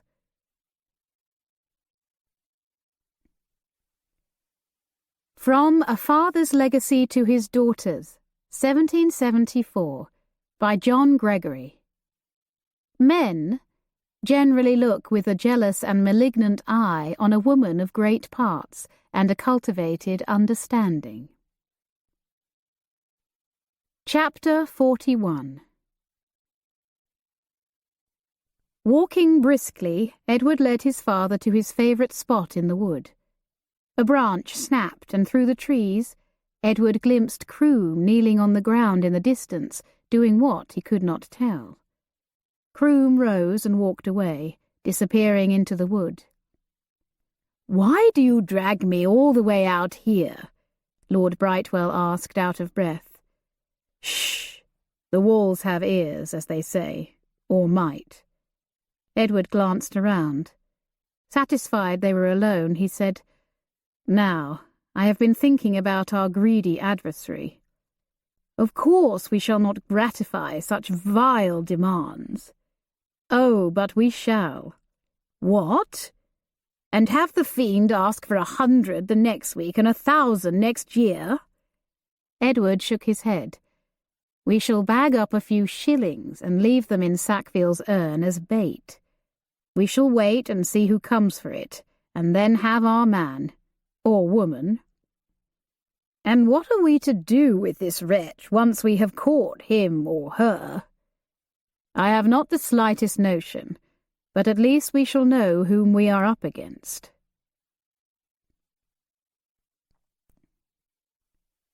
On the night of Old Lady Day, Edward and his father slipped through the narrow door in the wall and into the churchyard. There they positioned themselves on a granite bench behind the mausoleum of the second Lord Brightwell, a position which lent them a view of the Bradley and Sackville plots, across from a cluster of graves called the Bisley Peace. "Do you see my mother's tomb there?" the Earl whispered, "and the flower urn beside it?" Edward looked. "Yes." "That is where I buried our stillborn son." Edward stared at the spot and felt a shiver run up his spine. It was eerie enough in the churchyard after dark, without thoughts of late-night clandestine burials. "I bundled him well and buried him there beside his grandmother. I moved that urn over the spot to disguise the disruption of grass and soil." Edward looked at the massive stone planter and could not imagine any man moving it. Alone? Yes. I was a younger man then, of course, and prodigious scared I would be caught. They sat for several more minutes in silence, waiting, their eyes and ears alert for the extortioner's approach. An owl screeched and his father jerked. Edward laid a hand on his arm. A cloud, masking the greater portion of the moon, rolled away on the wind, whistling through the yew trees, and the moonlight illuminated Sackville's grave more clearly. A figure stood before it, though they had neither heard nor seen anyone enter the churchyard. "What the devil?" his father whispered, but Edward shushed him with a squeeze to his arm. They watched as the figure reached into the urn, but when he withdrew his hand it held no white bag. His father made to rise, but Edward increased the pressure on his arm. "Wait." Two things caused Edward to hesitate. First, he wanted to catch the person with bribe in hand to seal his guilt, and second, there was something familiar about the thin figure. "It is Avery Croom," Edward whispered. "What? I cannot believe it." Surprisingly, Edward could not believe it either, and sat where he was, deliberating.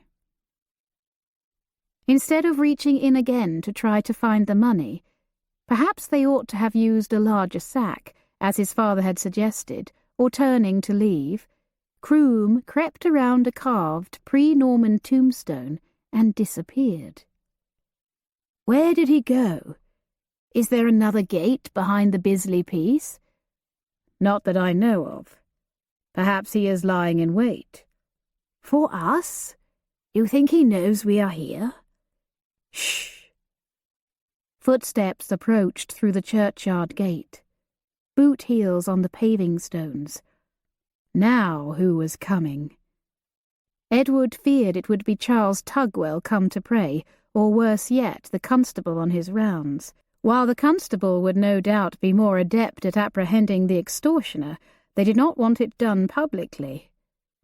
The figure left the paved path and turned in their direction. Edward and his father sat utterly still, hidden by tombstones and shadows. A bat flew low over them, brushing the hair on Edward's hatless head. He did not so much as flinch, so focused was he on the approaching figure. Whoever it was wore a hooded cape, as dark as the enveloping night. Beneath the black shadows of the hood, a crescent of face shone pale in the moonlight. Is it a woman? "Shh." Edward did not think it was a woman. The walk was a masculine lurch. But it might be a ruse. The caped figure walked directly to Sackville's grave, as if the way were familiar even in darkness. An arm lifted, and Edward saw the slight glimpse of a pale hand as it reached into the posy urn. Deeper, deeper. Snap! A vicious metal clang split the silence, and the figure screamed. For a second, Edward and his father sat frozen in shock. The perpetrator's hood fell back, and Edward saw it was a white-haired man. Screaming again, the man snatched back his hand and the steel trap which impaled it. His father turned to him, eyes wide in the moonlight.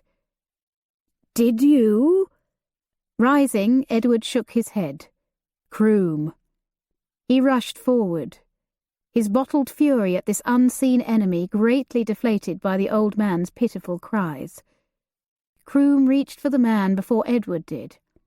"Get it off me! Get the fiend off me!" the man begged. "Tell me who sent you," Croom demanded in his gruff voice. Did Croom know what was going on? How? Why did he assume the man was not acting on his own? "For the love of Pete, get it off me! My arm's broke!" "Croom," Edward quietly urged. "Who told you to do this, Borcher?" Croom persisted. "Who?" "Nobody." Croom stuck a stake into the trap's release, but instead of springing it open, he levered up the pressure. "Stop! All right!" Croom lowered the stake. "A woman come round." The man began breathlessly. "Asking questions about Lady Brightwell's lying-ins. My missus been the midwife in those days, God rest her soul. I had not thought of it in years, until the lady put it into my head again. She let on that Lord Brightwell had a secret." He panted, perspiring profusely. "My boy, Phineas, figured it might be worth a great deal to him to keep it quiet. He wrote the letter. Never learned to write myself." Croom released the trap. "Phineas Borcher. Figured he had something to do with it." Edward glimpsed the man's bleeding wound and dug into his pocket for a clean handkerchief. "Who was the lady who came to see you?" he asked. "Oh, Lord Bradley, The old man looked stricken to see him. "I don't know. She wore a black veil. I never saw her face." Edward wordlessly handed him the handkerchief. He pressed it to the wound. "I never meant you no harm. You—" "Only me?" his father asked, coming to stand beside Edward. The man's eyes widened even further. "Bless me, Lord Brightwell. I never meant to. I don't really know what it is all about." Edward turned to Croom. "Did you overhear us in the wood?" The gamekeeper gave a slight nod. "Even so, how did you—" Croom held up his hand. "Let's just say I have the misfortune of being acquainted with this man's son, and I make it my business to know his. Heard him boasting how he was going to lighten your purse, my lord." "We didn't mean no harm," the man whined. "Phineas said we could get some blunt for nothing, and times is hard, you know." Croom scowled. "And about to get worse."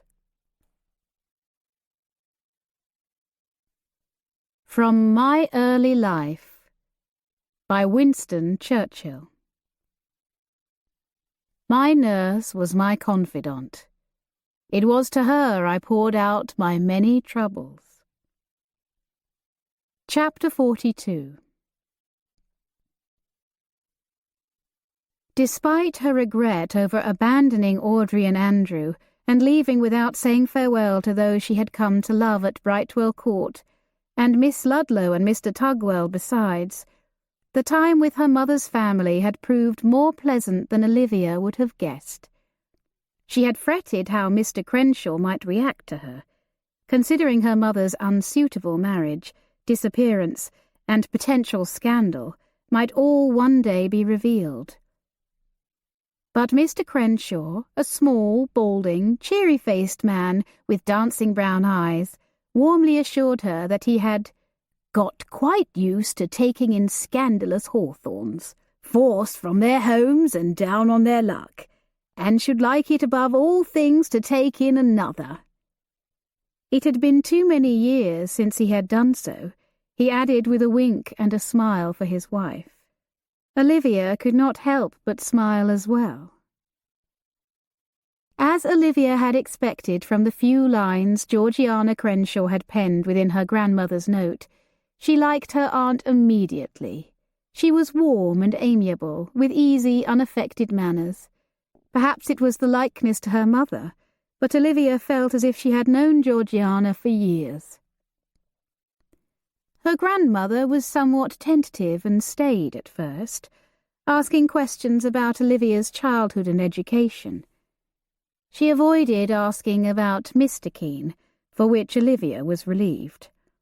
Still, Olivia realized that her grandmother was making a sincere effort to welcome this granddaughter she barely knew, and Olivia could not help but be touched. The Crenshaws urged her to stay for as long as she liked. Olivia hoped to begin teaching school in the autumn, but gratefully accepted their invitation to spend the summer at Farringdon. Olivia had been with her relatives for less than a week when the Crenshaw's footman announced Lord Brightwell and showed him into the morning room. Olivia rose, suddenly nervous in his presence, as she had not been in some time. Her anxiety was heightened by the fact that his usually placid countenance was strained. "Are the children well?" she asked. "Yes, though disappointed, of course, to learn of your leave." "Is Mrs. Howe very angry?" He chuckled mirthlessly. "I think my niece smells another mystery in the air and longs to get to the bottom of it." Olivia longed to know how Lord Bradley had reacted to her departure, but would not ask. Remembering her manners, Olivia said, "Please, do be seated." She settled back into her own chair, but he remained standing. He pulled something from his coat pocket. "Olivia, I have something for you." "Not another gift. You have given me too much already." "No, not this time." His sober voice chilled her. "What is it?" He unfolded a rectangle of thick paper and held it before her. She accepted it gingerly, as though it were a coiled snake. Angling the printed notice to better catch the light from the window, she read quickly, gasped, then read it again. Olivia Keene, 24 years old, dark hair, blue eyes. Anyone with information, please contact the Girls' Seminary, St. Aldwyn's. "Where did you get this?" Olivia breathed. "It was delivered by a paid messenger who did not know, or would not say, whom it was from." Olivia felt a painful mixture of fear and hope. "It looks somewhat faded, and I am 25 now. Perhaps my father posted this before he came to Brightwell Court." "Do you think so? But why would he go through a school?" "Because he is clever. He knew I would assume my mother was trying to find me, or it could be her doing," she acknowledged. "Maybe she has come to find me at last." "But you sent a letter to the school, letting them know your whereabouts." "I did, but that was several months ago.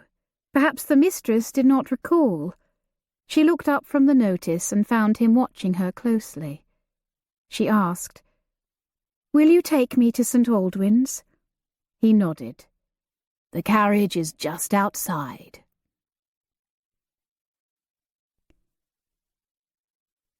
Asking Olivia to wait inside the closed carriage, Lord Brightwell strode the few feet from the lane to the seminary door. Peering discreetly from behind the curtained chaise window, Olivia watched as a thin, older woman came to the door. Lord Brightwell introduced himself, and the woman curtsied and identified herself as Miss Kirby, one of the mistresses of the seminary. The Earl pulled the notice from his pocket and held it before her. "I am here because of this." She gave it a cursory glance. "Forgive me, my lord, but what has this to do with you?" "Perhaps a great deal." He hesitated. "Can you tell me, are you acting on behalf of a family member?" It was the woman's turn to hesitate. "I don't. That is, I'm not at liberty to say." "I would very much like to speak with this person."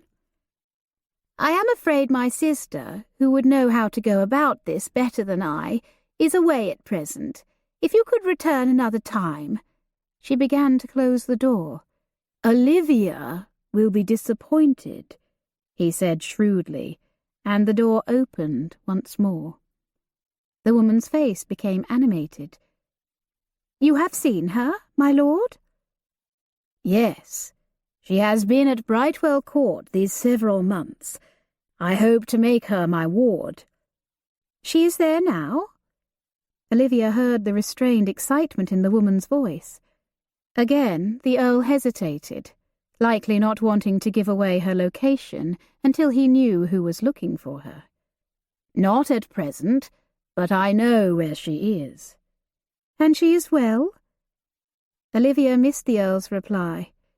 "That is excellent news. I will pass along this information to the interested party." "Thank you." The Earl gave the woman his card. "I think I should tell you, my lord," Miss Kirby said nervously, "that you are not the first person to inquire after Miss Keene." A sense of foreboding filled Olivia as she listened. Had her father called at the seminary before he came to Brightwell Court? "Oh? Who was it?" he asked. "The woman did not give a name." "A woman? How old? What did she look like?" Hope and caution competed within Olivia. Had it been her mother after all? "I really could not say. She was heavily veiled. A well-to-do woman, I would guess. She had an upper-class voice at any rate. Not old, but not a girl either."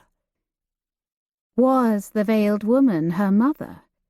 Disguising herself to avoid being recognized by Simon Keene, not knowing he had been arrested? "What did she say?" the Earl asked. "She tried to persuade my sister to tell her who was looking for Miss Keene and why. She said she would like to talk with this person on behalf of Miss Keene." "You did not arrange such a meeting?" "Sister was tempted. The woman seemed so sincere in her concern, but at the last minute Sister felt it was not right." "Thank the Lord for that." "We expect the woman to return Friday at 2. "Then you may expect me Friday at 1.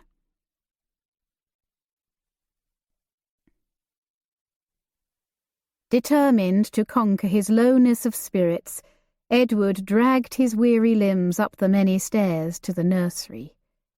He had not gone as often as late, and he knew the reason. But a visit with his young cousins might cheer him. He found only Nurse Peel sitting motionless on her rocking chair, staring vaguely ahead. "Hello, Miss Peel," he said kindly. "How are you getting on?" "Master Edward, my dear boy." "Where are the children?" "Becky took the older two outside. Alexander is down for his nap."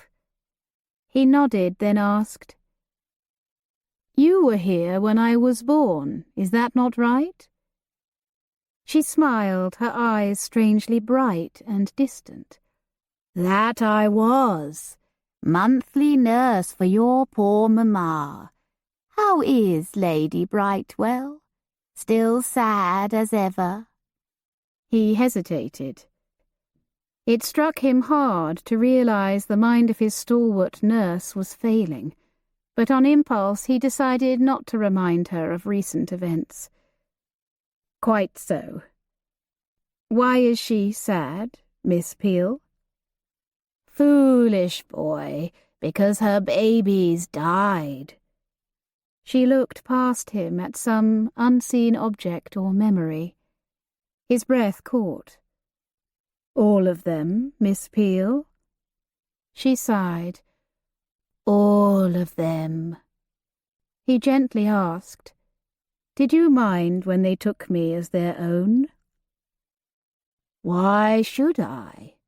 They said I could stay on as your nurse, and at quite high wages in the bargain." She glanced up at him. "Do you know I earn more than Hodges? Mrs. Hinckley once remarked upon it." She cackled. "I would have stayed for less. I loved you the moment I saw you. So like Alexander." "Yes," he murmured, trying to keep the concern from his expression and tone. You were a very good nurse, and have served our family well. She nodded, her eyes clouding in confusion. Had she just realized she had omitted something she was never to divulge? Another thought startled him. Could she have written the letters? Confused as she was, he realized he would not know her writing if he saw it. Had he ever seen it? But something Miss Keene once said whispered in his mind. He said, "Yes, you were an excellent nurse, but you never learnt to read and write, did you?" She shook her head. "I can't lie to you, Master Edward." She winced. "But pray don't tell. It has been my shameful secret all these years." That secret she kept, he thought, somewhat cynically. "What was my mother's name?" he asked, deciding to take advantage of her current state of mind. Nurse Peel shook her head slowly, eyes far away again. "Poor Alice Croom." His heart jerked. Croom. It cannot be. Had Croom a wife? Daughter? Niece? He had not thought it. "Is that her name?" he pressed. "Is my mother Alice Croom?" Nurse Peel looked up sharply, mouth stern and a fire in her eyes that would have set him quaking as a lad. "Your mother is Lady Brightwell, of course," she snapped. "Who is my mother? What nonsense!"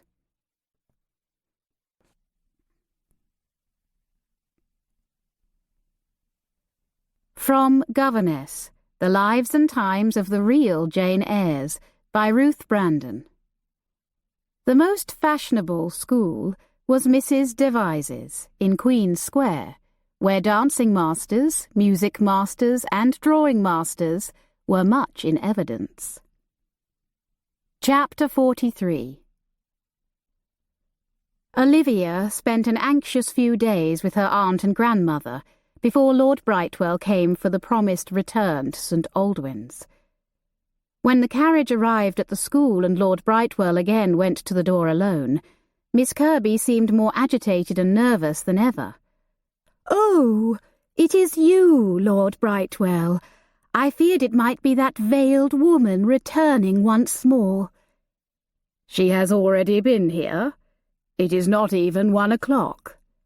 "She came early, and was very vexed when I would not tell her what she wished to learn. You have only just missed her." Olivia, still ensconced in the nearby carriage, looked out the chaise's rear window and glimpsed a figure in a dark cape, hat, and full veil stepping into a waiting carriage parked along the high street. Her stomach lurched. Had she just missed her mother? "My sister has gone to pick up a new pupil from the afternoon coach," Miss Kirby said. "If you would care to return in, say, an hour's time." "Thank you. Might my ward and I tour the seminary while we wait?" Hearing her cue, Olivia let herself down from the carriage. Miss Kirby watched her approach with owl eyes. She faltered. "I don't... that is... this is not really a convenient time, my lord. My sister not being here, you understand. And I am wanted in class in 3 minutes' time. The dancing master departs at 1 sharp." Olivia offered her hand to the woman. "I am Olivia Keene," she said. Miss Kirby's mouth gaped as she accepted Olivia's hand. "Is it you?" She bit her lip. "If only... but my sister left strict instructions. If perhaps Miss Keene would care to wait alone?" "Miss Keene stays with me, under my protection," Lord Brightwell said. You understand? I don't think... That is... Oh, I really must go in. Here, if you will follow me, I will show you to the parlour. If you will remain there, I shall send my sister in to you the moment she returns. You are too kind, Miss Kirby. The woman's head swivelled side to side as she led them into the school and down a short passageway to a small, tidy parlour. "Wait here," she said, and closed the door firmly behind her. Cautious lady, our Miss Kirby, the Earl remarked. I noticed that as well. I do hope they are not delousing pupils or some such thing they don't wish visitors to witness. Olivia made no reply but walked slowly about the room. "This is where I was bound before I diverted to Brightwell Court," she said. "I had hoped they might want another teacher." You hope it still, I see. Do you think me ungrateful? I don't. You are your mother's daughter. Of course you want to teach. Whenever I see you with Audrey and Andrew, why, it is like seeing Dorothea all over again. About that, my lord, are you thinking what I am thinking? About the veiled woman, I mean. He frowned. I doubt it. You do not think it was my mother come in disguise to find me? No, I do not, he said flatly with no hesitation. She was about to ask him to explain when muffled laughter seeped beneath the closed door. Olivia swung to face Lord Brightwell, grabbing his forearms. "It is Mother," she whispered. Excitement pulsed in her veins. The Earl's eyes shone with sympathy. He shook his head and pleaded, "Olivia." Olivia hurried to the door and carefully opened it several inches, listening. The laughter rang out again from somewhere in the seminary. "It is her! I know it!" Olivia bolted from the room. True, it had been a long time since she had heard her mother laugh, but the sound connected with her soul. She pushed open the first door she came to. "Mother?" A girl of 13 or 14 looked up from her desk, startled. "Forgive me," Olivia mumbled and backed out, feeling the most foolish creature alive. Lord Brightwell stood in the parlour doorway, silently beckoning her back inside. But Olivia heard the laugh again, from somewhere above her. She ran to the nearby staircase and, lifting her skirts, rapidly ascended the stairs. She hurried down the passageway to an open door and looked within. A woman sat at a low table, her back to the door. Before her were two girls near Audrey's age, playing a game with French vocabulary cards.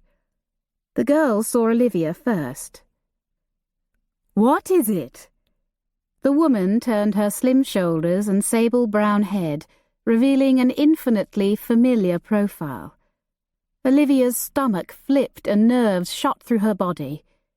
The woman's eyes widened, and she leapt to her feet, hand pressed to her heart.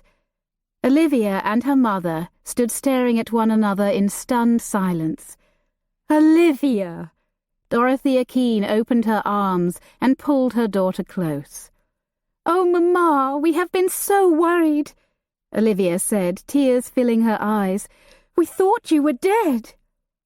"Olivia, let me look at you. Until a few days ago, it was I who thought you were lost to me forever." Her mother pulled her close again, then Olivia felt her stiffen. "Oliver," she breathed. Olivia turned and saw Lord Brightwell standing in the threshold, visibly shocked. "It was Mamma I heard," Olivia said, out of breath. "Did I not tell you?" "Yes," the Earl murmured, not taking his eyes from Dorothea's face. "Hello, Mrs. Keene." "My lord." Her mother bowed a jerky curtsy that lacked her usual grace. "I asked after Olivia in Arlington, but the only newcomer described to me was a dumb mute." Olivia looked at Lord Brightwell and chuckled sheepishly. "It is a long story, Mamma." Miss Kirby served them tea in the parlour, apologising, but explaining that they had instructions to reveal Mrs. Keen's presence only to her daughter, and only if her daughter was alone. "I am sorry I could not come sooner, Olivia," her mother said. "After you left, Muriel took me to her sister's in the country. I intended to stay only a few days while I recovered from my—" She darted a look at the others, then returned her gaze to Olivia. "But I am afraid I fell dangerously ill. Between that and impassable roads, I was forced to trespass upon her hospitality for several months.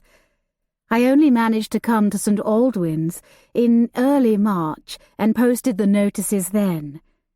She smiled at Miss Kirby as the woman poured tea. "When I did not find you, the Miss Kirbys kindly offered me a situation here." Olivia thought it a just fate that her mother had been given the post she herself had wanted. There was no one else more qualified or deserving. "Did you send a copy of the notice to Lord Brightwell?" she asked. She shook her head. "I had no reason to think you would go to Brightwell Court instead of here." Politely, Olivia asked Miss Kirby if she recalled the letter she had sent, inquiring after a position and giving her direction within should her mother come looking for her. The older woman winced in thought. "I vaguely recall Sister mentioning a letter from Brightwell Court some months ago, but nothing about Dorothea's daughter. That I would remember. Did you not mention your mother by name?" "I am certain I mentioned Mrs. Keen." "Ah, but you see, we knew her only as Miss Hawthorne. Sister no doubt failed to make the connection.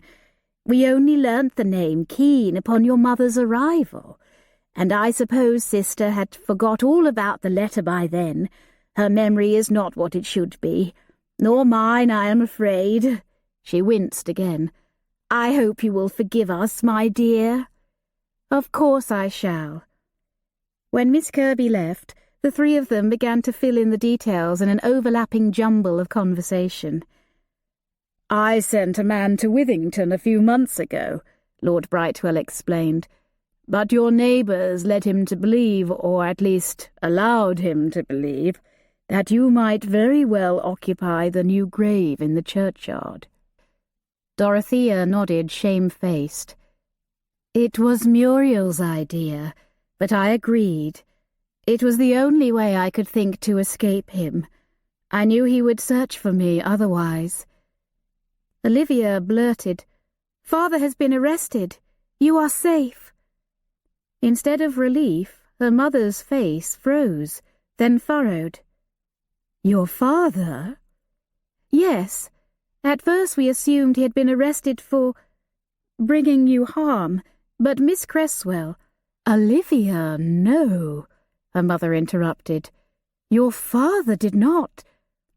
Did you think it your father you struck that night?" Her face was white with shock. Dread and confusion filled Olivia. "Yes." "My dear, I don't deny your father has a violent temper and many faults, but he has never raised a hand against me. It never occurred to me you thought it was him." I know it was dark, but I saw glass smashed against the grate and his coat on the overturned chair." Mrs. Keen shook her head, her expression pained and bewildered. "Then who was it, Mamma? Whom did I strike?" Dorothea glanced at Lord Brightwell and then down at her hands. "Perhaps we might discuss this later. We have only just been reunited.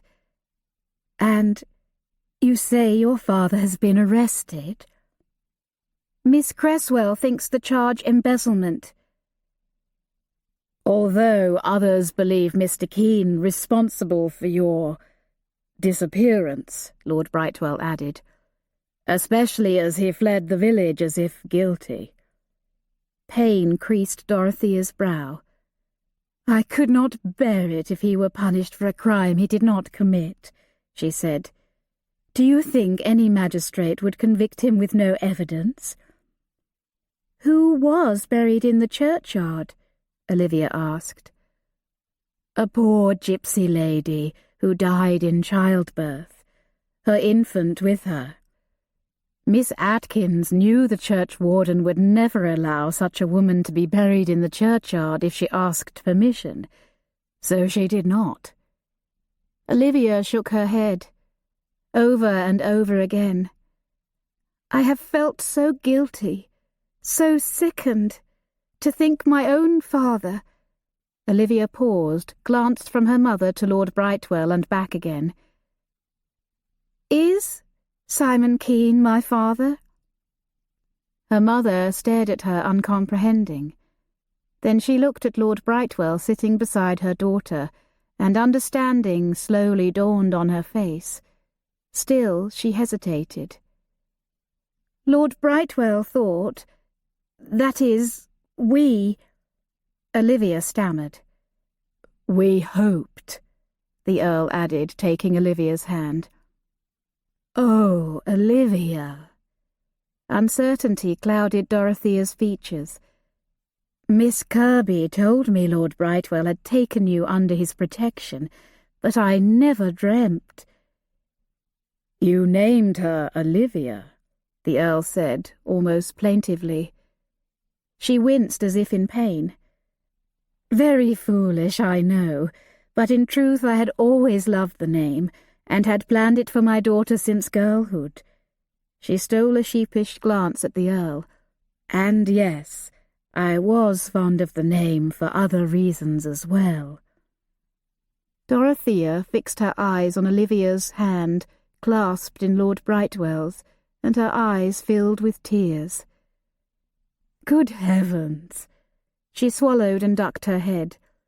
I had just learned I was with child when I left Brightwell Court, she quietly acknowledged, cheeks flushed. And Simon married me knowing it. I could think of no other alternative. My family would not, I knew, have anything to do with me if they learnt of my disgrace. I could not support myself, and moreover, I wanted my child to be born in wedlock, legitimate. Dorothea looked into Oliver Bradley's eyes, and time seemed to slow down. But I miscarried that child soon after the wedding. Then why did he despise me? Olivia burst out, feeling suddenly very young indeed. Oh, Olivia, it was not your fault. Her mother's voice shook.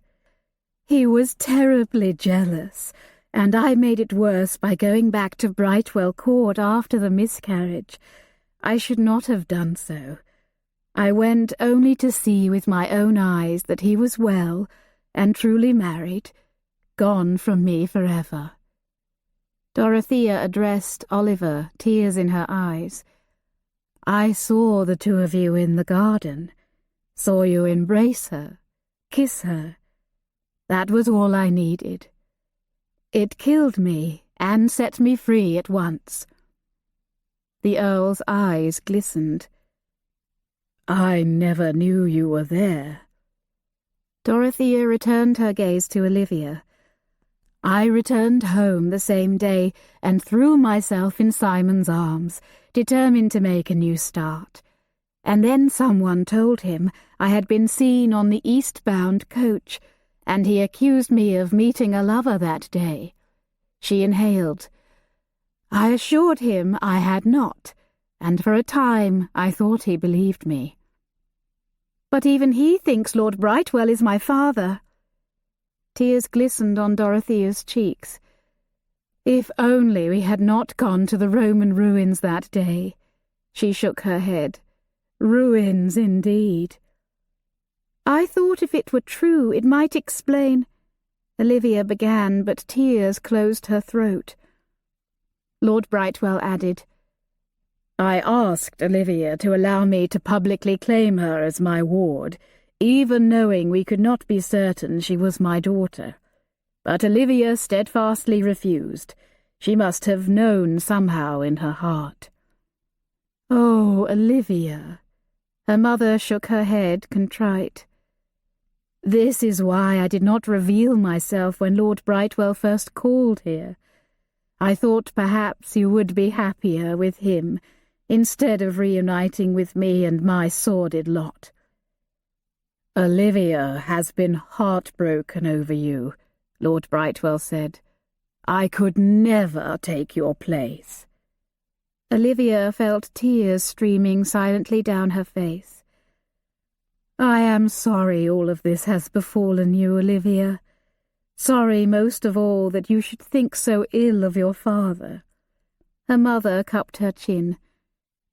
Life was not always so bad, was it? We all got on reasonably well at times when your father was sober. Olivia felt numb. Her mother continued to speak, but the words grew indistinct.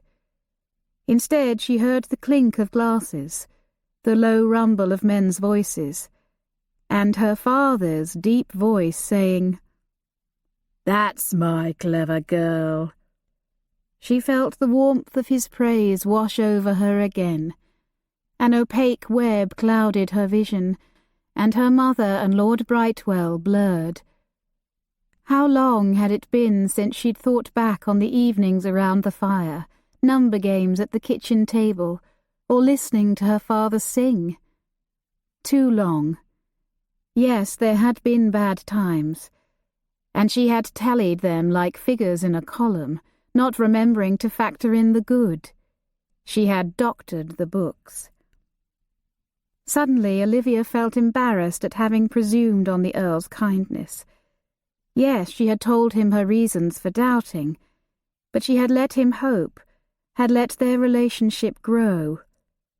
Beside her, Lord Brightwell still held her hand. If anything, he held it tighter. But Olivia could feel herself pulling away. Edward's face appeared in her mind, his expression full of disdain. How pleased he would be to know she had no claim on the Earl after all. Olivia wiped her eyes, realizing she had another confession to make. "When we feared the worst, Mamma," she said, "I opened the letter in your little purse. Lord Brightwell and I delivered it to your mother and sister." Dorothea's eyes widened and her countenance paled. "I wish you had not done so." "You needn't worry," Olivia assured her. "Your mother and sister have welcomed me into their home. Aunt Georgiana's husband as well. They are very kind, Mamma, and Grandmother regrets the long separation between you. I know they would welcome you as well." "Do you think so?" Olivia had rarely seen her mother so uncertain. "Will you return to the Crenshaws with me? It will be quite a shock to them, I own, for we thought never to see you again, but a wonderful shock, I assure you." "I don't know. Perhaps you might break it to them, and if they still wish to see me, you could write and let me know." "Are you certain? You could come back with me now and see them in person." Her mother shook her head. "It is all too sudden, and I have pupils here now. Perhaps another time." "Then might I stay with you tonight?" Olivia asked. "Do you think the sisters would mind? It seems wrong to leave you so soon after finding you again." Dorothea smiled. "You may share my room. They cannot mind that." Lord Brightwell stood and suggested, "Why do I not send the carriage for you tomorrow, Olivia, to take you back to Farringdon? Or, if you decide to stay here longer, you might send Talbot with a message for your grandmother so she does not worry." "Thank you, my lord." Olivia rose, as did her mother. "You are always so thoughtful." Dorothea curtsied before Lord Brightwell. "I am truly grateful," for your watch care over my daughter." The Earl bowed in return, but his farewell smile did not quite reach his eyes. Olivia walked the Earl to the seminary gate, and there gently pulled her hand from his. "What will you do now, my dear?" he asked. She chewed her lip, then answered, "Spend time with Mother, of course, and learn what I can about my father's situation. I have been invited to spend the summer with my aunt and grandmother, and after, I hope to take a teaching post in Kent." "But, Olivia, must you go so far away? Your mother will miss you, and so will I, and Edward." "Well," Olivia faltered, and then pushed the thought of Edward from her mind, "I shall miss you as well, but I long for a new start." He shook his head. "I know this has been quite a blow for you, Olivia, but it changes nothing." "My dear Lord Brightwell, I disagree.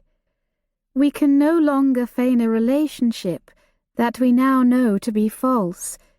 Your kindness has been my greatest solace these last months, and I will always be deeply grateful to you. But I must not depend upon you further." She leaned close and kissed his cheek. "Thank you for everything." She quickly pulled away, fearing yet more tears. "Olivia." "Please tell no one of my plans." He looked incredulous. "But why?" "I have but a few months before I leave for Kent, assuming they offer me a post, and I wish to spend every moment with my family." He winced, stung. Olivia felt the sting in her own heart and instantly regretted her choice of words. He asked, "But will you not at least come to Brightwell Court and say goodbye to everyone?" "Well, Olivia could not bring herself to admit the truth, that she did not want to see Edward. The Earl must have seen her awkwardness, and the reason for it evidently dawned on him. "Edward will be away tomorrow morning," he said quietly. "You might call in then, before you return to the Crenshaws." Olivia looked into Lord Brightwell's eyes and saw mournful understanding there. Her throat tightened. She whispered hoarsely, "Yes, tomorrow morning will do." She waved as he climbed into the carriage, and the equipage drove away. Then she turned toward the seminary. As she did, a thought that had been lurking in the back of her mind darted to the forefront at last. She recalled her hope that the veiled woman had been her mother, come to find her. Now Olivia felt a chill creep up her spine like a slithery silverfish. Her mother had been within the seminary when they arrived. Who, then, was the veiled woman Olivia had seen, and what did she want?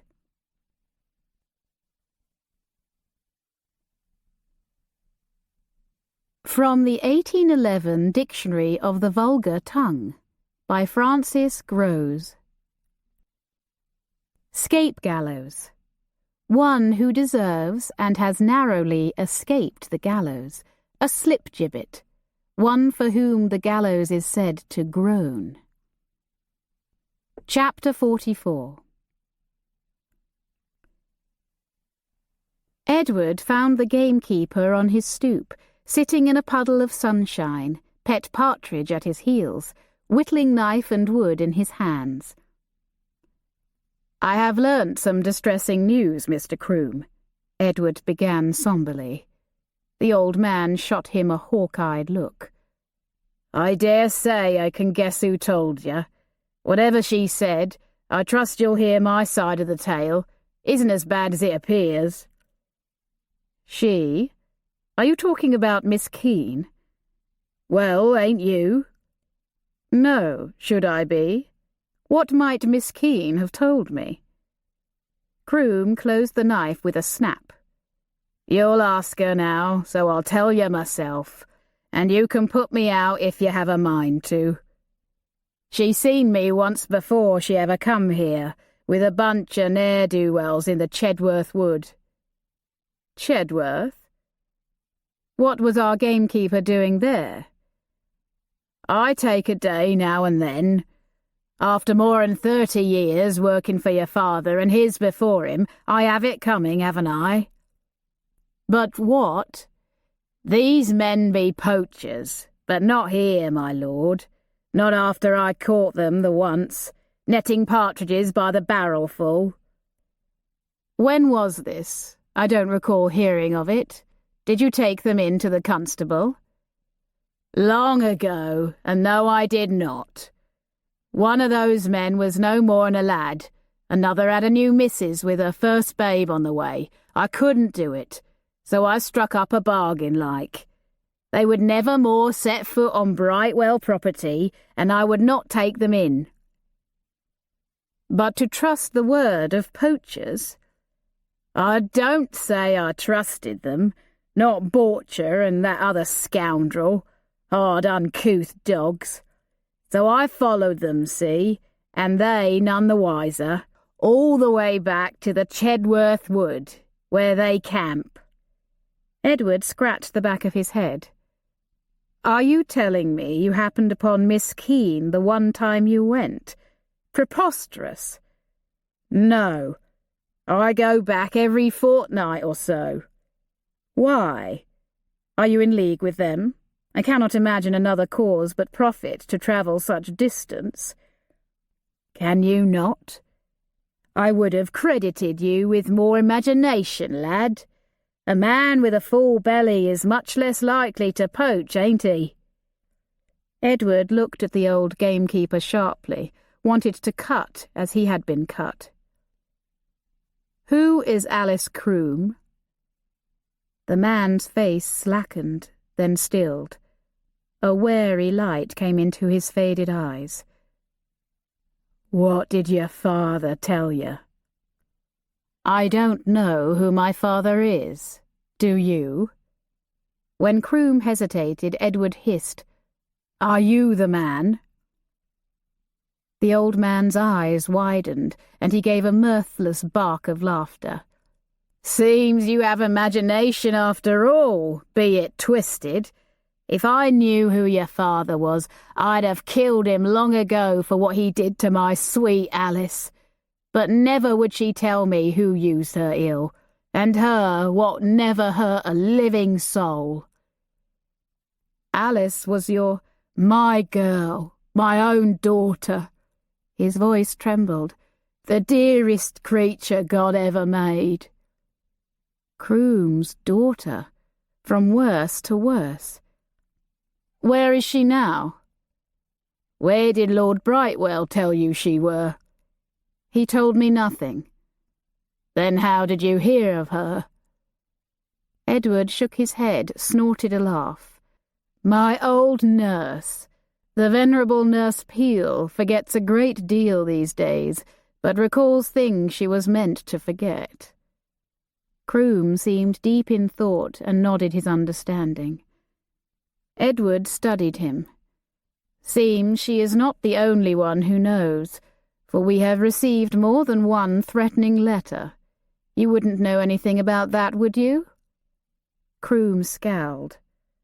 I know naught of threatening letters, save the one from Borcher. Do you think I would raise a hand to harm you? Me? When you're all I've left in this world to show for me and mine? And sure and why did I refuse Linton's offer at twice the wages, or Sackville's for half again as much, and a lodge what's not falling down about me in the bargain? Why do I stay here, where naught but me cares for the wood nor game? Not a sportsman on the place since the 4th Earl.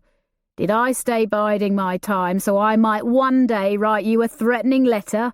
Never. Listening, Edward felt rattled, disconcerted to hear laconic Mr. Croom speak so many words together. Forgive me. I did not think you were behind the other letters, But you still have not told me where your daughter is." Edward could not say nor even think the word. Lady Brightwell was his mother and always would be. Croom stared off at the westerly sun, shining between the trees like a golden clock face framed in wood. "They say she run off with her young man." "They? Who are they?" "They what don't want people asking questions about her and what become of her." "And what do you say?" Croom narrowed his eyes until they all but disappeared beneath the overgrown brows. "I say the Lord knows, and the Earl knows, and one of them'll have to be the one to tell you."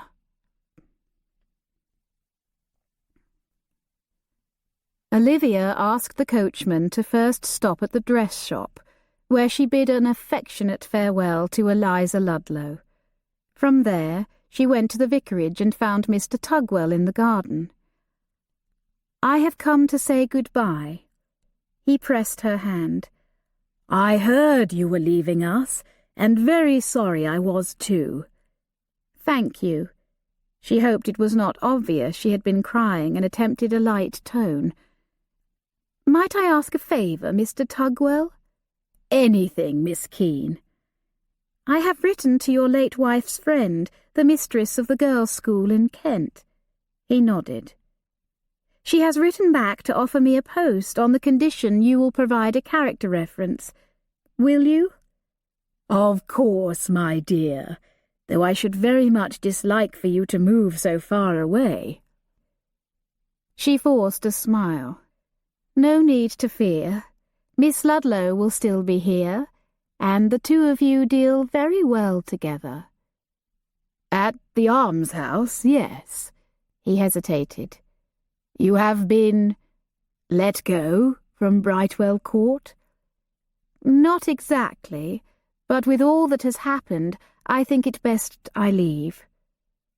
In all truth, I miss a schoolroom full of pupils, the camaraderie of girls from near and far, the company of like minds, the friendship of other teachers." "As well you might. I have never envied the life of a governess. Such lonely hours, betwixt and between the family and the servants. A school would be much more commodious. I confess I cannot abide being alone for more than a few hours. I become bored with my own company all too quickly." Olivia shook her head, bemused and mildly frustrated. "I think you must be blind, Mr. Tugwell, or only see what you wish to see." His brow puckered. "What do you mean?" What could one say to a parson? The vicar of prestigious St. Mary's. Open your eyes, man, the woman loves you. If you don't make Eliza Ludlow the next Mrs. Tugwell, then you are foolish indeed. It would not do. Men did not like to be pushed. She would need to appeal to his heart of faith, speak his language. "I believe you ought to pray for Miss Ludlow." "Oh?" "Yes. I cannot divulge details, but there is cause to believe she shall soon marry, and she will need wisdom to choose her husband wisely." "Choose? Do you mean to say she has more than one suitor? I did not know she had any." "I cannot break a confidence, Mr. Tugwell, only ask you to pray fervently for our dear Eliza, and for God's will to be done in her life." "I shall, of course." He looked pensive and disconcerted. Olivia reckoned it a good sign. Olivia felt a pang of regret as she made her rounds of the estate, saying farewell to one and all. She hugged Doris and held her close. "I am ever so happy you found your mum," Doris said. "What about your nasty old papa?" Olivia inhaled deeply. "I found that I had misjudged him, at least in part." Did you now? Not a mean crust? A slip-gibbet scape gallows? The words stilled Olivia. Might Mr. Tugwell not say they were all scape gallows, escaping the penalty for their deeds only through God's grace? She swallowed. I am not certain what he is, but I plan to find out. Doris sighed. I don't hold much hope for people changing their ways, but I'd be glad to be proved wrong. And no matter what, you've got a mum who loves you, and that's more than most of us have, and don't you forget it. Olivia smiled. How I shall miss you, Dory. In the kitchen, Mrs. Moore crushed Olivia in a warm embrace. We shall all miss you, love. Mr. Croom as well, though he would never admit it. Have you been to see him? No, but I shall. Mrs. Moore nodded and pressed a wrapped bundle of biscuits into her hand. Take this, my dear, she said, eyes glistening. A piece of my heart goes with it. In the nursery, Andrew threw his arms about her waist. When he loosened his hold at last, Olivia knelt down to his eye level. Why are you going away again, Miss Livy? Andrew asked with a pout. You've been gone too long already. Audrey stood apart and Olivia held out a hand to her. The girl came forward, crestfallen. I will miss the both of you very much, Olivia whispered. But I find I must go. But we need a teacher, Andrew complained. Olivia forced a bright tone over the lump in her throat. You shall have kind Mr. Tugwell for your Latin, I understand. Ugh! He's nothing like you, Miss Livy. He talks a great deal, but teaches very little. Olivia did not doubt his words were true, but she bit back a smile. Be respectful and attentive, Andrew. He might improve on you. She pressed Audrey's hand. And lovely Audrey will have another governess, or perhaps attend the Miss Kirby's seminary and have the best teacher of all, my own mother. Your mother is a teacher there? Indeed she is. You would enjoy having Dorothea Keene as your teacher. I know I did. Andrew dug his toes into the carpet. Aude reads from the Robbins book every night, but it isn't the same as having you read it. Eyes burning, Olivia embraced each one of them again, holding them under her wing one last time. On her way down the stairs, she paused before Edward's study. She wondered if she ought to leave a note. What could she say? How would she even begin to write down how she felt? She put her hand on the doorknob, running her fingers along the cool, smooth surface. Then she turned and walked away. On her way to the gamekeeper's lodge, a quiet voice whispered in her mind. On its impulse, she stopped in the garden, where the kindly gardener helped her cut a handful of lily of the valley. How sweet the aroma! She found Mr. Croom sitting at the edge of the clearing beside a slight grassy mound, his back against a tree. Seeing her, he gave a little lurch as though to rise, but sank back, apparently resigned to being found in such a humble pose. Stepping near, she glimpsed several flat, lichen-encrusted stones on the mound, in the shape of a cross. She said nothing, nor did she meet his challenging look. She hadn't the strength to spar with him that day. She bent, laid the lily of the valley on his daughter's grave, and walked away.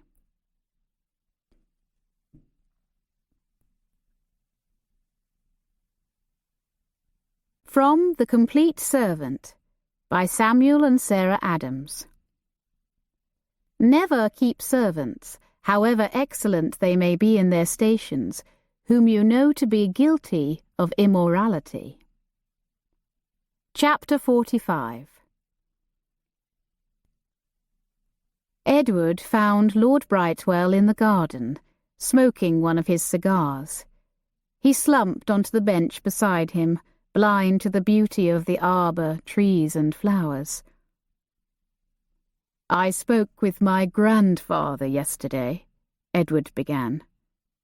The Earl looked up sharply. "Devil take it! He swore." Edward cut him off with a dismissive hand. "He never breathed a word. It was Nurse Peel. Her mind is slipping. Her tongue as well." Lord Brightwell groaned. "Is that why you never wanted me to be alone with the man?" Edward asked, afraid he might try to take me back. "Faith, I grew up in terror of my own grandfather." "I did worry, but you were never to know. He was never to be your grandfather. He agreed to the arrangement, wanted the best for you." Lord Brightwell inhaled and exhaled a long stream of smoke. "I had no idea what a difficult thing I was asking at the time. Now, when I think about how I would feel giving up a grandson forever for another man to claim as his own, impossible. But at the time, I was only thinking of your mother and myself, and I knew that only by absolute secrecy could we raise you as our own flesh and blood and rightful heir." Edward huffed. "Well, we see how well that worked out." He rose, restless. "How did you manage the exchange?" "Croom came to me several months into your mother's third lying in. Your mother had already suffered 2 miscarriages during the first few months of our marriage. After the second, both the physician and midwife examined her and concurred that she was unlikely to ever bear a living infant. Still, when she was soon once again with child, we hoped they were wrong, that this time would be different. At all events, Croom asked if I had any idea who was responsible for his daughter being with child. As she worked in my house, he assumed I might be in the way of knowing. He did not accuse me, for I gather his daughter was good enough to exonerate me, even as she refused to name the man responsible. I did what I thought best, assured him we could handle things quietly. His daughter would give notice before her condition became evident, and I would not tell a soul. I gave her an extra quarter's wages on going away, then put her from my mind. Months passed, and Marian's lying in seemed to be going miraculously well, her longest yet. The physician ordered bed rest and all manner of dietary precautions, but I could tell he did not hold out much hope. We called in only the physician that time, for after Marian's first 2 experiences, she did not want the blunt, coarse midwife to attend her again. He paused for breath. When Marian was 7 or 8 months along, she went into early labour, and we sent for the physician.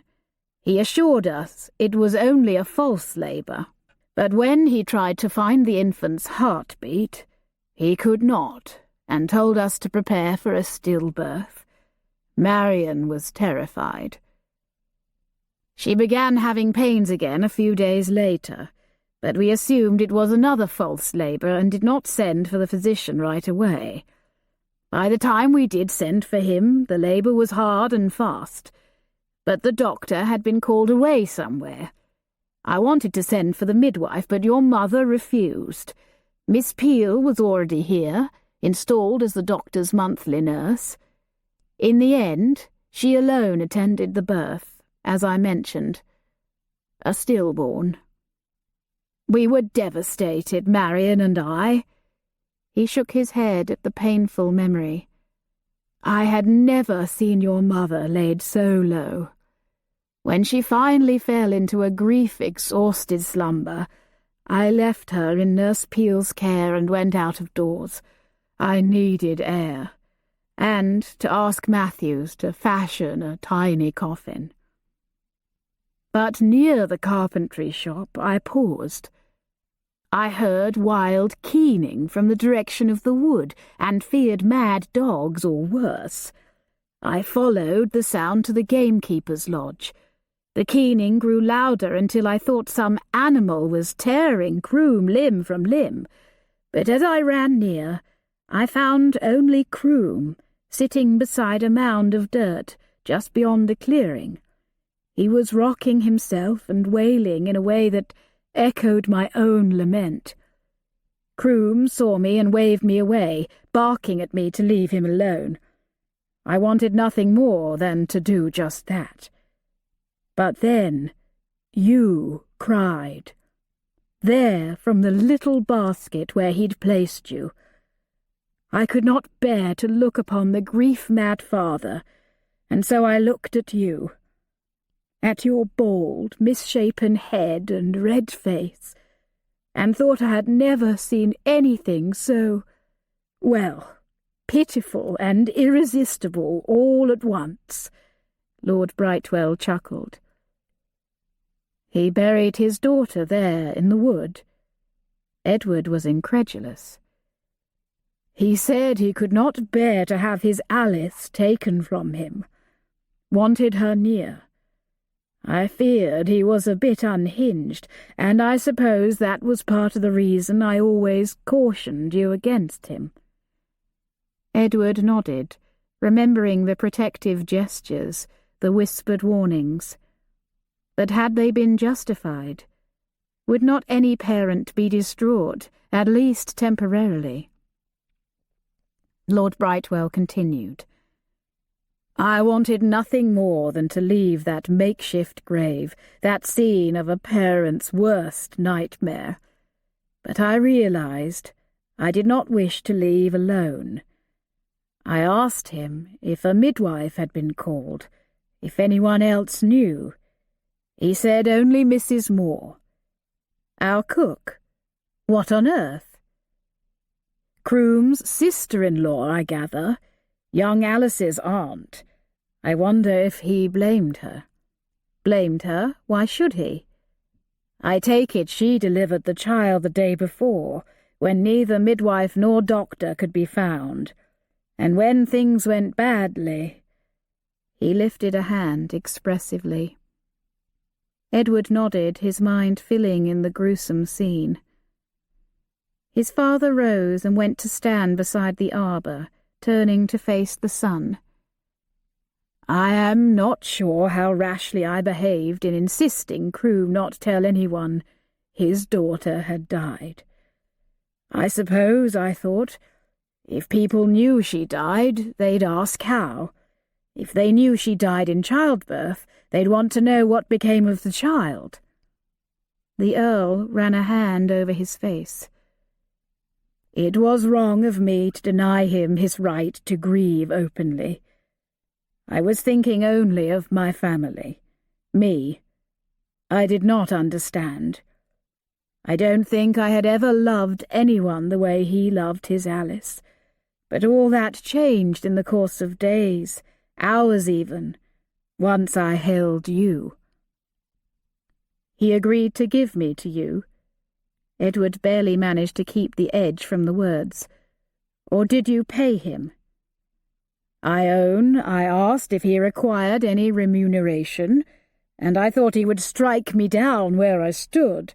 He made it clear he was not selling the child, but only giving you to me because he was not fit to raise you himself. He threatened me with violence if I ever mentioned money again. The Earl shuddered. I never did. He shook his head, remembering. I did ask if Mrs. Moore would feel the same way. He glowered at me. He said, You leave her to me. She'll not say a word, she won't. And to my knowledge, she never has. Edward's mind spun.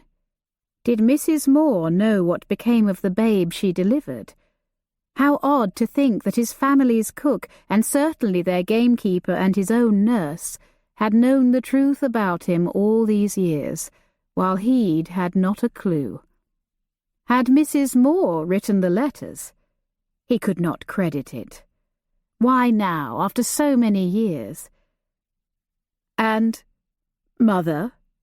Edward asked. What did she think of it all? She was hesitant at first.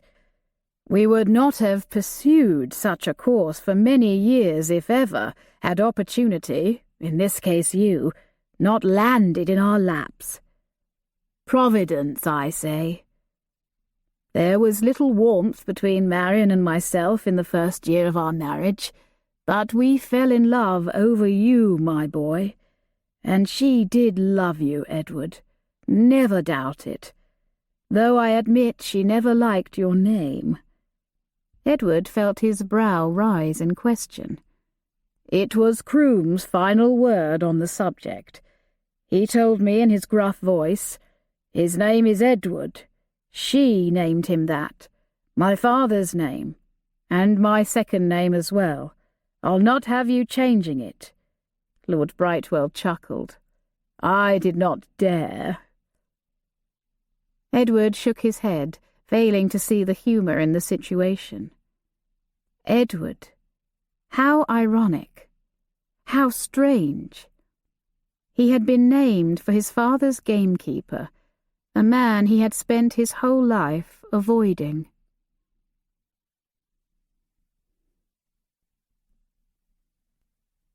When Edward walked into the kitchen, Mrs. Moore looked up, mouth slack, eyes wide.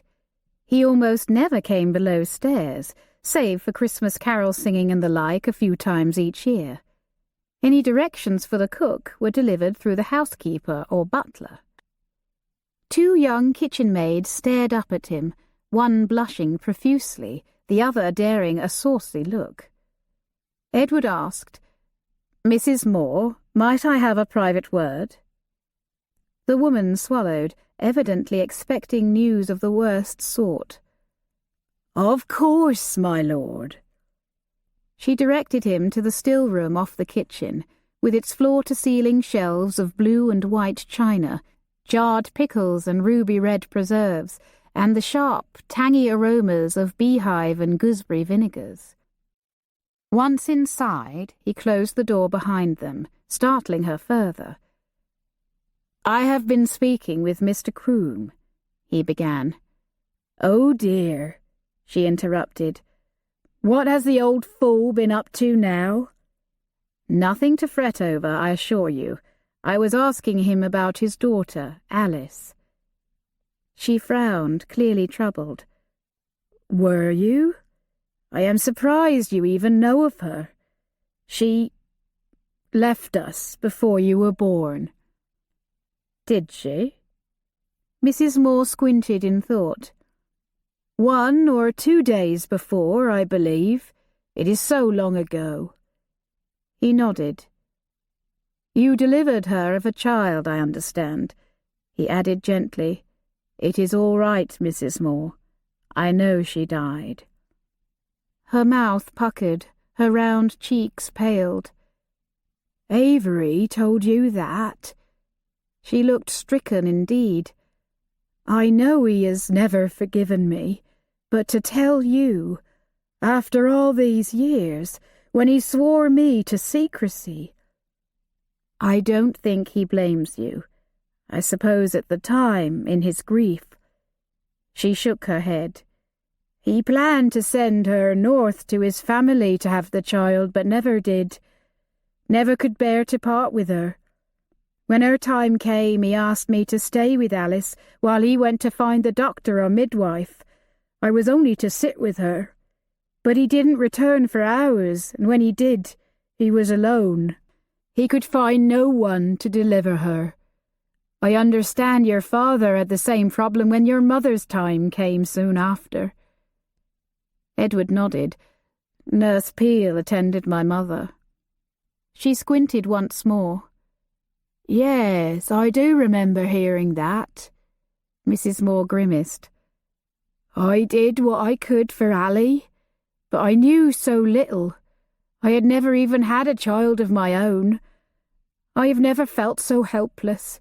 My own dear niece, my sister's lass, and I couldn't save her." She shook her head, clearly reliving those mournful images once more. Tears filled her small hazel eyes and rolled up and over her round cheeks. "Avery has never forgiven me. He sent me back to the house soon after, as if he couldn't bear the sight of me." Mrs. Moore swiped at her tears with the back of a fleshy hand. "And the child, a little boy, he never would tell me what became of him. I suppose he took him to kin in the north, or found some family to take him in. I was surprised he could part with him, all he had left of his Alice. But he was in no fit shape to raise wolves, let alone a child in those days." Her lips trembled as she spoke. "He was mad with grief, repulsed my every effort to comfort him, refused to speak of it, to tell me where the boy was." Her voice broke.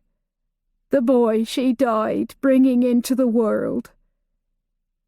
"Mrs. Moore," he said gently, "you will not believe it, I fear, but Alice died bringing me into the world." She stared at him, brows furrowed, lips tight. She looked angry, or at least frustrated and confused. "Mr. Croom did not take Alice's son to the north," Edward continued quietly. "He gave that child to Lord and Lady Brightwell to raise as their own." Her small mouth slowly drooped into a sloppy O. She looked nearly comical, and he bit his lip to stay a rogue grin. "I said you wouldn't believe me." She peered up at him, shaking her head in wonder. "I never saw it," she breathed. "You are not very like her." "Ironic, isn't it, how I look so much the Bradley?" "God's hand, I should say." "I don't know about that." He ducked his head, giving way to a sheepish smile. "There, I see a hint of her." Mrs. Moore's hazel eyes twinkled. "Something around your mouth when you smile. I can't remember seeing you smile, not since you were a lad." "I shall have to work on that."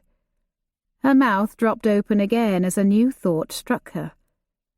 "That must be why it was all such a secret, why he refused to say what become of you." She sucked in a long breath. "And why he stayed on when we all thought he would leave. Why does he stay, I used to wonder, since he had family in the north that would care for him in his old age? What keeps him here now Maggie is gone, and Alice too?" She stared at Edward, slowly shaking her head in amazement. "He couldn't bear to leave you." Edward's chest tightened, and his throat followed suit. "I cannot believe it." Tears sprung anew into her eyes, but the desolation of moments before was replaced by apparent joy. "Ally's boy!" She reached out to him, but quickly caught herself as she realized what she was about to do. "Forgive me." He took both of her hands in his own. "There is nothing to forgive, Mrs. Moore. After all, you are my great aunt, are you not?" She laughed and beamed up at him, squeezing his hands. "I suppose I am." She bit her lip. "Though I suppose it is all still a great secret." He inhaled deeply. "At present, yes, if you don't mind, but not forever." "How long have you known that you are not?" She let the question go unfinished. "I only learnt of it when Miss Keene arrived last autumn." "Miss Keene? What has she to do with it?" He pulled an apologetic face. "It is a long story, I fear." As if sensing a dismissal, she withdrew her hands and straightened. I am sure you are quite busy, and supper will not cook itself." She opened the still-room door, but he stopped her with a gentle entreaty. "Mrs. Moore, please." She hesitated in the threshold. He stepped near, closing the gap between them. "I should very much like to tell you all, but another time. Perhaps we might take tea together some afternoon, say in the gamekeeper's lodge." She gave him a sidelong glance. "He won't like that." "You might be surprised, and I think it would do him a world of good." "Do you indeed?" Her eyes twinkled once more. "Then I should like that above all things." On impulse, he leaned down and kissed her cheek. As he turned, he heard the kitchen maids gasp, followed by giggles and frenzied whispers. Mrs. Moore's officious voice followed him as he ascended the stairs. "He was only thanking me for my best plum cake, and had you ever tasted it, you would bust me as well. Now, haven't you garden peas to shell?" Edward smiled.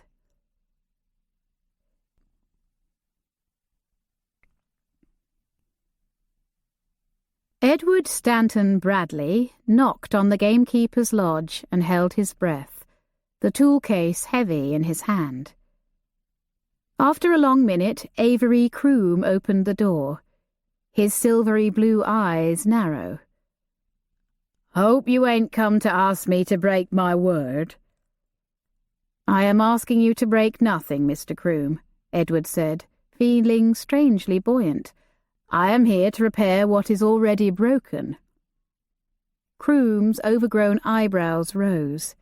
He looked from Edward's face to Matthew's toolcase and back again. "You?" Edward gestured toward one of the front windows, eyeing a deeply cracked pane. "I shall call out the glazer for that. Will Tuesday suit?" Croom only peered at him, suspicion pinching his features. "Now, let us take a look inside," Edward said, gesturing toward the door. "Why?" Edward said innocently, "Because I have it on good authority that the place is all but in ruins. I believe you spoke of wanting a lodge that is not falling down about you." Keeping his eye on Edward, Croom pushed open the door and stepped backward, as though not to turn his back on a potentially dangerous predator. He said, "I weren't expecting company, mind. Not since Miss Keene left. She's the only one that bothered to come out here." "Was she, indeed? Up and left, eh?" Croom shook his head, mouth twisted in disapproval. "I fear I am to blame," Edward confessed. "If it is any consolation, I miss her too." Croom scowled. "Never said I missed her." "Oh, and before I forget," Edward pulled a wrapped bundle from the tool case. "Mrs. Moore sent along a slice of plum cake. Still warm." Croom's eyes were mere slits now, and he gave his head a slow shake. "Got you in on it now, has she?" Edward shrugged, but bit back a grin when the old man accepted the bundle. Edward followed him inside. A musty smell greeted him, damp but not vile. The main room was relatively tidy, and only one dish and cup stood waiting to be washed on the sideboard. "Does not look so bad," he said, surveying the room. "Where is the problem?" Laying Mrs. Moore's offering on the table, Croom limped over to the far wall and pointed up to a ceiling water-stained and cracked. Edward followed. Sinking to his haunches to lay the heavy tool-case on the floor, he paused, his attention snagged by the bookcase standing against the wall. His eyes roved over the 3 tiers crudely pieced and stained in his favourite shade. He had not laid eyes on it in 6 years, but he knew it instantly. Behind him, Croom muttered, "Saved it from the bonfire. Couldn't stand to see it wasted." Edward nodded, chest tight. "Well, let's get to it," Croom said brusquely. I do hope your skills have improved since then.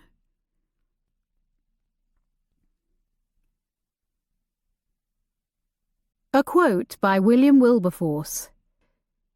The objects of the present life fill the human eye with a false magnification because of their immediacy. Chapter 46. When the Crenshaw's footman held forth the silver letter tray, Olivia recognised Lord Brightwell's scrawl on a letter directed to her. Pleased to hear from him, she peeled open the seal and unfolded the single sheet. Her breath caught, for the words within were written in a different hand, a bold, masculine hand. His. Her Aunt Georgiana stepped into the room, pulling on her gloves. "Olivia, my dear, are you ready?" she asked. Olivia closed the note. "Forgive me, Aunt, but I have just received a letter. Would you mind very much if I stayed here? You go on without me." "Are you certain, my dear?" "Quite certain." Reluctantly, her aunt agreed to pay morning calls without her. Olivia hurried to her room and, with shaking fingers, unfolded the letter once more. My dear Miss Keene, there is so very much to tell you, I barely know where to begin, except to say how profoundly sorry I am for how I have treated you, for the foolish accusations, and for what must have seemed a rejection of yourself when I objected to my father's plans to acknowledge you as his daughter, or at least his ward. Please know I hold only the deepest respect and admiration for you. Although the motives which governed me may appear insufficient, I had a very good, albeit selfish reason for not wanting the world to believe you my sister. I will say no more about this herein, except to ask you to forgive me if you can. I long to share with you, of all people, the facts which I have learnt since your departure, but I dare not do so in a letter, should it be misdirected. Therefore I write in vague terms, which I know you, clever girl, will understand. I have not learnt all I wish to know, but a great deal has recently come to light. I hope I might one day be able to tell you all in person. In the meantime, I pray that all goes well with you. Again, I offer you my deepest apologies, and will only add, God bless you. Edward S. Bradley. Her heart squeezed, even as questions began spinning through her mind. She read the signature once more and saw that his title was notably absent. What had he learned? What did it mean? Johnny Ross stood before the desk, hat in hand. Beside him stood the maid Mrs. Hinckley had told Edward about, now noticeably with child. Hodges and Mrs. Hinckley awaited his verdict at the back of the room. Lord Brightwell stood behind Edward, still content to leave such decisions to him. "I know we are not to marry while in service, my lord," Ross said, "but Martha here is expecting, so we did." "Are you the father?" Edward asked, and instantly regretted it. He had thought another man responsible, but it was none of his business, and he certainly had not meant to mortify the young woman. He obviously had, however, for she bowed her head, a blush creeping up her neck. Even Ross's face burned red. Behind Edward, Lord Brightwell cleared his throat. Edward opened his mouth to retract the question, but Ross answered before he could. "No, my lord, but I love her just the same." Edward noticed the young woman surreptitiously take the groom's hand in hers. Ross continued, "Mr. Hodges said I am to be dismissed unless you say otherwise. I was wondering, my lord, if you might see your way to giving me a character. Otherwise another post will be awfully hard to come by." Edward stared at the groom, stunned by his unexpected nobility. "No." Ross looked down at the floor. "No, you shall not be dismissed," Edward clarified, turning toward the Earl. "That is, unless you disapprove, father." Lord Brightwell hesitated. No, Edward. Whatever you think best." Ross beamed. "Thank you, my lord, thank you." Even Martha gave him a shy smile, and Edward could not help but think of Alice Croom and wonder what she had looked like while carrying him. Once the details, the lodging arrangements, had been discussed, the staff took their leave. Edward shut the door behind them and turned to face Lord Brightwell with steely resolve. "Who is my father?" he asked quietly. The Earl began. "The girl never told anyone, so—" "Who was he?" Edward persisted. For a moment Lord Brightwell looked pugnacious, as if formulating another excuse, but then sighed. "I thought you might have guessed by now." Frowning, Edward shook his head. "Have I not always insisted you are a Bradley?" Edward blinked and felt a chill run through his body. "Sebastian, Uncle Bradley, was my father?"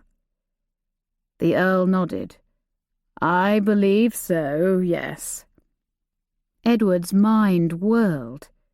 He was a Bradley after all, still illegitimate, still rightful heir to nothing save shame and his adopted father's unmerited love. He thought back to all he knew about Sebastian Bradley, dead these 6 or 7 years. He was aware, of course, of the long enmity between Lord Brightwell and his brother.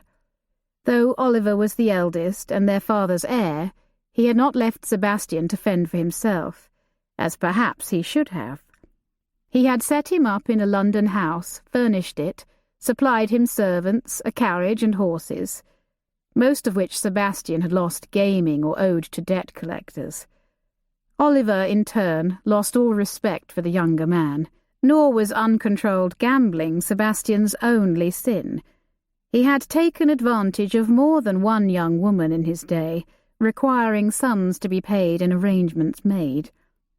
The Earl had confessed himself surprised when Sebastian announced his engagement to a respectable woman. He had even come to Oliver, hat in hand, and proclaimed himself a changed man, and Oliver had wanted to believe him. Soon after his own marriage to Marian Estcourt, Oliver invited his brother and sister-in-law to visit Brightwell Court, which they did that summer and again in the fall, bringing with them their baby girl Judith and her nurse. But that autumn visit was to prove the last for Sebastian. He was permitted at Brightwell Court no longer, though his wife and Judith, and eventually Felix, were still welcome. The reason was not specified. A falling out of sorts was assumed, some disagreement or one too many gaming debts to pay off. Something. Now Edward realized there was more to it than that. "I came upon Sebastian one night, coming up from below stairs," the Earl began. "His face was scratched and his clothing dishevelled. He seemed startled to see me, but quickly recovered. I asked what he was doing below stairs, and he made an excuse about looking for something to eat, though he could easily have asked a servant to bring him a tray. I also asked about his face, and he said it must have gotten scratched in the wood or some such. I did not believe him. When he had taken himself up to bed, I went down to the kitchen, and there came upon Croom's daughter, sitting near the dying fire, face in her hands, thin shoulders quaking. I own I wanted nothing more than to turn back, but I was compelled by duty to speak to her. I hoped I was wrong in my suspicions that Sebastian really had scratched his face in the wood. The girl jumped up when she saw me. When I asked her what the matter was, she only gaped at me, apparently stunned or shaken. I took a step closer, lifted my lamp to better see her face, and asked if she was unwell. How wide her eyes were, I remember, and through them I thought I witnessed some inner struggle, though perhaps my memory is now coloured by later revelations. Thinking to encourage her, I said that I was acquainted with her father, a most trusted man. But at the mention of Mr. Croom, new tears filled her eyes. She assured me she was well, that she had been sad over some trifling matter, but was better now. It was not a very convincing performance. I left the kitchen with a heavy heart, telling myself I had done my duty, had given the girl every opportunity to accuse my brother, but she had not. Perhaps nothing so terrible had happened. If it had, why had she not told? Was she so frightened of her father, afraid he would blame her for any wrongdoing? Perhaps the girl was a known flirt. With these paltry justifications, I dismissed the scene from my mind. Only later, when Croom came to me, devastated by his daughter's fallen state, did I realize Sebastian was the person she had feared, for her father clearly doted on the girl and believed her the very picture of innocence. I wondered if Sebastian had threatened to have Croom sacked should she tell. Sebastian had no authority to do such a thing, but a maid would have no way of knowing that, would have no reason to think the lord of the manor would believe her over his own brother. But I would have. Experience had taught me not to trust Sebastian. I was infuriated with myself for opening my heart and home for more disappointment and debauchery. That was the end. Never more was Sebastian welcome at Brightwell Court. No matter that it had been his childhood home, it was his home no longer. I did not admit my suspicions to Croom, saw no reason to. Croom would likely have killed Sebastian and ended in a hangman's noose, and then where would his daughter have been? Alone in the world, with a bye-blow to raise on her own. I needed to let the girl go, of course. No master kept on an expecting girl in those days, no matter his charitable leanings. I gave her a quarter's wages and raised Croom's salary on the sly to help him provide for her. I knew my brother would not do anything for the girl. It was left to me to make recompense, as it always was. When his father finished speaking, Edward asked, "You never told him?" "That he fathered a child. Do you think he would have welcomed the news, done his duty by your mother, had she lived, and by you? Never. There had been rumours of other illegitimate children, but none had tempted him to duty before." "But you did not go about the country taking in his other whelps?" Edward asked dryly. "No. I confess the thought never crossed my mind. But then, I had never met one of his victims personally, witnessed her devastation, and that of her father, a man I respected as my father had before me. I was untouched by those other faceless women and rumoured offspring, but not this time. Still, I had no intention of claiming or even supporting the child when first I learnt of its coming. It wasn't until months later, when your mother had given birth to a stillborn son, and I remembered the verdict the physician and midwife had given us: no children, no son and heir. Edward said, "You would not have been the first peer to face that disappointment."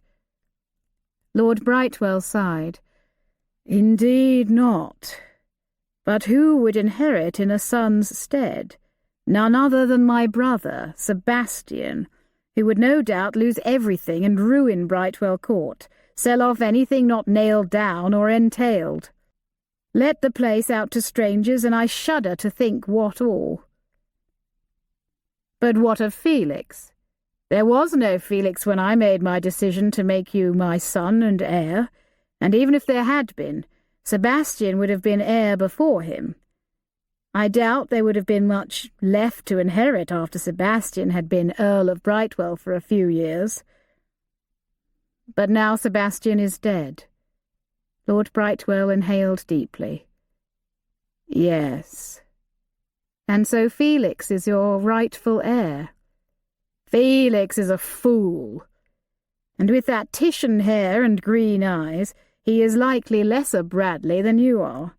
My sister-in-law had her revenge, I dare say, though in the end it does not signify.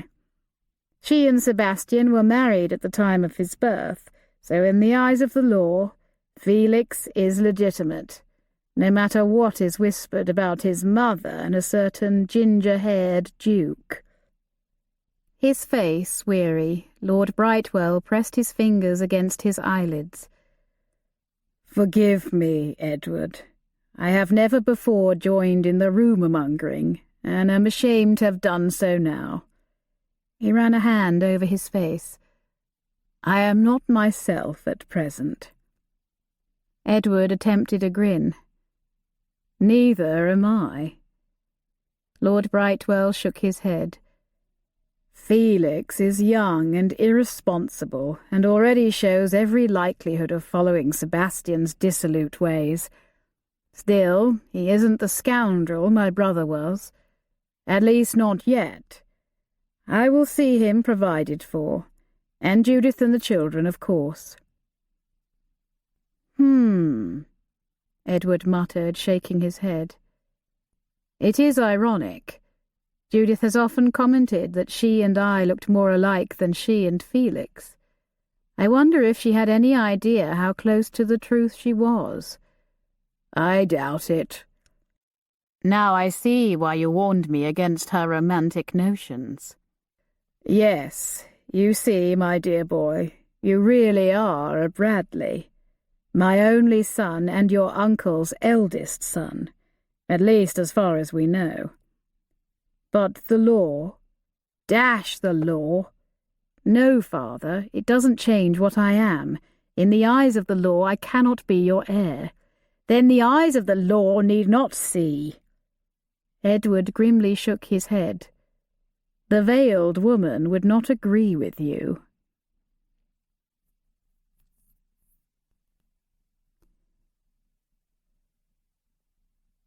From Suffer and Be Still by M. Jean Peterson. Women saw the governess as a threat to their happiness. Chapter 47. When the post came that day, Judith snatched a letter from Hodges and quickly took herself upstairs. Edward watched her go with fatalistic sadness.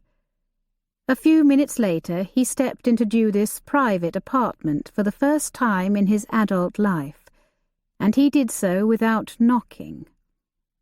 Judith was seated at an elegant lady's writing table, bent over the missive. "Hello, Judith. Another letter?" She looked up sharply, searching his face. "Yes, but it is only from Mamma." She fluttered her fingers dismissively and began to refold the single sheet. "May I?" he asked, feigning nonchalance as he held out his hand. Their gazes locked. When she did not release the letter to him, he pulled it from her grasp.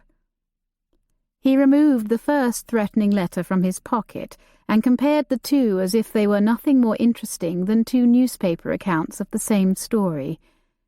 "And how is Mamma keeping these days?" he said idly. She watched him, face stiff, eyes wary. She said in convincing disinterest, "She's well enough, I suppose." "I imagine she is, now that she has reason to believe her son will be heir to Brightwell Court." "Will he be?" Judith asked, her voice revealingly high-pitched. It seems likely, as well you know. Here she says, and I find it most interesting, do you see any sign of his giving way, or need I write again? Judith swallowed. That could relate to any number of subjects. Edward tucked both letters into his pocket. How long have you known? She considered him with steady, round blue eyes. We are not the ones who have done anything wrong, after all, she said, abandoning pretense. Nothing illegal, at any rate, unless one counts your part in the extortion attempt. Her fair brows rose high. Yes, the midwife's husband was inspired to attempt extortion after your visit, or was it your mother's? She shook her head, lips parted. I would not have believed it. The doddering fool seemed barely to know his name when I called. He did recall his wife muttering about strange goings-on at Brightwell Court many years ago. Yes, it might have to do with a baby. But he could not say what it was. She lifted a shrug. If I did hint at the secret, I certainly never suggested extortion. Still, I think the constable might find the connection most interesting. As magistrate, I know I do. I did not start this crusade, Judith defended, though I did insist Mamma leave off for a time after Lady Brightwell died.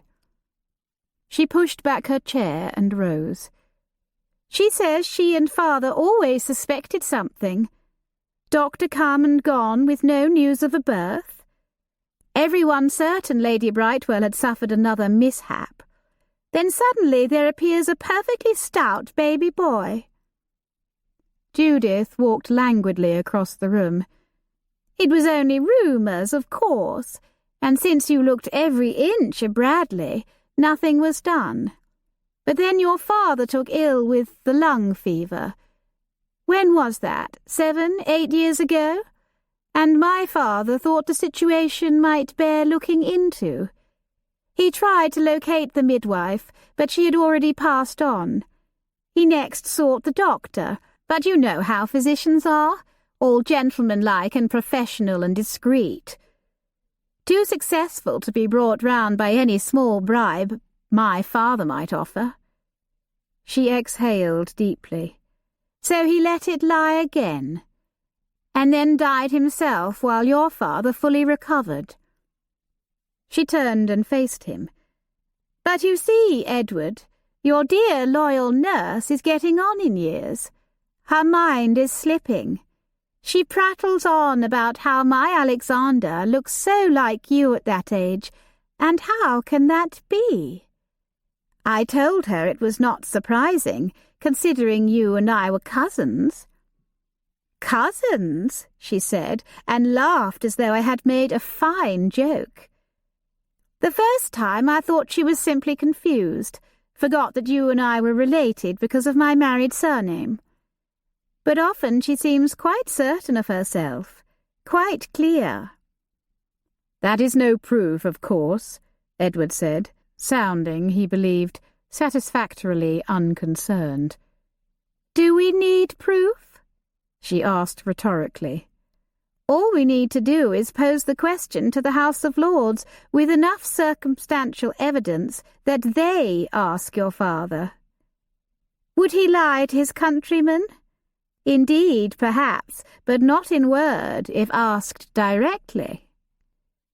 Edward cringed at the thought of his father being publicly condemned by his peers. And then there is you, noble Edward. You would not take another man's rightful place, knowing as you now do that you have no claim to it. You flatter me, Judith, but can you think so highly of one of such low birth? It is all in the rearing, I suppose. You sound like father. Edward studied her, sadness stealing over him. Why did you do it, Jude? She shrugged, said flippantly, I was afraid of doing without, of being embarrassed by reduced circumstances once more.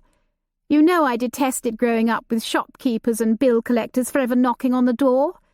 My father gambled away all his money, and then Mamma's, so I could barely outfit myself for a proper coming out. You always looked well to me. Much good it did me. I married a dashing naval captain, sure he would make his fortune in the war. Instead, I ended up a widow with no fortune and another woman's children to care for. But father provides for you, does he not? Yes, but for how long? He waited for her to explain. Now that she was talking, she seemed ready to reveal all. I admit a part of me was loath to learn of your base birth, for it fouled my plans. I had thought you and I might marry once my mourning was past. Did you? She hurried on self-consciously before he could confirm or deny having similar thoughts. You are so fond of the children, and, as a friend of Dominic's, felt some responsibility, I think. True. She glanced at him and then turned away once more.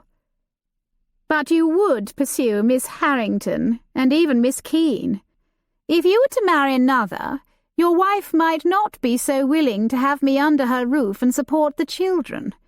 But if Felix were to become heir, as my brother, he would always be obliged to provide for me, would he not? I am your brother, Judith, as much as Felix is. She frowned. What can you mean? There is a reason Alexander resembles me. You do remember remarking how you and I favoured one another more than you and Felix do. There is a reason for that. She gaped at him almost fearfully, he thought. He continued evenly. My mother was no one you would know, but you knew my father, for he was yours as well. She stood perfectly still, as if holding her breath. Then her eyelids began to blink, a window shutter, opening and closing, trying to change the view or chop to pieces 100 images of the past. But she did not try to refute it. Did he know? She asked. Your father? I don't think so. I think he may have suspected it. Perhaps that is the real reason he decided to let it lie. Edward sighed, sick of the whole affair. Well, it does not matter in the end, nor does it change anything, does it, dear sister? She blinked again, this time to clear the tears at his biting tone. Do you so despise me? He regarded her somberly. I could never hate you, Judith, but I am disappointed. I had thought we were friends at least. You might have simply come to father and me with what you had learned. There was no need for all this cloak and dagger business. Edward stepped to Judith's wardrobe and opened its door casually, like a youth searching the cupboards for a late-night repast. She lifted her chin. He would never have admitted it, unless forced. You may be right, but I fear you may live to regret the cost of your little charade. He pulled down the veiled hat and tossed it on the dressing table. The veiled woman, Judith? How Gothic. It was Mother's idea. She thought Lord Brightwell's interest in Miss Keene might threaten our plans. When I showed her the notice from the seminary, she hoped we would discover something incriminating about her, which might sever their attachment. Why? Even if she had been his daughter, which she is not, she would inherit nothing, save perhaps a dowry or some small settlement. She grimaced. Daughter? We did not think that. We feared that he had romantic intentions toward her. Ah, he nodded. I confess I did as well for a brief time, but his interest in Miss Keene was of the most paternal, I assure you. However, that is not to say he will not marry another once his mourning has passed. She cast him an anxious glance. You see, Judith, the risk you run. Instead of being content with a home in Brightwell Court and everything you should ever need, you have wagered it all on the chance my father will die without a legitimate son. You are, furthermore, gambling on Felix's willingness to be as generous as father, which I doubt, but that is another matter. For if father marries again, and his wife bears him a son, then you lose all. Do you not see, Judith? You turned out to be every bit the gambler your father was, though you say you despised him for it. Her lips trembled, and though she glared rebelliously, her facade was beginning to crack. Edward turned and walked slowly back across the room. "Must I leave, then?" she called after him, her voice deceptively calm. At the door, he turned and looked back. She stood facing away from him, the sunlight from the window enshrouding her in an unmerited halo of gold. Perhaps, he thought, that was how God saw all his children. Selfish and fallen, yes. But in the forgiving light of his Son, each wore an unmerited halo. My father does not ask it of you. You are his niece. He will always love you. Her rounded shoulders shook, but he felt no satisfaction, no victory. For whether she stayed or went, in his heart he had bid farewell to this woman he had loved since a boy, as playmate, cousin, confidant, and friend.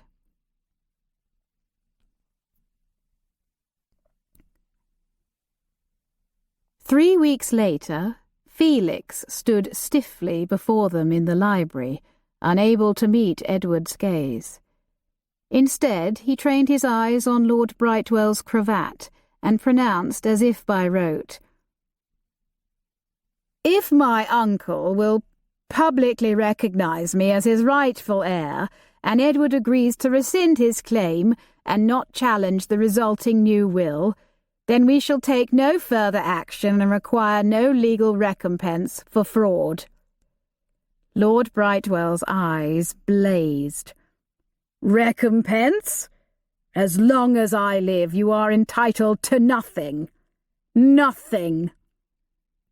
Felix visibly shrunk at his uncle's outrage. "Everything I have given you, your tuition and expenses, your annual allowance, all of these came out of generosity of feeling, not obligation. Felix chanced to meet the Earl's gaze, and any rebuttal quickly faded. Instead he muttered, "I have always thought so, my lord." "Then who wrote that little monologue for you? Your mother, I suppose?" Sheepishly, Felix nodded. "She said that what you have done for me, you have done out of guilt, not generosity." "And have I taken in your widowed sister for the same reason? I am to be credited with no Christian charity?" Felix's chin protruded stubbornly, defensively. "I did not say I concurred with Mamma, my lord. But when I am Lord Brightwell, I shall provide for Judith myself." "Very proper," the Earl drawled. "But are you not putting the mourning coach before the horse? As long as I live, you would only be heir presumptive. No title, no money, no privileges. And know this, nephew, I plan to live for a very long time." Felix swallowed. "For my part, I wish you would," he said earnestly. "I have no great longing to be a peer. Devilish lot of responsibility, that." "I am relieved to hear it. For who knows?" the Earl said. "I may even remarry, have a son of my own, and then he shall be my heir, and you receive nothing." "Mamma is afraid of that. She was ever so relieved to hear Miss Keene left." Was she, indeed? For my part, I had just as soon not be Lord anybody, except he would help me win the hand of a certain lady. Miss Harrington, I presume, Edward said. The young man's face burned scarlet. I am afraid so. Ignoring his admission, Lord Brightwell asked, Did you not read any law at Oxford, Felix? You must realize, my boy, that there is nothing but scandal to be gained by making this public while I live. There is nothing for Edward to rescind. He is just as much a commoner as you are. Only an eldest son can be heir apparent, and as such has use of the courtesy title through my lesser rank of Baron of Bradley. But I still hold the peerage. Do you understand? You can never be Lord Bradley, and would only become Lord Brightwell after my death. His nephew's face fell. You will find, my boy, that not every worthy female requires a title to win her. Felix's lower lip jutted forth. He was clearly unconvinced. Here is what I propose, Lord Brightwell said. I will write within my will a full confession, disclosing my deception, and accepting full blame, so that any serious consequences befall me. I shall be too dead to care. But not Edward, who is innocent of any wrongdoing in this matter. He will lose the courtesy title, and many in society will rebuff him when the true nature of his birth is revealed. But as he plans to live quietly apart from London society, I don't think the repercussions will be overly severe. After I am gone, you and the solicitors will take this proof to the Lord Chancellor. Here he put his arm around Felix's shoulder and said in a confidential aside, You have no real proof at present, my boy, save one senile old woman who would never betray us to strangers, even were she to live long enough to do so. He removed his arm and continued in his best parliamentary voice. The Committee for Privileges will review the case and shall, I have every certainty, acknowledge your claim to the peerage. He gave Felix a shrewd look. Remember, this assumes an absence of a new heir apparent. If I remarry and have a son, then such a will and confession would naturally place him in position to inherit. Do I make myself understood? A knowing gleam sparked in Felix's eyes.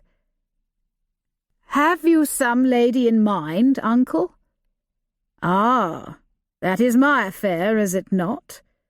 Now, if you agree, and your mother and sister as well, to handle this quietly and avoid a scandal, then I will continue to provide a generous allowance which will give you the life of a gentleman you desire, and allow you to win the hand of any number of ladies of quality.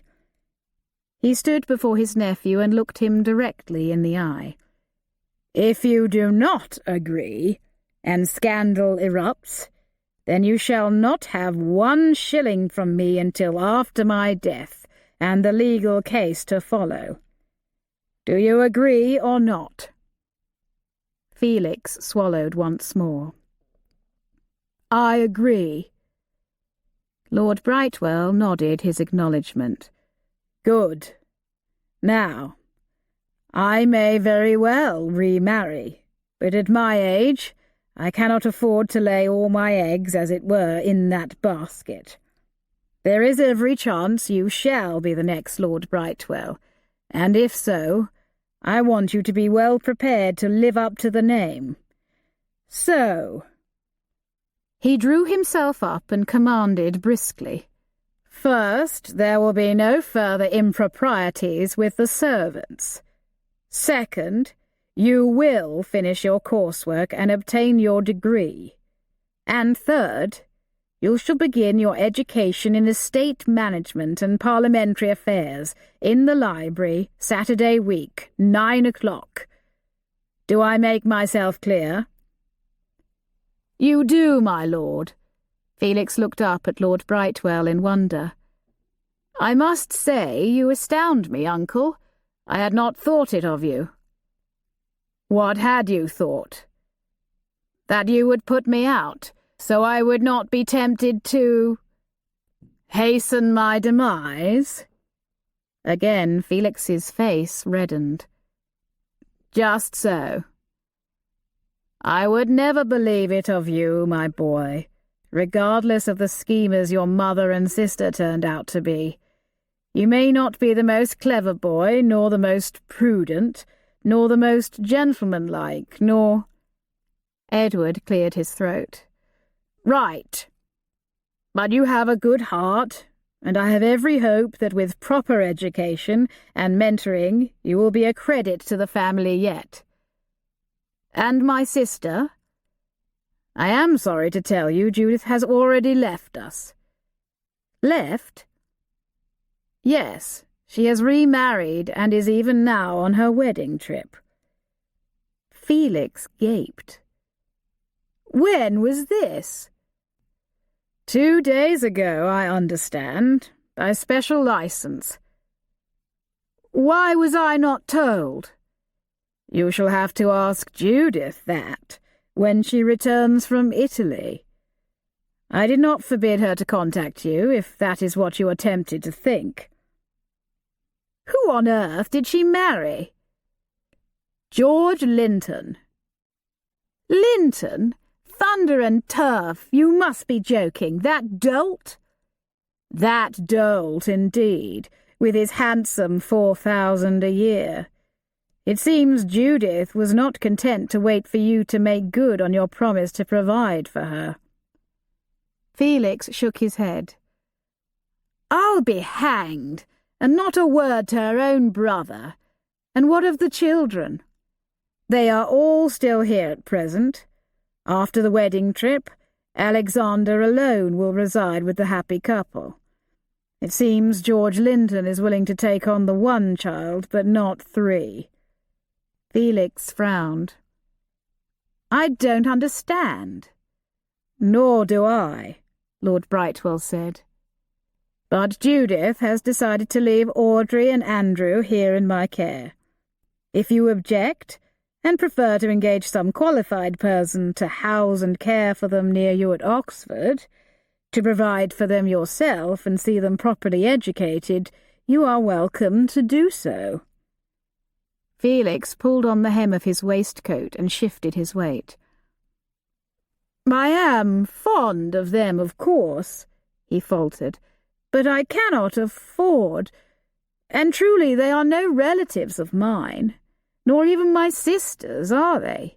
Will not Dominic's mother take them in?" "It seems the elder Mrs. Howe is stricken with such severe gout and tenuous finances, her words, you understand, that she will not be able to do so, much as she might wish it.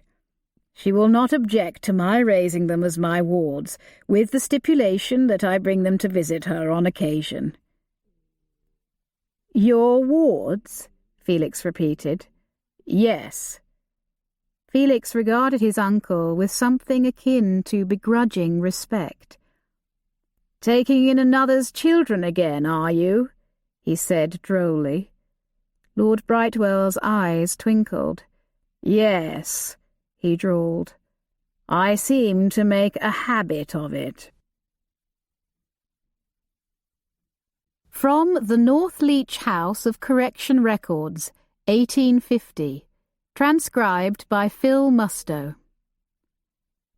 Haynes, George, for stealing a gun and a powder flask, the property of James Hickman, and a rabbit, the property of Henry Simcox. 3 calendar months for first offence, 1 calendar month for second. Chapter 48.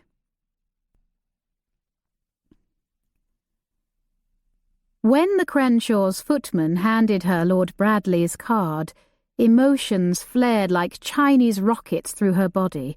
Panic, fear, hope. She was tempted to refuse to see him, but knew she couldn't do so. Not after his letter of apology. For what if Lord Brightwell was ill, or something had happened to one of the children? "Show him up, please." The ensuing minute seemed an hour, and then she heard footsteps approaching all too soon. She swallowed and took several deep breaths to try to calm herself, to no avail. When the door opened once more, Olivia rose unsteadily. "Lord Bradley, I did not expect you." He bowed. "I am certain you did not." He looked down at his boots. "And I expected the footman to announce in no uncertain terms that you were not at home, whether you were or not." "It did cross my mind, I own." Her chuckle sounded forced in her ears. "But I did not wish to cause a stir when I am but a guest here." He looked at her through his golden lashes. "An honoured guest, I hope?" Olivia bit her lip, then smiled. "Rather, yes. My mother as well. They have all gone into Cirencester together, or I would introduce you." He nodded. They stood there awkwardly for a moment. Finally he cleared his throat and twirled his hat in his hand. "Oh, forgive me," Olivia said. "Do be seated, please." "Actually, I feel a bit like Andrew in the schoolroom. Too much energy to sit. Would you be so good as to walk with me? I saw a fine garden as I rode in." "Of course. I shall just find my bonnet." They strolled together through formal gardens enclosed by walls of mottled stone. The sun shone and the air was heavy with the fragrances of rose and lavender. "You received my letter?" he asked. "Yes, though I saw your father added the direction." He nodded. "I beseeched him to tell me where you were since the day you left, and he finally gave way."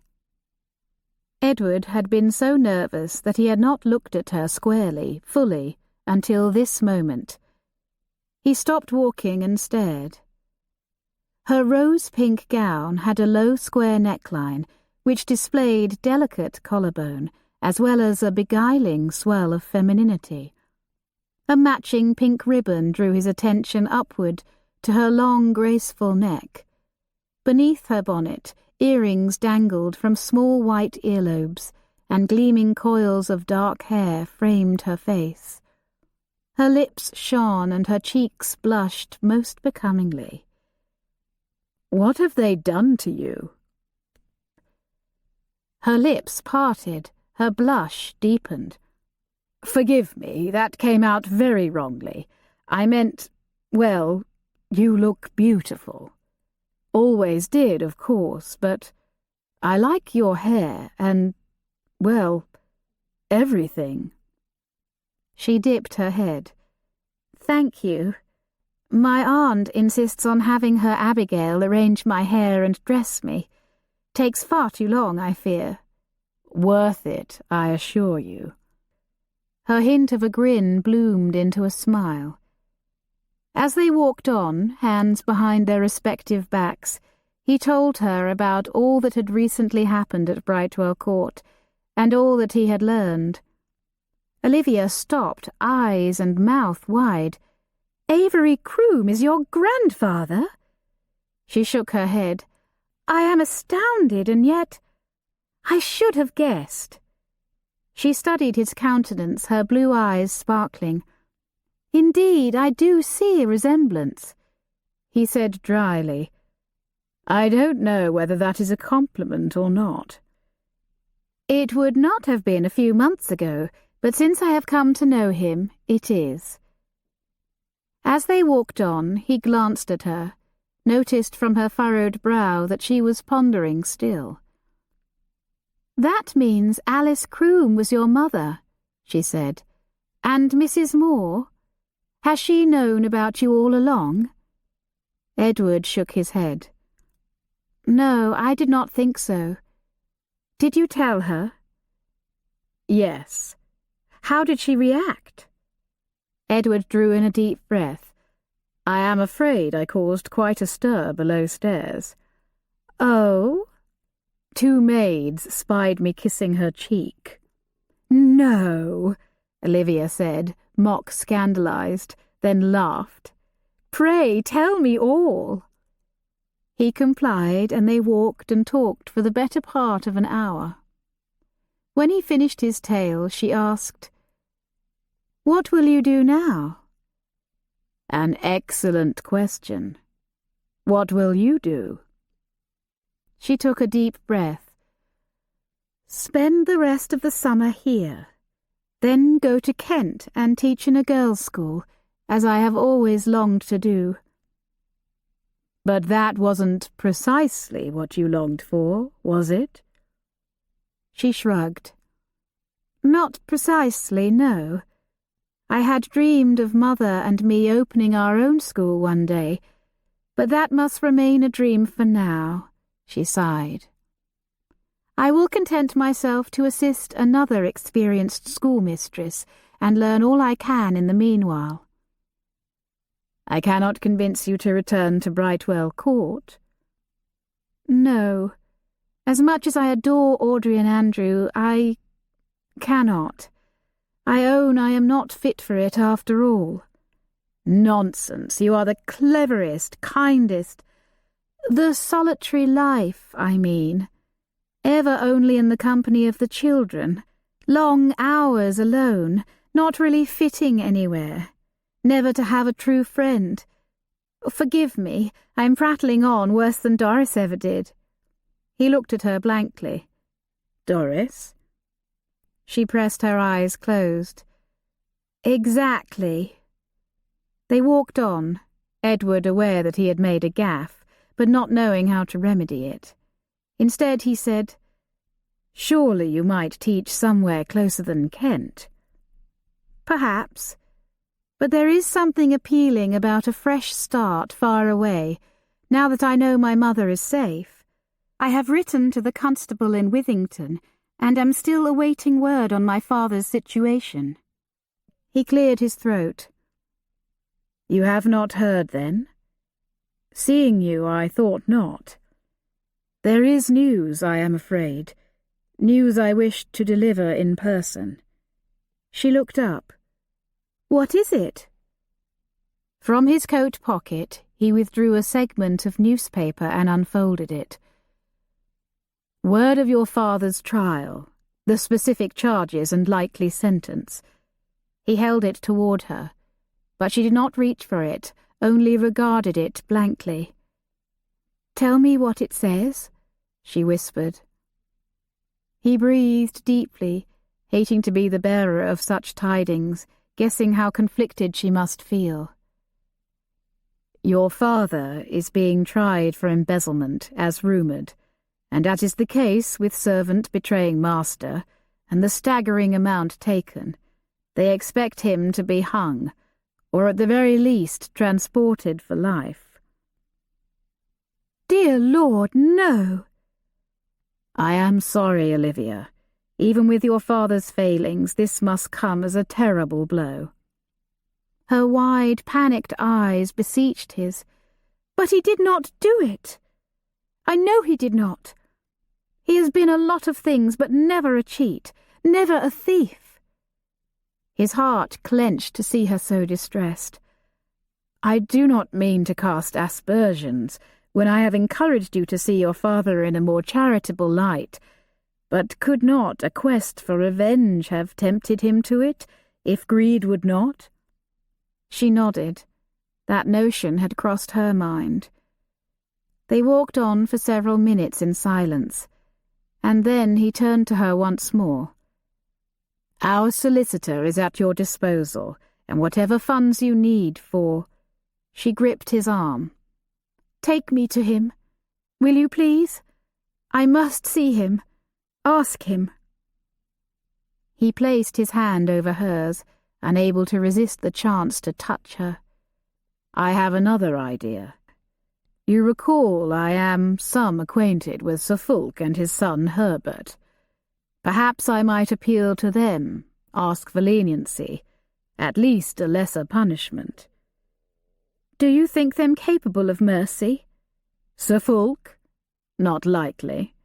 If Herbert were there, I might be able to sway him, but as far as I know he is still away.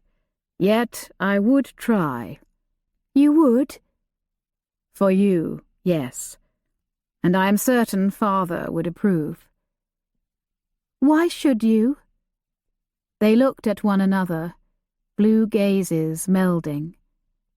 "Olivia," he said, sounding almost offended, "I think you know the answer to that."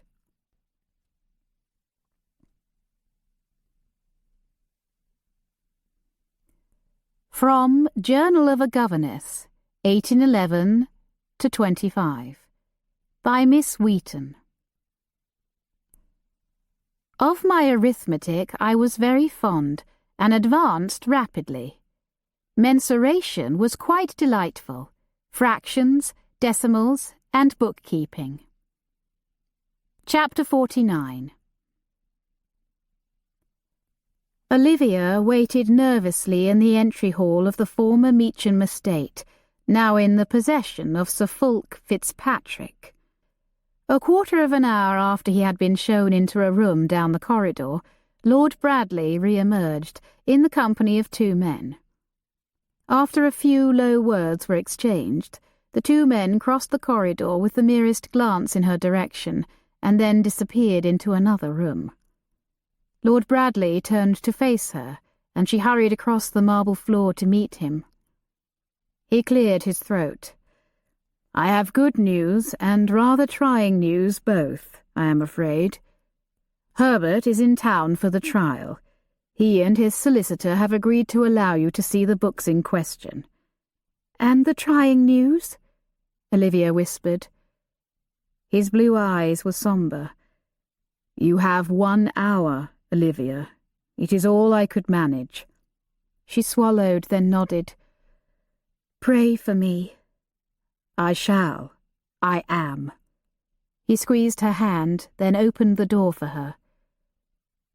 Olivia entered an ornate library, where alabaster busts stared blindly from atop tall bookcases of mahogany and brass. A claw-footed table sat at the middle of the room, while fringed chairs of velvet huddled closer to the marble chimney-piece. Above it reigned a gilt-framed portrait of a lace-bosomed dowager who looked down at Olivia in marked disapproval. Ignoring her, Olivia stepped to the table and sat down. 3 books lay before her, illuminated by 4 tall sash windows. She prayed that old glass slate in her mind, murky from lack of regular use, would come back to her once more. She opened the books in order and slowly ran her finger down the columns, figuring and checking as she went. Everything seemed in order. "Almighty God, please help me," she thought. An hour later, the door opened.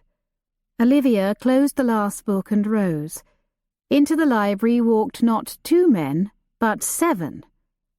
Lord Bradley, a black-haired young man she guessed must be Herbert Fitzpatrick, his father, Sir Fulk, the solicitor she had glimpsed earlier, Mr. Smith, the constable, the local magistrate, and another man she did not recognize. Lord Bradley stepped in the breach between Olivia and the cluster of men. "Sir Fulk, this is Miss Keene, Simon Keene's daughter." Standing before her was the proud gentleman from the Crown and Crow, now a dozen years older. The years had not been kind to him. His thin lip curled. "Ah, the trained monkey, all grown." She felt Lord Bradley stiffen beside her. "Sir Fulk." Olivia doubted the man even heard Edward's steely warning. "How fate played into his hands," Sir Fulk continued, "that I should purchase his master's estate, and that my own steward would keep him on. How keen bided his time, earning my steward's trust, learning his way about my business and about my books. Then when he was confident in his position, he struck, thinking I would never be the wiser. Well, now fate delivers her cruel twist. He is caught in his own trap." Olivia met the man's gaze. "I might say the same of you, sir." He smirked. "What is that supposed to mean?" "I am very glad your solicitor and our constable are here today, as well as the local magistrate," Olivia said. "Fate, I believe, is still at work." "You talk nonsense, girl. If you think to confuse me with riddles, you are quite mistaken." Olivia forced a smile and changed tack. "I am glad to see you looking so well, Sir Fulk," she began. "Mr. Smith told me you suffered a hard blow to your head. He thought you might have taken a fall, down a pair of stairs, perhaps?" The second smile came more easily. "It was kind of you not to inform the constable where you were injured, for that might have looked very bad for my father." His eyes narrowed, but he said nothing. "For the highly esteemed Mrs. Atkins said she found you in our home, unconscious." As she'd hoped, he did not challenge Mrs. Atkins' word. Everyone in the village respected the midwife. Most had been delivered by her, or entered the world into her hands. Sir Fulk could not have lived in Withington long and not known how highly she was regarded. Olivia said, "Is it not possible that you very naturally blame Simon Keene for that injury, and that is why you seek such a stern penalty, the very revenge you accuse my father of taking?" "What are you talking about?"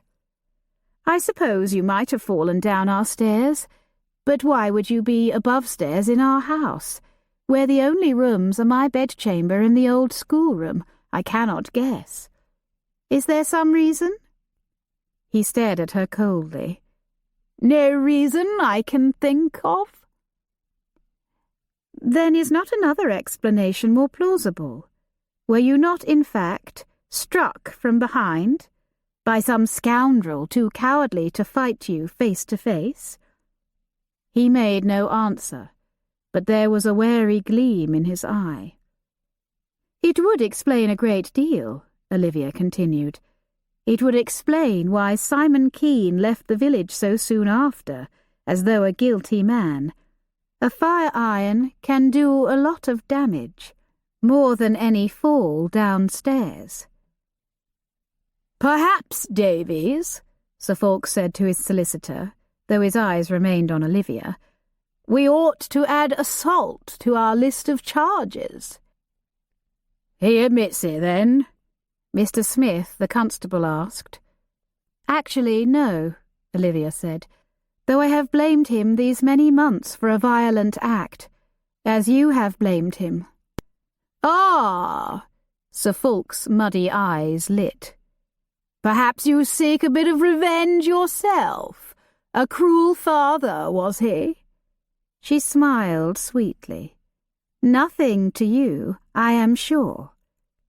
He studied her, uncertain of her meaning. "I suppose you had just come to our house to bring my mother more needlework for your dear wife?" Olivia continued, "and perhaps Simon Keene burst in and hit you from behind, driven by jealous rage, and you never knew what hit you. You awoke later to find yourself in Mrs. Atkins' office, where she had taken you to recover." "She saw nothing?" he asked, selecting a cigar from a wooden box on the table and idly rolling it between his fingers. Do you mean, did she see my father strike you? Sadly, no. Miss Keene, Edward interrupted, I do not see what... This cannot help your father. I only want the truth to be revealed, Olivia said. Does not the truth set one free? Yes, but... Sir Fulk interrupted. My own memory of those events, head injuries being what they are, is vague, Miss Keene, he said dismissively. When I awoke, I found myself rather in a fog. I thought Mrs. Atkins told me I had fallen downstairs, but I may have mistaken the matter. I later learned I had been unconscious for more than a day. With the help of copious amounts of laudanum, Olivia thought. It must have been as you said, Sir Fulk said, warming to the notion. Your father found me in his home, assumed the worst, and struck me down like the coward he is. Olivia grimaced. But do not forget, sir, you gave your attacker just cause. Again those muddy eyes narrowed. What do you mean? You see, the reason someone struck you from behind, I do not deny that part, was because when this person entered our home, he or she found you violently strangling my mother. Preposterous! I agree, it sounds so, Olivia said calmly. And in fact, for the longest time, I believed this fiend, bent on destroying my dear mamma, was my own father, to my shame. But it was not. He was in Cheltenham in the company of your own steward. The seventh man, the one she had not recognised, nodded his agreement. That's right, miss. Sir Fulk's lip curved in a feline smile. Miss Keene, your tale-bearing astounds me. You ought to be a writer of novels. You have missed your calling with all that arithmetic nonsense. Olivia sighed. If only it were a fiction, but for me it became a nightmare that has haunted me for months. If not your father, who? Sir Fulk asked. Do you claim some passing tramp or thief struck me? She stole a glance at Edward. I have been mistaken for both in the past, but no. Who then? Mr. Smith asked, while the magistrate leaned forward in his chair, watching her closely. I stayed late at Miss Cresswell's that evening, tutoring 2 pupils who had fallen behind. I came home to find chairs overturned and glass smashed against the grate. I heard my mother call out in panic and ran to her bedchamber. It was quite dark, but light enough to see a man with his hands around my mother's throat, squeezing hard. I know what that feels like now. Sharp pain, lungs burning, the surety of death any moment. Rubbish, the lot of it! Sir Fulk exclaimed. I did not think. I only knew I must stop the man and save my mother. Before I knew it, I had grasped the fire-iron and struck for all I was worth. I thought I might have killed the man, but I did not. He breathed still. I was not that man, Sir Fulk said, with a pointed look at the magistrate. You said yourself the room was dark and you suspected your own father. He must have heard your mother was entertaining gentlemen callers. I had certainly heard the rumour myself, though I, of course, did not credit it. Olivia said coldly, You lie.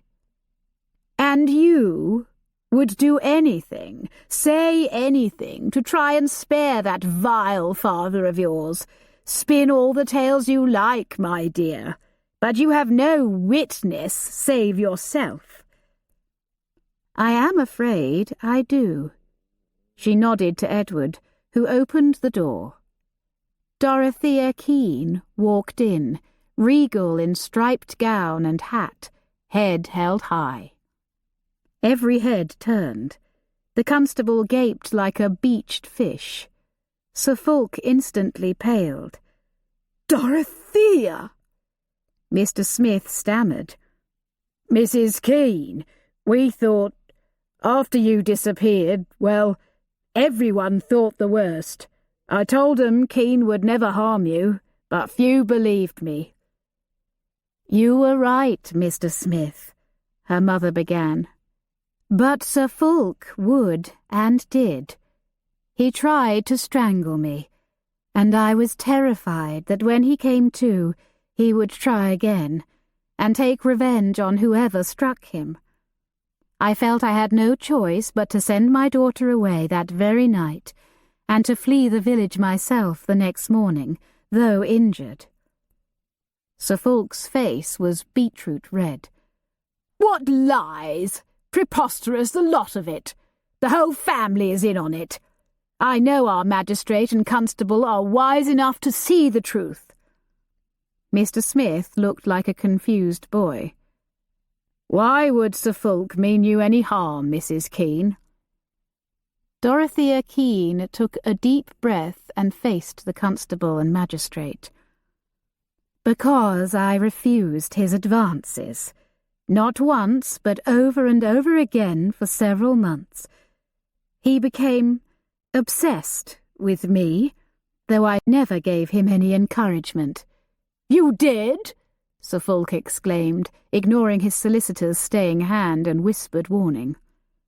Her mother continued. He began coming to our house for his wife's needlework in her stead. I was quite uncomfortable with his calls, but he would not stop. He tried to push himself on me that night, and when I fought back, he nearly killed me.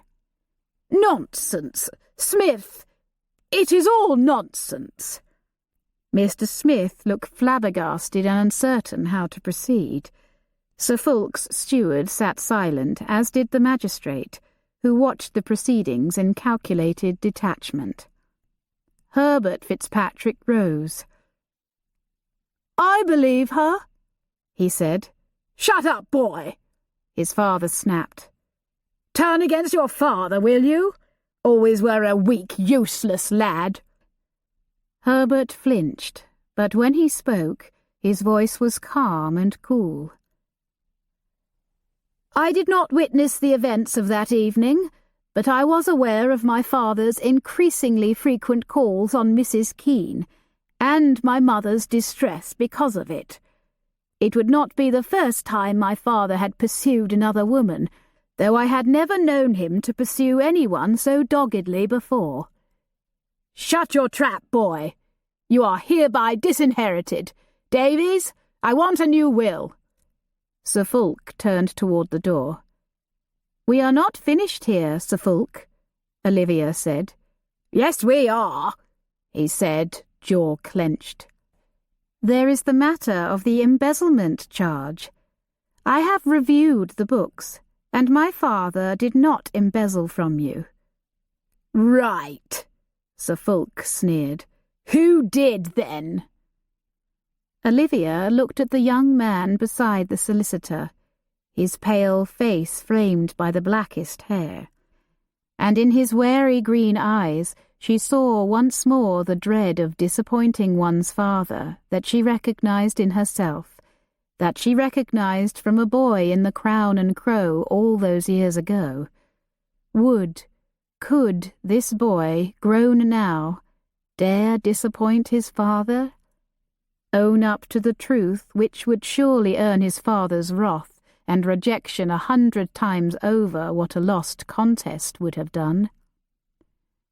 The young man looked at her then, really looked, and whether he recognized her or something in himself, Olivia could not know, but he stood up the straighter for it, and his eyes lit with a strange determination, like a soldier marching into certain but resigned to death.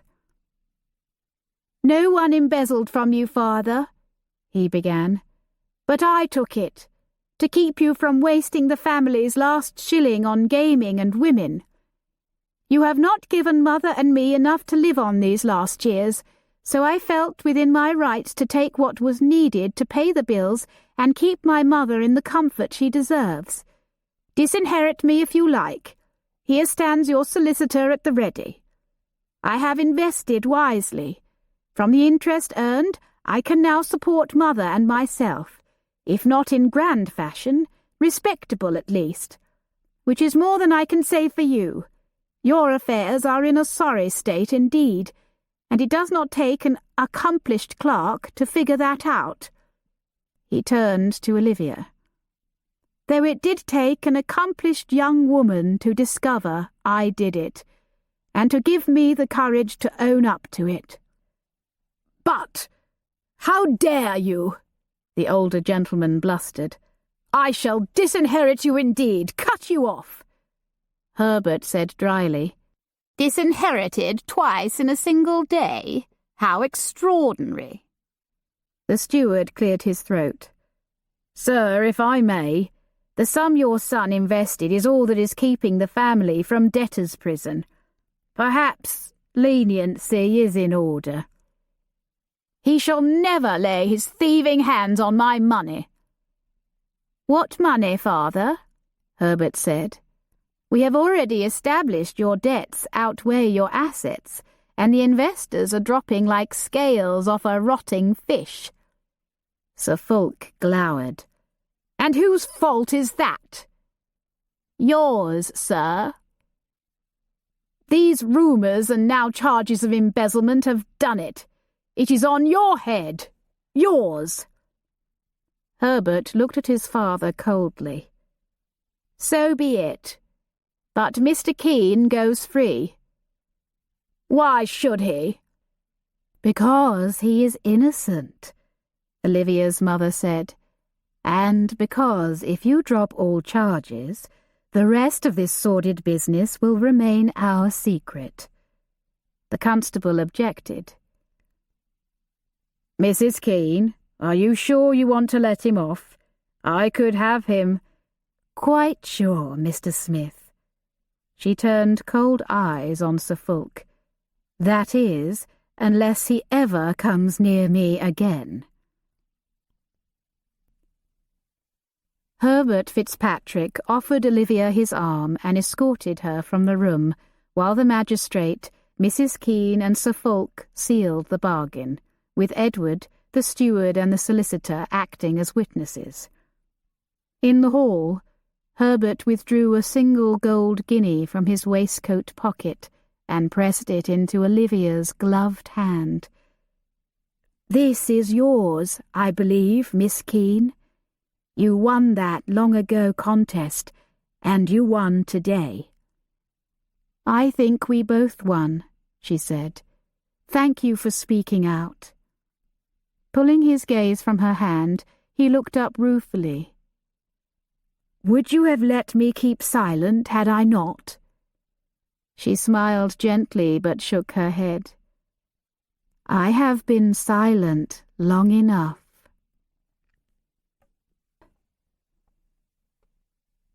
From The Turn of the Screw by Henry James. It was all the romance of the nursery and the poetry of the schoolroom. Chapter 50. The carriage made its way to the far end of Northleach, to the mottled grey stone prison and magistrate building known as the House of Correction. The arched doorway was flanked on either side by imposing two-storey walls. Edward waited in the carriage with her mother, while Mr. Smith offered Olivia a hand down. The constable led Olivia through the magistrate's building and into a small visitor's room near the keeper's house. Then he disappeared, taking the magistrate's order with him. Several minutes later, a keeper opened the door and Simon Keene shuffled into the room, head bowed and hands clasped together in front of him, as though manacled, though no physical restraint bound him. Her father looked up and started. Clearly no one had told him who had come to see him, nor why. Livy, I did not think to ever lay eyes on you again." Her heart was so full to see him that for a moment she could not speak. When she didn't, his hopeful expression faded. "Come to say goodbye?" he asked dully, "or to rail at me once more?" Neither. She sat at the table and gestured her father toward the second chair across from her. He slumped down. "Surely you've heard I'm done for. It's the noose for me, or transportation. Fatal, the both of them." "No, you are being released. Did they not tell you?" He frowned. "Are you dreaming, girl? Out to raise my hopes and dash them as I have disappointed you time and time again?" "You are innocent." "Ha! I did not embezzle a farthing, but I'm guilty of far worse. It is why I don't care what they do to me now. I have made peace with my Maker. I wish I might have told your mother how sorry I am, begged her pardon, yours as well. If you might forgive me, I could die content enough." "I do forgive you," Olivia said, "and I hope you will forgive me." "Forgive you? For what?" "For thinking the worst of you." He looked away. "I have given you prodigious cause." "Perhaps," she allowed. Later she would confess all that she had thought him guilty of, but not now, not here. He looked low indeed. Yet there was an odd new light in his eyes, a peace in his countenance she had not seen before. "Never mind that now. I have had a look at Sir Fulk's books and—" "Did you indeed?" he interrupted, brows high. "And how did you accomplish that?" "Lord Brightwell and his son are acquainted with Sir Fulk, and—" "Brightwell again. I might have known. Has he claimed you for his own?" "No. The point is, they convinced Sir Fulk's son and solicitor to give me an hour with the account books, and do you know what I discovered?" He shook his head absently, his eyes flitting about her face, as though taking an inventory and committing it to memory. The money had been taken over a period of only a few months, more than a year ago. It had been categorized as petty cash, yet withdrawn in large amounts which, when summed, rounded to the pound.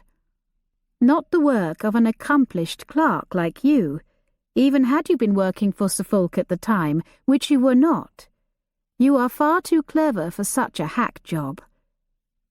"Who was it, then? Not his steward, I hope. Seemed a decent man to me." She shook her head. "It was Herbert Fitzpatrick, Sir Fulk's own son, and with good cause, I gather. Do you remember him? The Harrow lad who won that contest in the Crown and Crow?" "Won?" he humphed. "You let him win, that's what." She leaned across the table and looked him in the eye. "You are right, I did. Will you never forgive me for it?" Tears blurred her vision, and she was 12 years old all over again. Tears filled his drooping brown eyes, and her heart ached to see it. "Me forgive you, when it's I who was worse than a devil to you? You who never did me a wrong. Well, if you don't count that one contest." He attempted a grin which only served to push the tears from his eyes and down his cheeks, thinner than she had ever seen them. He sighed and slumped back. "I have not had one drop to drink since that night I came the fool to Brightwell Court. I have been praying, too, for the first time in my life.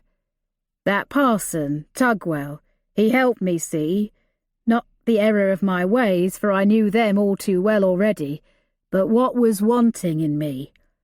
I am far from perfect, I know, but I am changed, and changing still. I know it is too late for Dorothea and me. When news of my hanging reaches her, wherever she is, she will no doubt wed her Oliver after all. I hope she will finally be happy." Olivia shook her head. She did not leave you for him. She felt she had to flee because someone was threatening her, nearly killed her. His face darkened, thunderstruck. "What? I shall kill the fiend. Who is he? Who?" This is exactly why she didn't tell you. She knew you would murder the man and end up hanging for it, and she did not want that. He shook his head regretfully. "Well, it is what I get in the end at any rate, and I would have rather given my life to protect her." His voice grew thick with emotion. "I would, you know. I would give my life for her." "I know you would," whispered Dorothea Keene. Olivia looked over her shoulder. Her mother stood timidly in the threshold. When Olivia looked back at her father, his mouth was slack, expression stunned. He stared at Dorothea as though not believing his eyes, as though for the last time. "You gave your life for me long ago," she said quietly, "when you married me, even knowing I carried another man's child." He slowly nodded. "I loved you then, and I love you now. Livy too, though she don't belong to me." Dorothea shook her head. "But she does. I did visit Brightwell Court once after I lost the first child, but I was never unfaithful to you. I have told you before, and I will tell you until you believe me. She is your daughter. Yours." Still he stared at his wife, disbelief evident in his expression. But whether disbelief of her words or of her very presence, Olivia was not certain. "Why are you here?" he asked breathlessly. "Why are you telling me this, when you had already made your escape, when you were already well and free of me?" Tears brightened Dorothea's eyes. Her whisper grew hoarse. "Perhaps I do not wish to be free." Hope flared and faded in his dark eyes. "Well, free you'll be, and soon now. I'm to be hung or transported, and men don't come back spry and whole, if they come back at all. Still, I am glad you've come. I asked God to let me see the both of you once more, and he has answered." "Did you not hear a word I said, Papa?" Olivia exclaimed. "You have been exonerated." He shook his head in wonder, a rare twinkle in his eyes. "Figured it out when neither the steward nor I could, did you? Caught that Harrow boy out at the last?" She nodded. "That's my girl, my clever girl." Olivia's throat tightened, and her heart squeezed to hear him say those long-missed words. She reached across the table and pressed the guinea into his hand, much as Herbert had done. He returned this. Simon Keene held the coin in his fingers, turning it this way and that. "Of all the things I have lost in my life, this is the very least I'd want returned to me." He placed the coin back in her hand, pressing her fingers for a lingering moment. "You are free to go, Father," she whispered. "We are all of us free." Olivia finally understood what Mr. Tugwell had tried to tell her. This was how it was for every fallen creature. Christ bore the penalty we each deserve to purchase our freedom. He shook his head. "I cannot take it in. Free to go where?" Olivia glanced at her mother. It was not her place to invite him home. "You will be going back to your Lord Brightwell with his riches and title, no doubt," he went on. "And I wouldn't blame you, not a bit of it." "Listen to me," Olivia said. "Lord Brightwell is a very kind and generous man, but he is not my father. That is your title, whether you accept it or not. He studied her, wanting to believe, she could tell, but afraid to do so.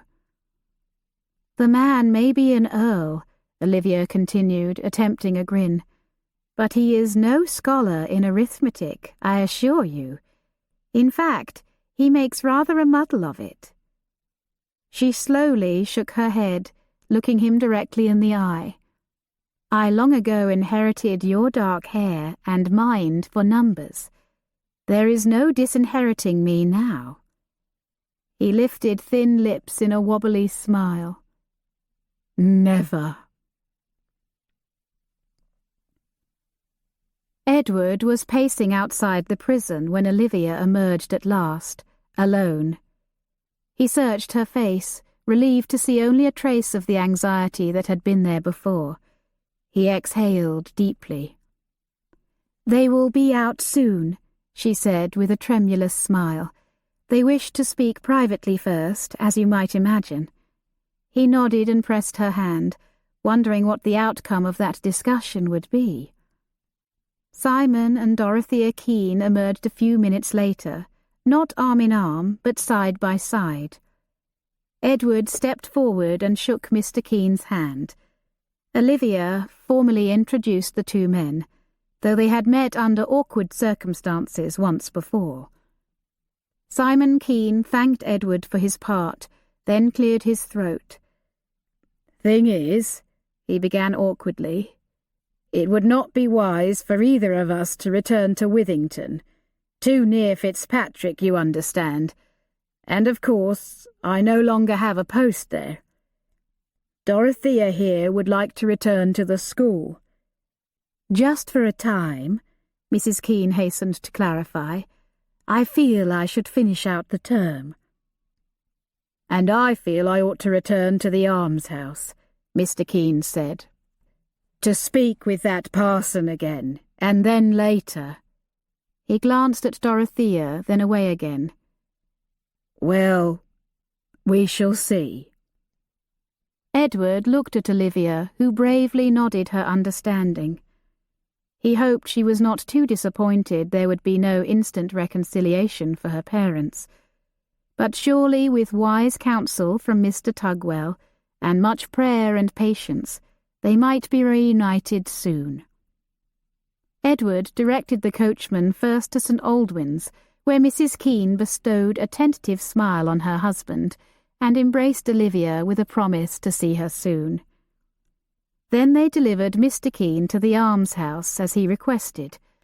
But when they arrived, Charles Tugwell bustled out and insisted Mr. Keene stay in the vicarage guest-room.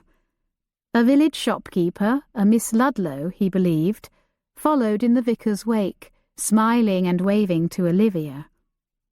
When Olivia stepped away to speak with her and Charles, Edward pulled Simon Keene aside. "I wonder, Mr. Keene, if the position of clerk at Brightwell Court might interest you." The man frowned. "You don't want the likes of me in your house, not after everything." "On the contrary," Edward said.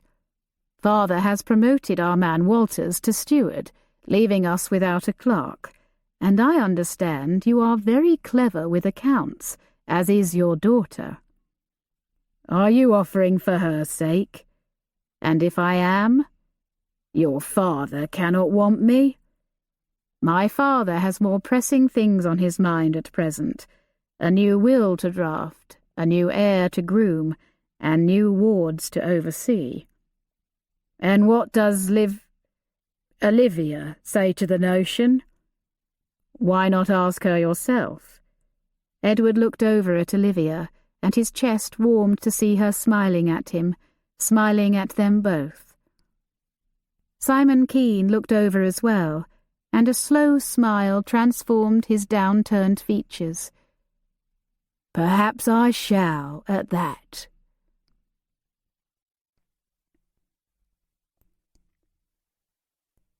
Late that evening, after lingering over tea and sandwiches with Lord Brightwell and the children, Edward and Olivia took Audrey and Andrew up to the nursery, bestowing many hugs and kisses, before Becky swept them away for bed.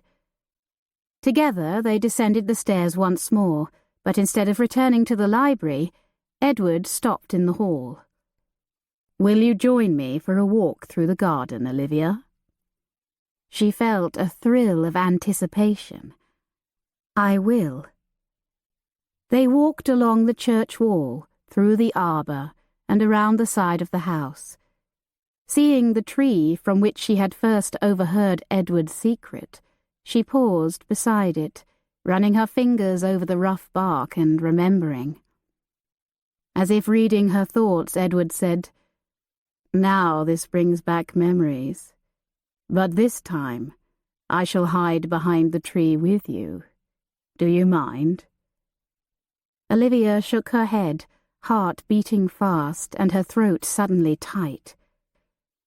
He stepped forward, and nervous, she stepped back. He stepped closer yet, and her back against the tree, she could retreat no farther, could not move, did not want to move.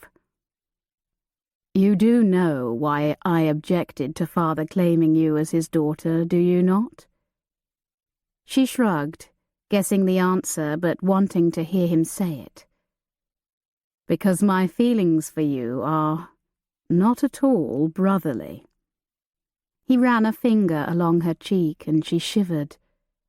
Then he traced her lips with that same finger and she could barely breathe.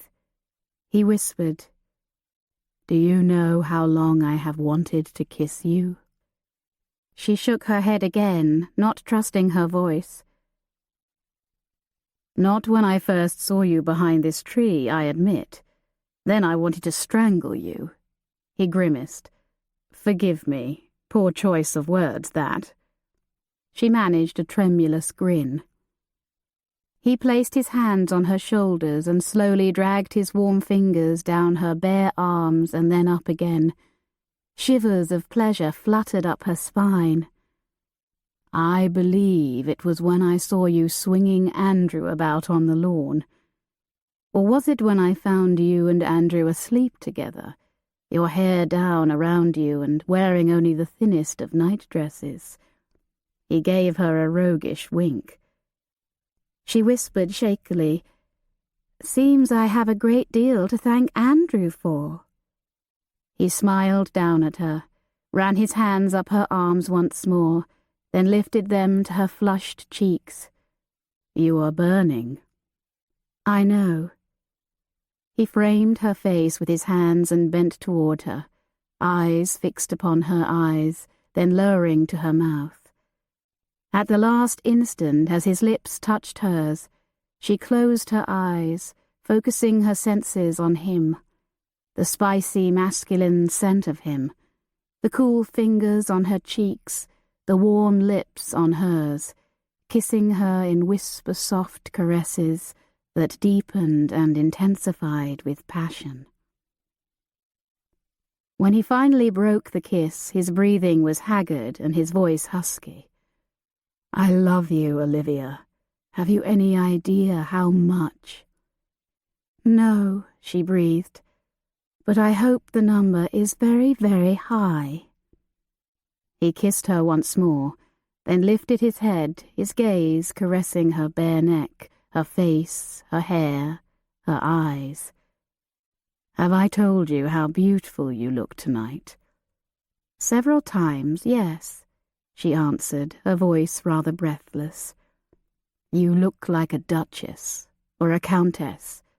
I wish I might have made you one." "I never wanted to be a countess." "No?"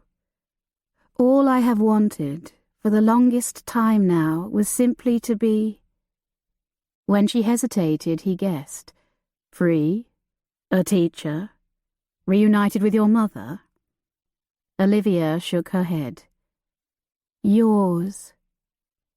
He bestowed upon her a smile so tender that her heart ached to see it.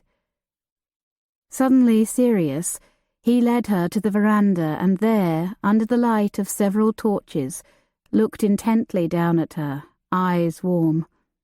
"I have something for you."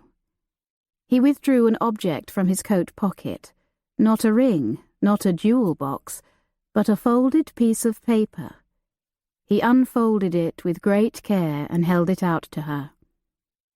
It took her eyes and mind several seconds to figure out what she was looking at.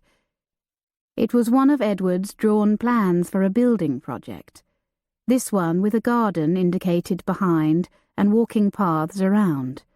The scale drawing depicted a kitchen and a laundry below stairs, dining parlour, sitting room, and schoolrooms on the ground floor, and many bedchambers above. He pointed to where he had labelled the plan in his bold block printing. Miss Keene's Boarding and Day School for Girls. All accepted regardless of ability to pay. Joy swelling within her, she smiled up at him. He turned the paper over, revealing a second similar plan. This one has a few improvements over the original, which I hope you will approve. The drawings themselves were identical, Olivia realized, only the title had changed. The Keene and Bradley School for Girls. "You wish to teach school?" she asked, brows high in feigned misunderstanding. He stroked her chin. "Goose, the Keene refers to your mother. The Bradley refers to you. At least, I hope it will, very soon." "Ah." She slid her arms around his neck and lifted her face to receive his kiss. "A great improvement indeed." Epilogue. Finally, I can think about that long-ago day in the Crown and Crow without the remorse that plagued me for so many years. Now I grin and sometimes laugh to think how God wove even that into something good, a sum far greater than its parts. As I sit on a lawn rug on a warm summer's day and look at the dear ones gathered around me, my heart is light and joyful, and amazed. I watch as Edward, my Edward, tries unsuccessfully to untangle line on a fishing pole, as though his hands are covered in schoolroom paste.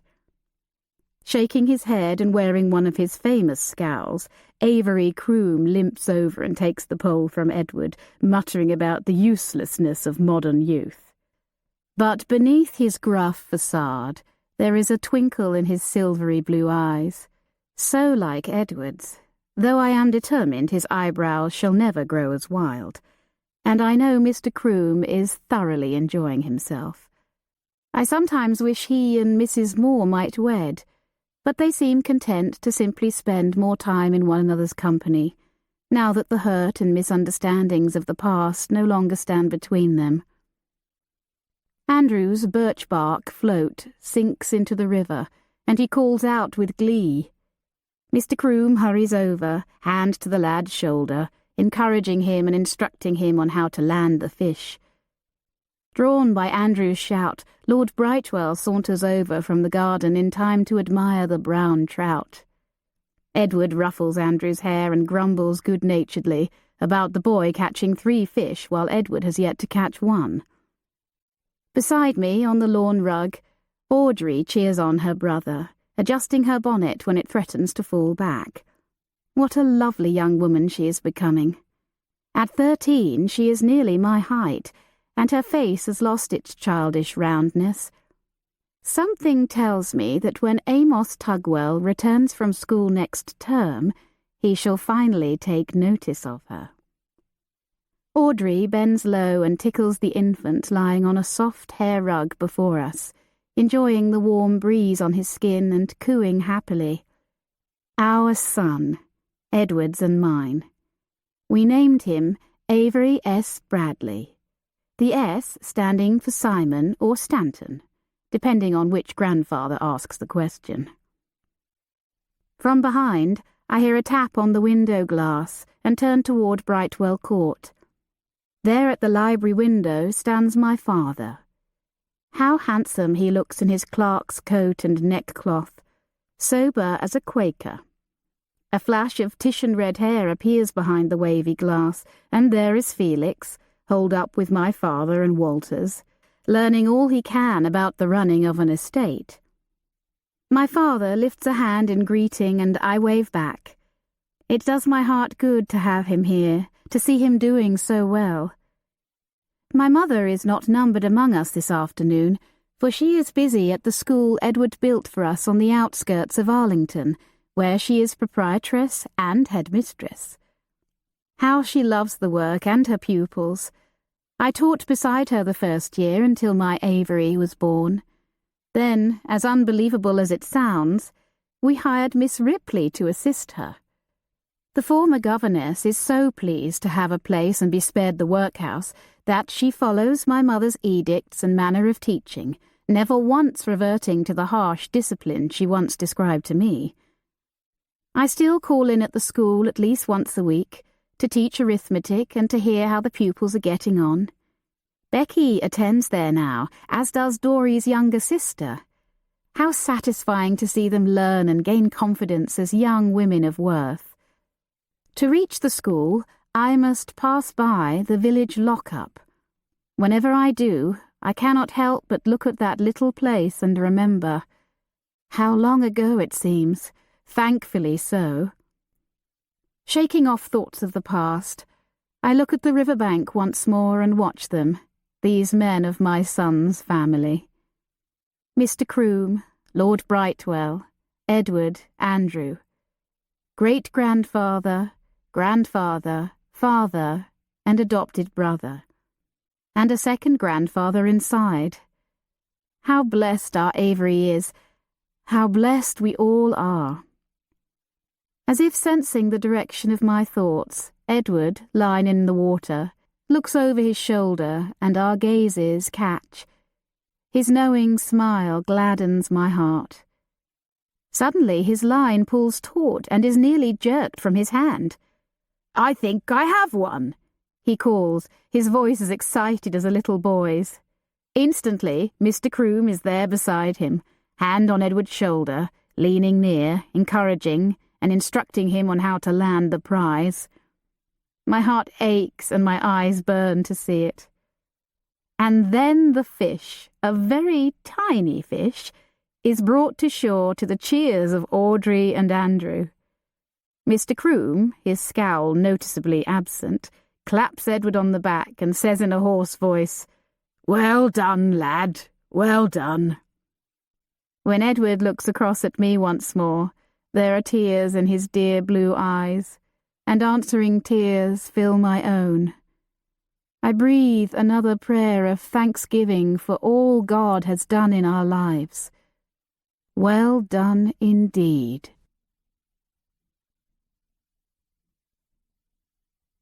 The end.